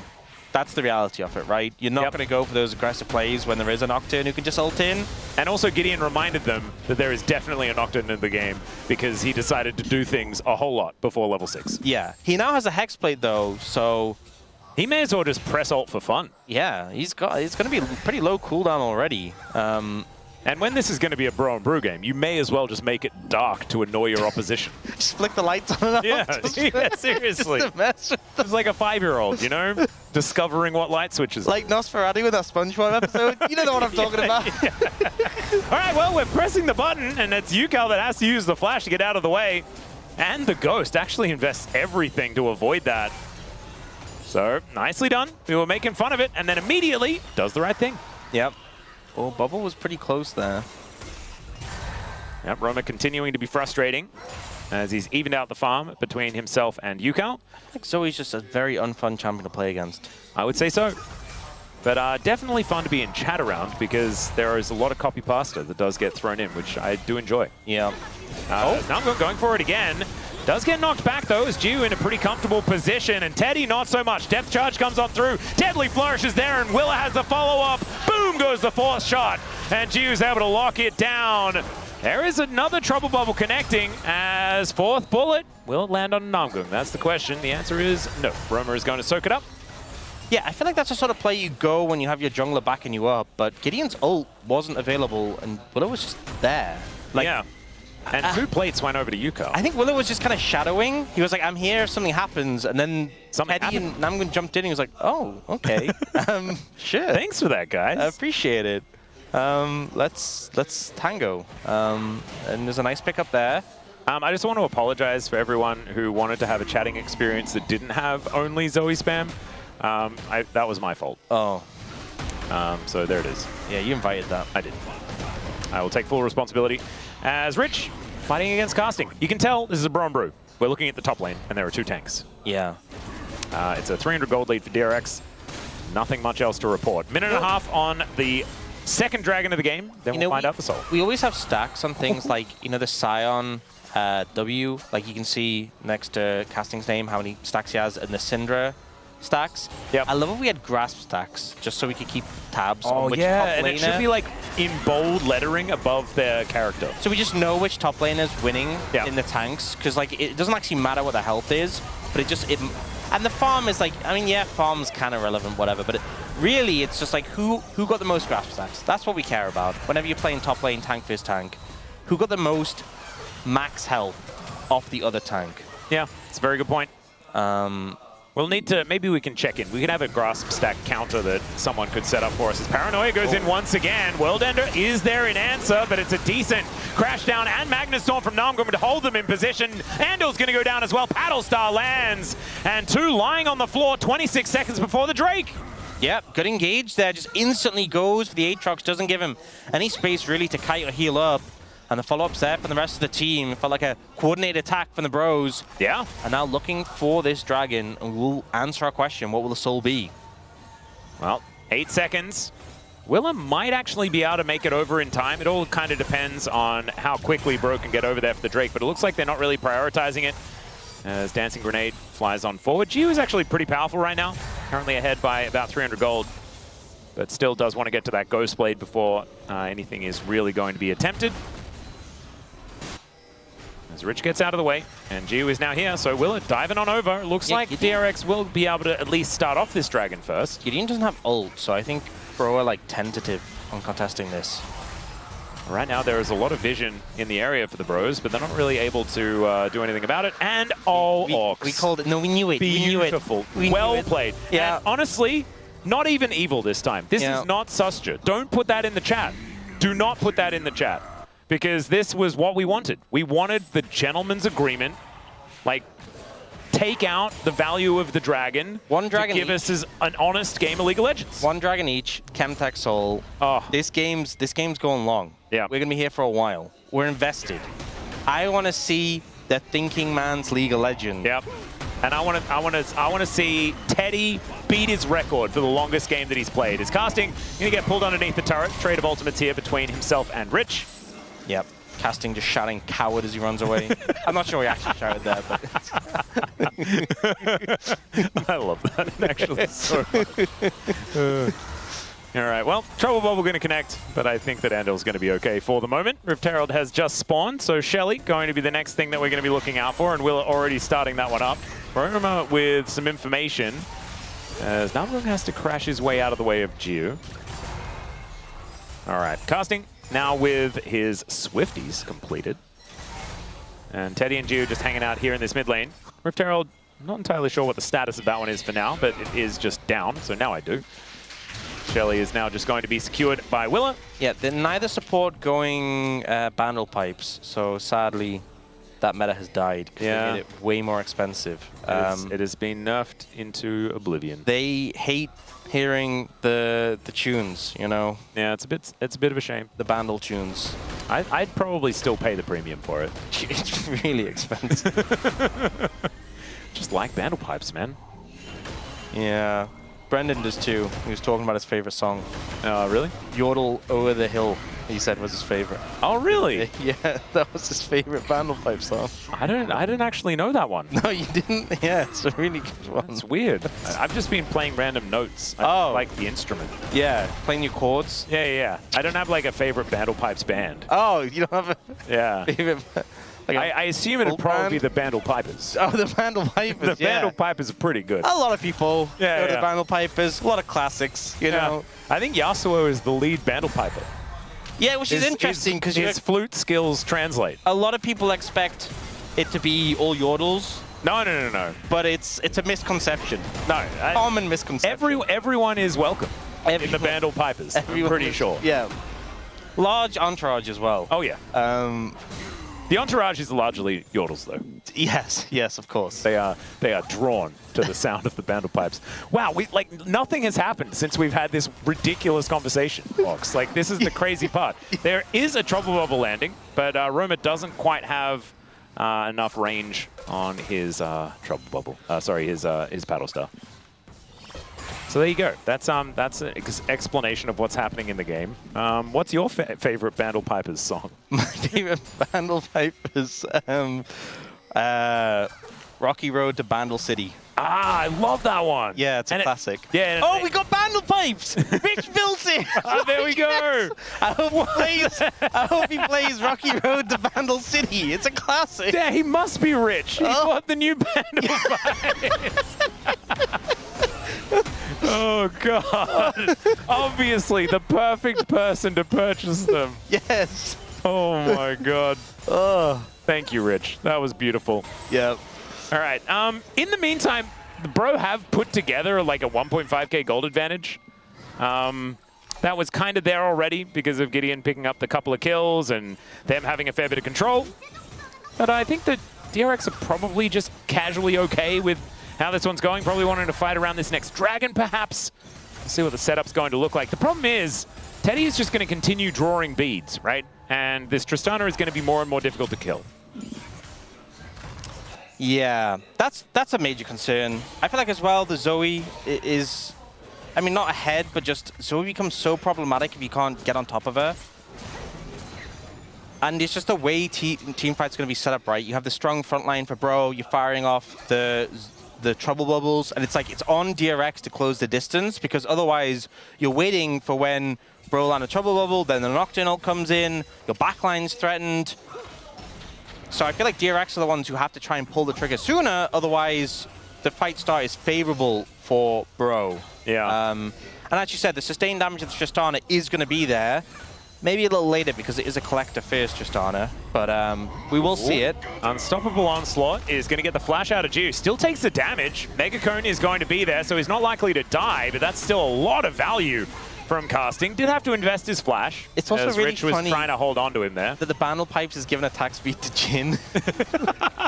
Hey, that does translate to extra damage, okay? True. But just not attack speed. As all right, does manage to land that one as the anchor comes through as well from Andil. Still, casting just does not care. He's Scion. As, oh, that bubble, beautifully placed. Always satisfying to get it through that particular wall. Yeah. Okay, Andal very low. Jiwoo a little low. Oh, Casting's TPing in with a big shield. Yeah, bubble goes wide, but Roma will have another one of those pretty soon. Baron just sails by casually here as Rich, finding himself very far up, as another Paddle Star going to connect here. There's another deadly flourish to come down. The Nocturne secures the Dragon as Will is in the back of the pit trying to get that steal off as the curtains have been called, but all of the bullets went into Casting, and he just did not care. Andal dead in the blink of an eye as Roma is going to be able to line up the Paddle Star, and that is a kill and a Drake over to the Bros. And Bro didn't even pop the Nocturne ultimate. They saved it. They held it. They were looking for an opportunity, but Gideon was like, hey, we won the fight. We got the Dragon. We could chase down kills, but maybe be an overstep. And you know what that is? It's a thinking man's play. Oh, yes, it is. The play that didn't need to be made. I feel like most people would have just said darkness in that moment. Gideon says no. Flick the lights Use off the and on light. again? Nope. No. Nope. He figured it out, you know? He flicked the lights off a couple of times at the beginning. It was like, that's what that switch does. He realized... I do not need to know more. He realized that by leaving the lights on, DRX would have to spend more on the energy bill. Oh, Teddy might be in trouble here as Yukao tries to line it up. Does, of course, have rocket jump. So Yeah. never mind. Easy to get away. All right, well, Sion got some trees to cut down. As there's a Paranoia. Gideon just getting underneath this turret. Barrier is going to be there, though, so maybe a bit of a bridge too far. Maybe you just realize that, yeah, that button is there, and I do really want to press it. Yeah. It's your trigger finger. Eventually it gets to you. You can't hold it there forever. Yeah. Have to press it at some point. Gets the barrier of Jiwoo. Jiwoo does live, though, on the back of that. Yeah, does now have his rapid fire cannon completed. And a quick cloak there as well. So DRX just cruising along. Still 3,000 gold in the hole. And the Bros feeling very confident with where the game is right now.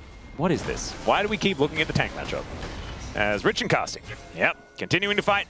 Willa moving over. Teddy. Really He's defending a very, very low turret. Yeah, and with the Crystalline Overgrowth, it's one auto and it's gone. Jiwoo also has rapid fire, so... He could just walk up and shoot it, is Yeah. what I'm thinking. And look at this. Wanders up and go. shot it. There it goes. It's easy as that. Gold lead down to 2,000 now. As Rich pushes Casting into the wall. Casting, I think, may have noticed. But that is a stretch. I'm making an assumption there, because he may not have noticed. And the Dark Sphere is connecting on the top side of the map. Yukao clears out the wave. Gold leads across the board, though, here for the Bros, even if they aren't very large outside of the jungle. And now they're looking to try and answer that take as Teddy is going to get rooted up. Rocket jump, really good buffer on that one. As the curtains still being called through here, is now Rich looking for the angle, went all out onto Casting, but traded the ulti, finds the Q3 though, still trying to look for it, is dodging a lot of these Qs is Casting, but Rich just doesn't care, he's under the turret, and he'll take down the Sion solo bolo for the Rich man from the top lane. Honestly, the attack speed on the Bandle pipes, you can actually see how fast See, it's worth the extra money, Ox. The value that Rich was getting in the all-in there, going pretty hard, able to get a solo kill. This is why we were looking at the top lane matchup. Dude, he actually just did a Bandle Pipe solo. He did. I think he must be the soloist in the Bandle Pipers. We found him. It's Cassante. It's been the Cassante the whole time. Yeah. All right. Yeah, Casting just He's just not able to walk so away fast. You don't. Honestly, I can't think of a time I've ever seen Cassante with attack speed. Yeah.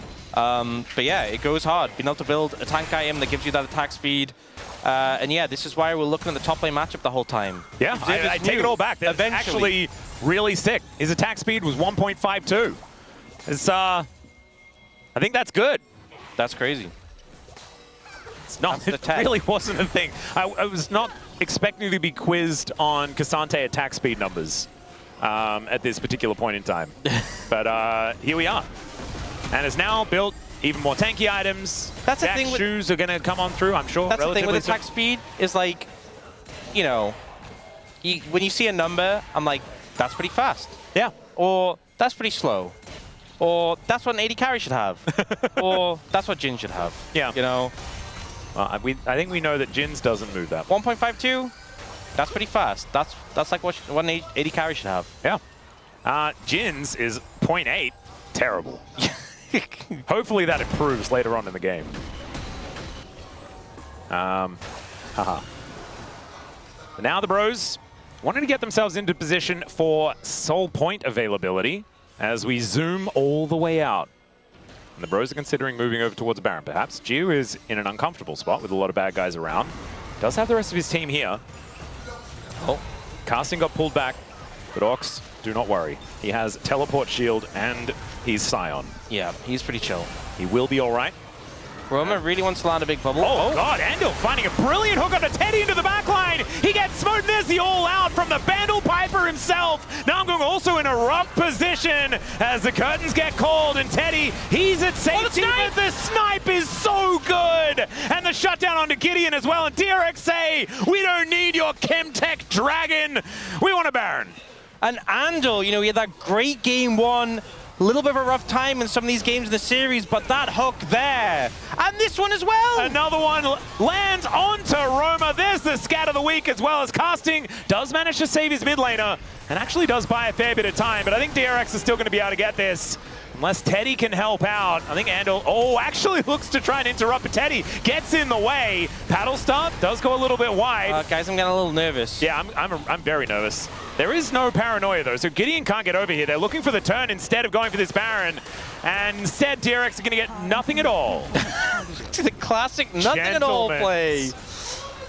Oh, that is beautiful. Rich even going to get interrupted. I know. It's okay. Dragon's He still just up. plays his Gideon's back up. bounce. And his ult's actually nearly available. Wait a second. Yeah, are they just going to lose Drake? Oh, my God. This is not how it was supposed to go. That Joker Actually, did not say do that. in the DRX coach are getting voice. back on the map. Rich's TP. Ooh, we're just fighting again. All right. Reset. And Paranoia just came back up. Let's see whether they can find the angle. There's Paranoia. It's back down once again. Deadly Flourish connects, and the unleashed power takes out the Nocturne. No more smite for this battle as Casting gets interrupted in his ultimate. Torn back as Andal, oh my God, he's bookended this series with great performances. Ignore the middle. Don't look at it. But these last two have been brilliant. These anchors, man, they are magnetic. Finding some great angles here. DRX get back on the map. Fight for Dragon again. They have to win this Dragon fight twice, but twice they did win it, and they will be rewarded. All right, let's see it once again. Which fight is this? This is the the first one where one. he sniped. How did he get that? Oh my God! That was crazy. That angle, and Teddy does manage to just live with Flash and Rocket Jump, but he's out the fight. Yep. And then everyone has to move to block him. Gideon's like, I need to get out of this, I'm gonna die. But he dies anyway, and the Rel goes with him. And then we have this goofiness with the Baron. We don't really see that. But this retake on the fight, Willa's pretty tanky at this point. He gets engaged on, dashes away, tanks the fear, and then the turnaround is swift. And Casting just can't get out. The Bandle Piper's on top of him. Yep. And he just plays his tune, and down goes Casting one more time. DRX back out onto the map, but haven't taken the Baron in the time of that replay. It's still close in terms of gold. There's still definitely ways that Bro can play the fights and win it, but it's been some good setups from DRX. Pen coming in from the 80 carries is pretty big. Yukal approaching Rabadons. He's also gone the Blackfire Torch Cosmic Drive combo. So the Cosmic Drive gives you movement speed whenever you deal damage, and with the dots from the Blackfire Torch, it's really easy to keep it up. Yeah. Especially when you're into like Scion and Rel, it's like you're probably always going to have it up. Once you hit a target, it's like... Land a Q, and then you've basically got Ghost and then another Ghost. Yeah, so the uptime is really high. So Yukal hoping to just have that constant mobility on that. Roma here going for the Banshees. Well, he might just sit on the... Yeah, I think Verdant the Verdant barrier. Yeah, for the spell shield, but hard to fish for bubbles if there's a threat of being engaged on. Gideon just picked up a GA there, though. Yeah, so Gideon is still pretty scary, just hasn't found very much value at all. And remember, he had the largest gold lead in the game in the earlier stages and died back-to-back. There's the Rabadons completed here for Yukal. That is, like, those are 3 items, man. Like, that's some 3 pretty good items. So this Cinder is going to be very frightening. And remember, it's a Chemtech Soul, and it's 2 dragons apiece. We are not anywhere near a Soul or an Elder, and we're 29 minutes into the game. So this is really that thinking man's game where they have to figure out another solution. I'm trying to think about who plays bass in the Bandle Pipers. That's what I'm thinking. Trying to figure it out. I know that, you know, the Bandle Pipes is Rich. Like, he's the guy. But I mean, there's What got do to you be think? other. What do you think Heimer plays in the Vandal Pipers? Oh, keys. Definitely keys. 100%. Yeah, no, for sure, actually. Why did I even ask? Yeah, guaranteed. Like he was actually the first one I knew was definitely a Vandal Piper. I can't believe I asked something so stupid. I'm sorry. I don't quite know who plays the drums. I feel like there's an obvious one for that too. I don't quite have it yet. It might be Olaf. Olaf would be good. But isn't he in what's it? Yeah, he plays guitar in what's the other one? Pentakill. Yeah. But I mean, he might moonlight. Oh, It's Karthus that's the drummer, right? Isn't it? Karthus that's the drummer? Oh, I have some bad Pentakill? news. So the pop-up came there for Bandle Pipes, because Namgun bought Bandle Pipes, but then refunded it and went, Oh, lock no. it. So Rel, no, maybe he had his Rel like, officially not in the Bandle Pipes. Yeah, they just realized that in the law, unfortunately, Rel, a little bit too recent. The Bandle Pipers have been around for quite a while, and Honestly, Rel could have been on like the steel drums or something. I don't know what they're doing. playing her pants. Yeah. I don't know what they're doing in the Bandle Pipers, but could have been. What could have been? A tool-assisted Bandle Piper. Yeah. Absolutely fantastic. All right, well, the Bros now getting into position around this Drake, but it's not up for another minute. Early Really wanted to get a preparations. crab. Yeah. Early preparations, getting the vision set up. I think vision is key when you're playing into or with a Zoe. Oh, Olaf was the drummer. I should have believed in myself. Thanks, chat. Yeah, Karthus was on his lead vocals. Yeah.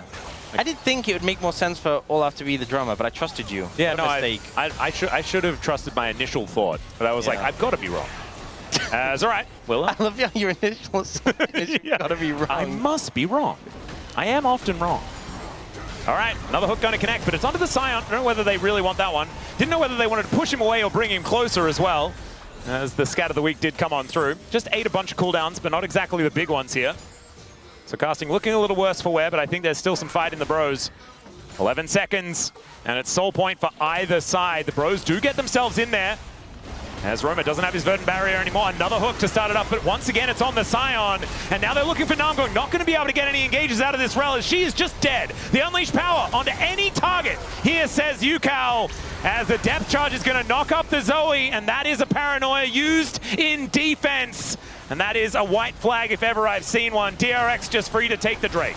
Yeah, just backing away, popping the Nocturne ult defensively, not able to find the angle, and the bubble just never connecting onto anyone they really want to commit to. And this is one of the problems with Zoe. It's so obvious when you don't hit your abilities, because you just kind of roll over. I mean, it's a little bit of damage onto Willa, but these bubbles keep hitting the tanks, and that's the beauty of this composition. You know, you have a Xante who can press W when the bubble hits. You have a Nautilus who's a support. If he dies, who really cares that much? Yeah. I know the support life. And he'll probably cares a bit. But that's it. He's willing to sacrifice himself, and Namgun just gets completely exploded when he makes the mistake of existing, unfortunately. That's the truth of League of Legends as a support and pro play. Yeah. Gets this point of the game, and the enemy mid laner has lots of expensive items, and you just kind of die. Yeah, and the thing that I actually really want to commend DRX on is oftentimes if you use the Unleashed Power on someone that isn't high value, it can be really good. But the Bros didn't get any value out of the Rel, right? Magnet Storm is such a big deal, and without that extra layer of frontline, they literally couldn't do anything. You just cut the engage before it happens. Yeah. And I think the problem is that, you know, Bro are waiting for this pristine moment where the bubble hits the right target, Gideon can go in, they can get a big engage, they can follow up, but it's just not happening. And I think we've seen so many Zoe games where everything's gone right, and this is an example of when it's not going right. Yeah. And you can see how it's just feeling frustrating for the Bros. You know, okay, there's one under the Nautilus, but he queues away, there's members there to block it, there's no vision there. So what does it mean? It doesn't mean anything. Because Roma is hitting bubbles, it's just there's always people there to block, or it's hitting the target who's specifically there to soak it, you know? Yeah, like or it's hitting them when there's no follow-up to be had. There's no opportunity for Gideon to go in, right? Yeah. It's also DRX playing well around space that's unknown, right? Exactly. And getting vision where they can. And this is what happens. This is the benefit of being ahead and having a tempo advantage in the game, is that you get to put wards down. And that's really important. against Zoe especially. I think also the fact that it is a Jhin, right? I know, I'm sorry to say this, I know how you feel about him, but Honestly, it's looked pretty good this game. it's the fact that he hurts me just- physically. he can sit 7-8 miles back and just doesn't ever have to be anywhere vaguely near. Yeah. And then when, you know, you are winning the fight, he just gets to come in and shoot 4 times and reload. Yeah. Honestly, not even sure if he needs to reload at this point. No, he reloads in a cool way because someone yeah. dies initially to his spells, and then he has 4 shots for the remaining people. Yeah. But the thing to be said is, you know, it's still close in terms of gold. The soul isn't super meaningful. Teddy's starting to ramp up some big items now. Yep. It could just take one big moment. Well, Paddle That Star wasn't doesn't it. quite connect as Roma is slowed down. And there's the Unleashed Power. That's a lot of damage. Yeah, Send him scary. home, but isn't really doing too That much was more than actually close because he gets executed if he goes under a certain amount of health. So that. Yeah. he could have actually really just died there. If there was like a little bit more damage, he would have gone down. So Roma lucky to survive. Yukal also presses the Ghost button. Oh, there's we're practicing the combos here between Yukal and Jiu. And it is something you can actually do. You can fish really effectively with a composition like this, with the amount of long-range, non-committal CC that they have. I think that's what makes it so effective into the Zoe as well, is that there's a lot of accountability. Yeah. I think there's some comps where it's like Zoe just functions and never has to be held accountable for how she plays, so she can just fire off and play really aggressive. But with this comp, I mean, there, you just had your spell shield procced, so now you have to be a bit careful when you're fishing. Ooh, beach ball. Okay, good poke. Well, taking a lot of damage here, and they are immediately going in. Flash out from Yukal as the Paranoia does get used. There's the flash on forward. Namgung actually very far away from the rest of the team, and once again, Yukal just presses an R button on him. I swear that was on cooldown, and oh god, Roma just explodes! Here is the return salvo! As Willer and Rich just bouncing around the team fight. A deadly flourish from off screen is exactly what Gio wants to do. Walks up, throws out the bullet, and even has time to reload before the Scion goes down again. DRX find a clean, almost a clean ace. Somehow Gideon makes it out alive. And I think that might just be enough. They're looking for the end. Gideon can't get a recall either. 5 members up.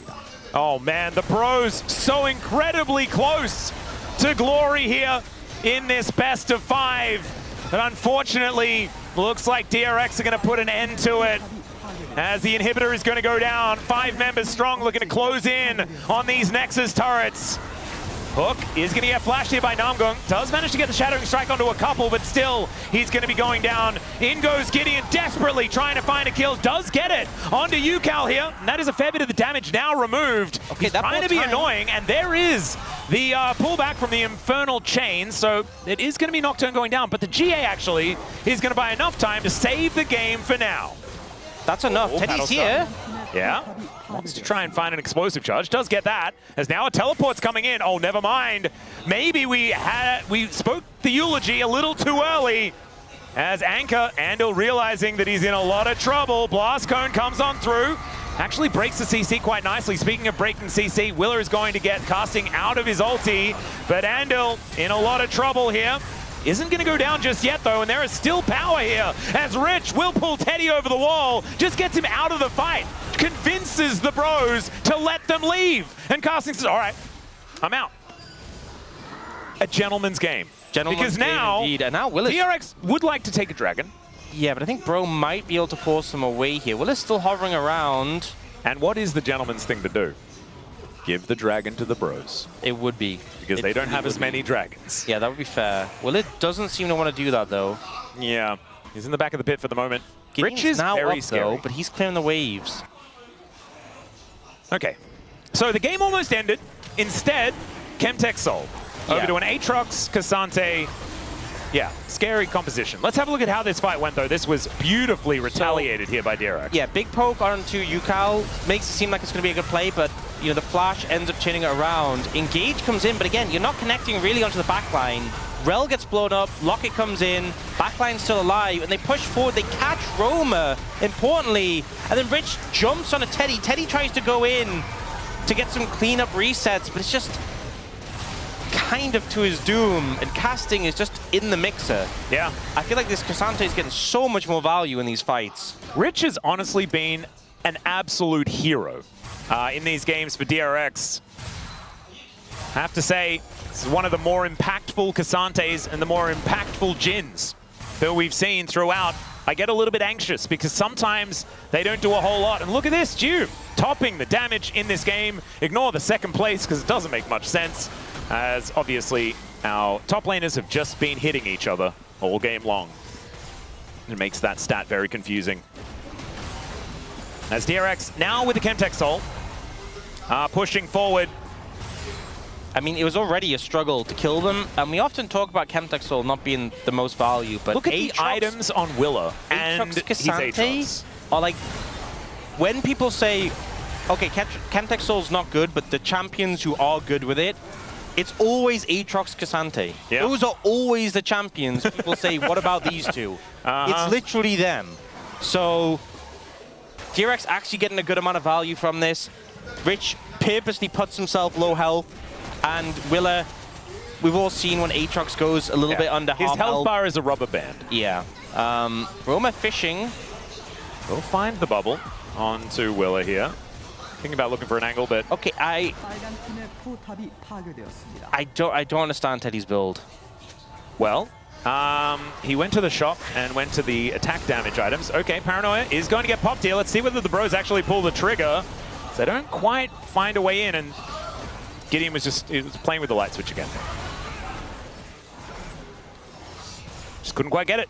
Teddy, I think, desperate for a spell shield. Yeah, he's got a spell shield, right? But a lot of the lethality into some quite tanky targets. I keep seeing him hit Rich, and he isn't doing much damage. I'll tell you that much. No, I never thought of Tristana as a lethality champion. Maybe because she is. But Trouble Bubble going to go wide once again here, as the bros don't want to give this one up. Hook going to connect onto the Scion once again. Teddy, now with that rapid fire, able to get some stuff done. Not to be confused with the rapid fire cannon, as once again another hook connects onto the Scion. This time he's actually taking real damage, as Gio can get some auto attacks down. The Magna Storm into the backline, but Namgung, where's the follow-up? No one's here! And the Paranoia's on cooldown for another 4 seconds! Oh dear. And this time Yukao didn't even have to use his ultimate. Oh, do you go for a steal? They could end the game if this goes badly for Bro. Well, this is kind of exactly what Zoe wants. You also don't have vision into the pit is the problem. How do you get a look in? It might have to be casting to put his body in there. Let's see. Another hook going to connect, though, as they just turn onto the Scion. And he's going to take some killing, but they have the time to... Oh, the unleashed power from Yukal. He finds the priority target. Casting is going to be taken down as Gideon is just launched on here by the Vandal Piper himself. It's a double for the Jin. And it's only Roma and Casting left alive. And I think Casting is a zombie right now, so he is just going to get taken out. And it's just the Zoe left skipping away. This should be enough to end. Roma and Namgun have to try, but I just don't think it's enough. 4 members strong. Just the Nexus Towers.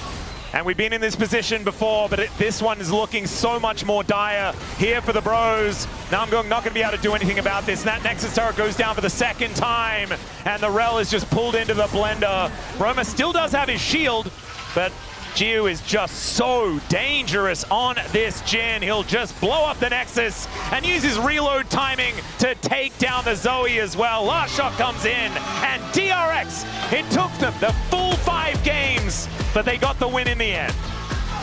They managed to battle through, and it felt like they were honestly losing a lot of momentum. The game 2, game 3 especially, you know, looked scary. Yeah. I think a lot of people were feeling the Bro hype train. Game 4 was tumultuous, but this game 5 felt a lot more convincing, even if it was a bit slow at times. DRX able to claim the victory in the end. And I didn't love the draft, but I loved how they played it. Yeah. Especially throughout the mid to late game, the fact that Yukal wasn't afraid to just throw his ultimate at a moment's notice and wipe out priority targets. As Rich, very happy, especially just glorious Vandal Piper performance in the last game. And Willa, he was a rock. And then he played the Aatrox really effectively in game number 5. Yukal not doing any acrobatics off the chairs this time around, was probably spoken to about that by the referee staff. As, have you done a POM yet? I'm figuring it out. I am pondering. I mean, over the whole series, it's probably Yukal, but my heart says Vandal Piper. That's what I'm thinking, because I mean, his Jack's performance was super good as well. As Andil's parents are here, and they got their value out of the ticket, and they also got the outcome that they were looking for. And that's a very stressed-looking Joker there, just at the back, walking off camera. Rich packing things up, but what an incredible day's work from that man from the top side of the map. And Ox, you still haven't made a decision. Ion's waiting. Yeah, I think I'm going... Just go with your heart. We know where your heart is. Just vote. It's okay. No one's going to judge you. It's so difficult. Okay, I'm going to write it down in 5 seconds, and then I'm going to write it down. 5, 4, 3, 2, 1. I did it. Oh, I did it. I don't even know what he did. I don't even know what he did. Oh my god. What did you? Were you brave? Were you brave? I did what I thought was right. Oh no, that sounds like a no. Oh dear. Well, the Bros, it was a solid effort, and the early game went very, very well for them. But it was just the way DRX slowed down in these team fights. They hit what was in front of them. And then when all of these orbs were on the ground, look at that scat of the week. Yeah. That was 1 billion orbs. That was a great scat of the week, right? That if someone voted him POM, it would be such a great call. I mean, honestly, I think like that's the right vote. Yeah. However, it's not the pipe vote. It's not. You know? And what's more important? Look, he's already won several awards for his performances with the Bandle Pipers, so he's got his recognition. Oh, that's a very good point. There's a lot of accolades. As Andil also, I mean, I don't think I told much of a lie when I said that he bookended this series with great performances. Look, Andil, I think, had some career best and also not career best performances in this series. Let's just say it was a valley, but the valley has high sides. Yes. You know? It was deep in the middle, though. Gio did a lot of damage. It was a battle, and in the end of it, they got their win. They did. And there was 2 predictions who were also right about that. It was Pony and Prince. Oh, was it Prince? Aha. I think it was Pony and Prince. There were definitely 2 over on the Korean side that were correct. None of us voted a 3-2. I think most of us with 3-1 predictions in favor of DRX. As UCal, he will pick it up. And so my heart is broken. However, I think that this was the correct choice, especially his Talia game. Absolutely wonderful. Him and Andil really running the show in that one. And in this game, the Syndra, the Ghost Syndra, you know, the bane of Wolf's existence, looked actually fantastic in this game. He made it work. Yeah. I also think the Victor got a amount of value on that with the big Arcane Storm. The Ari, he was the most relevant person on their team, I feel, even though they lost that one.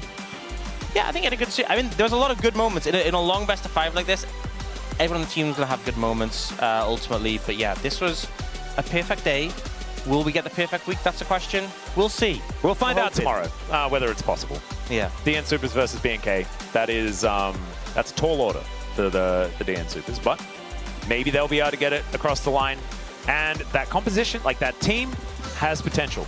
Yeah. And so they might be able to do it, as we will now have UCal on stage for the interview. And looking forward to hear about how things are going over at DRX, and also a bit of a celebration after a great show. Yeah, it also feels interesting because, like, I feel like you win this and you're thinking, like, okay, what's our, like, immediate, like, next match? Because it almost feels like it's not playoffs, but it feels like playoffs. Yeah, it's like in 2 days' time, like, who are we going up against? But it's actually no one. He's got some time off ready to prepare for the play-ins. But now, let's throw it over to that interview with UCal. Thank you very much, guys. This is Seer for the POM interview translation, joined by UCal on the side of DRX. Congratulations! Thank you, thank you. So the last time DRX won a best of 5 was actually 2022 Worlds Finals, and it's been 4 years. So it must mean a lot. How do you feel? My head coach said that DRX has never lost a best of 5, so as long as we made it to game 5, that we would win no matter what. So we believed in him and it came true. And this is your first POM in the LCK Cup. How do you feel? Now, my team is really good, but my form has been all over the place. So I really wanted to stay focused, and you know, we did really well today and it feels great.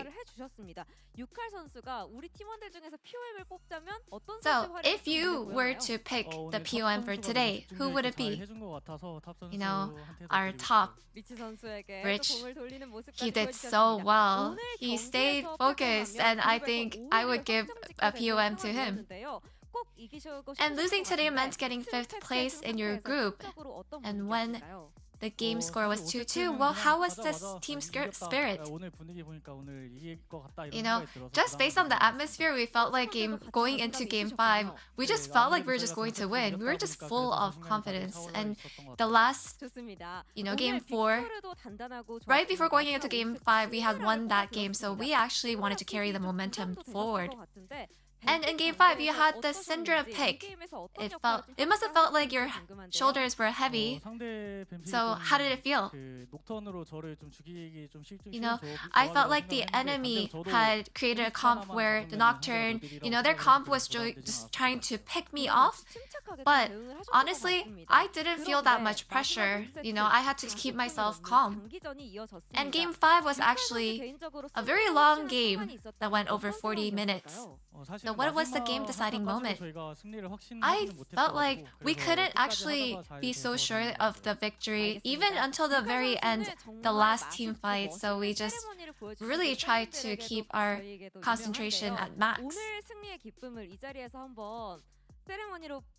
So, Yukel, you are known for those victory ceremonies, so can you reenact one right now?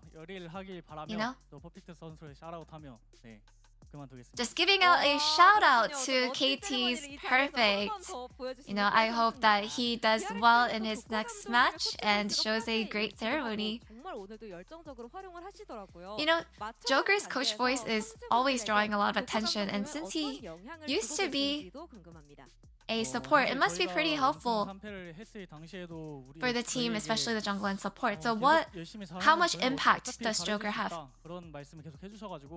He actually always talks to us about what we can work on to become a better team. So he actually gives us a lot of confidence, and it's been very, very helpful.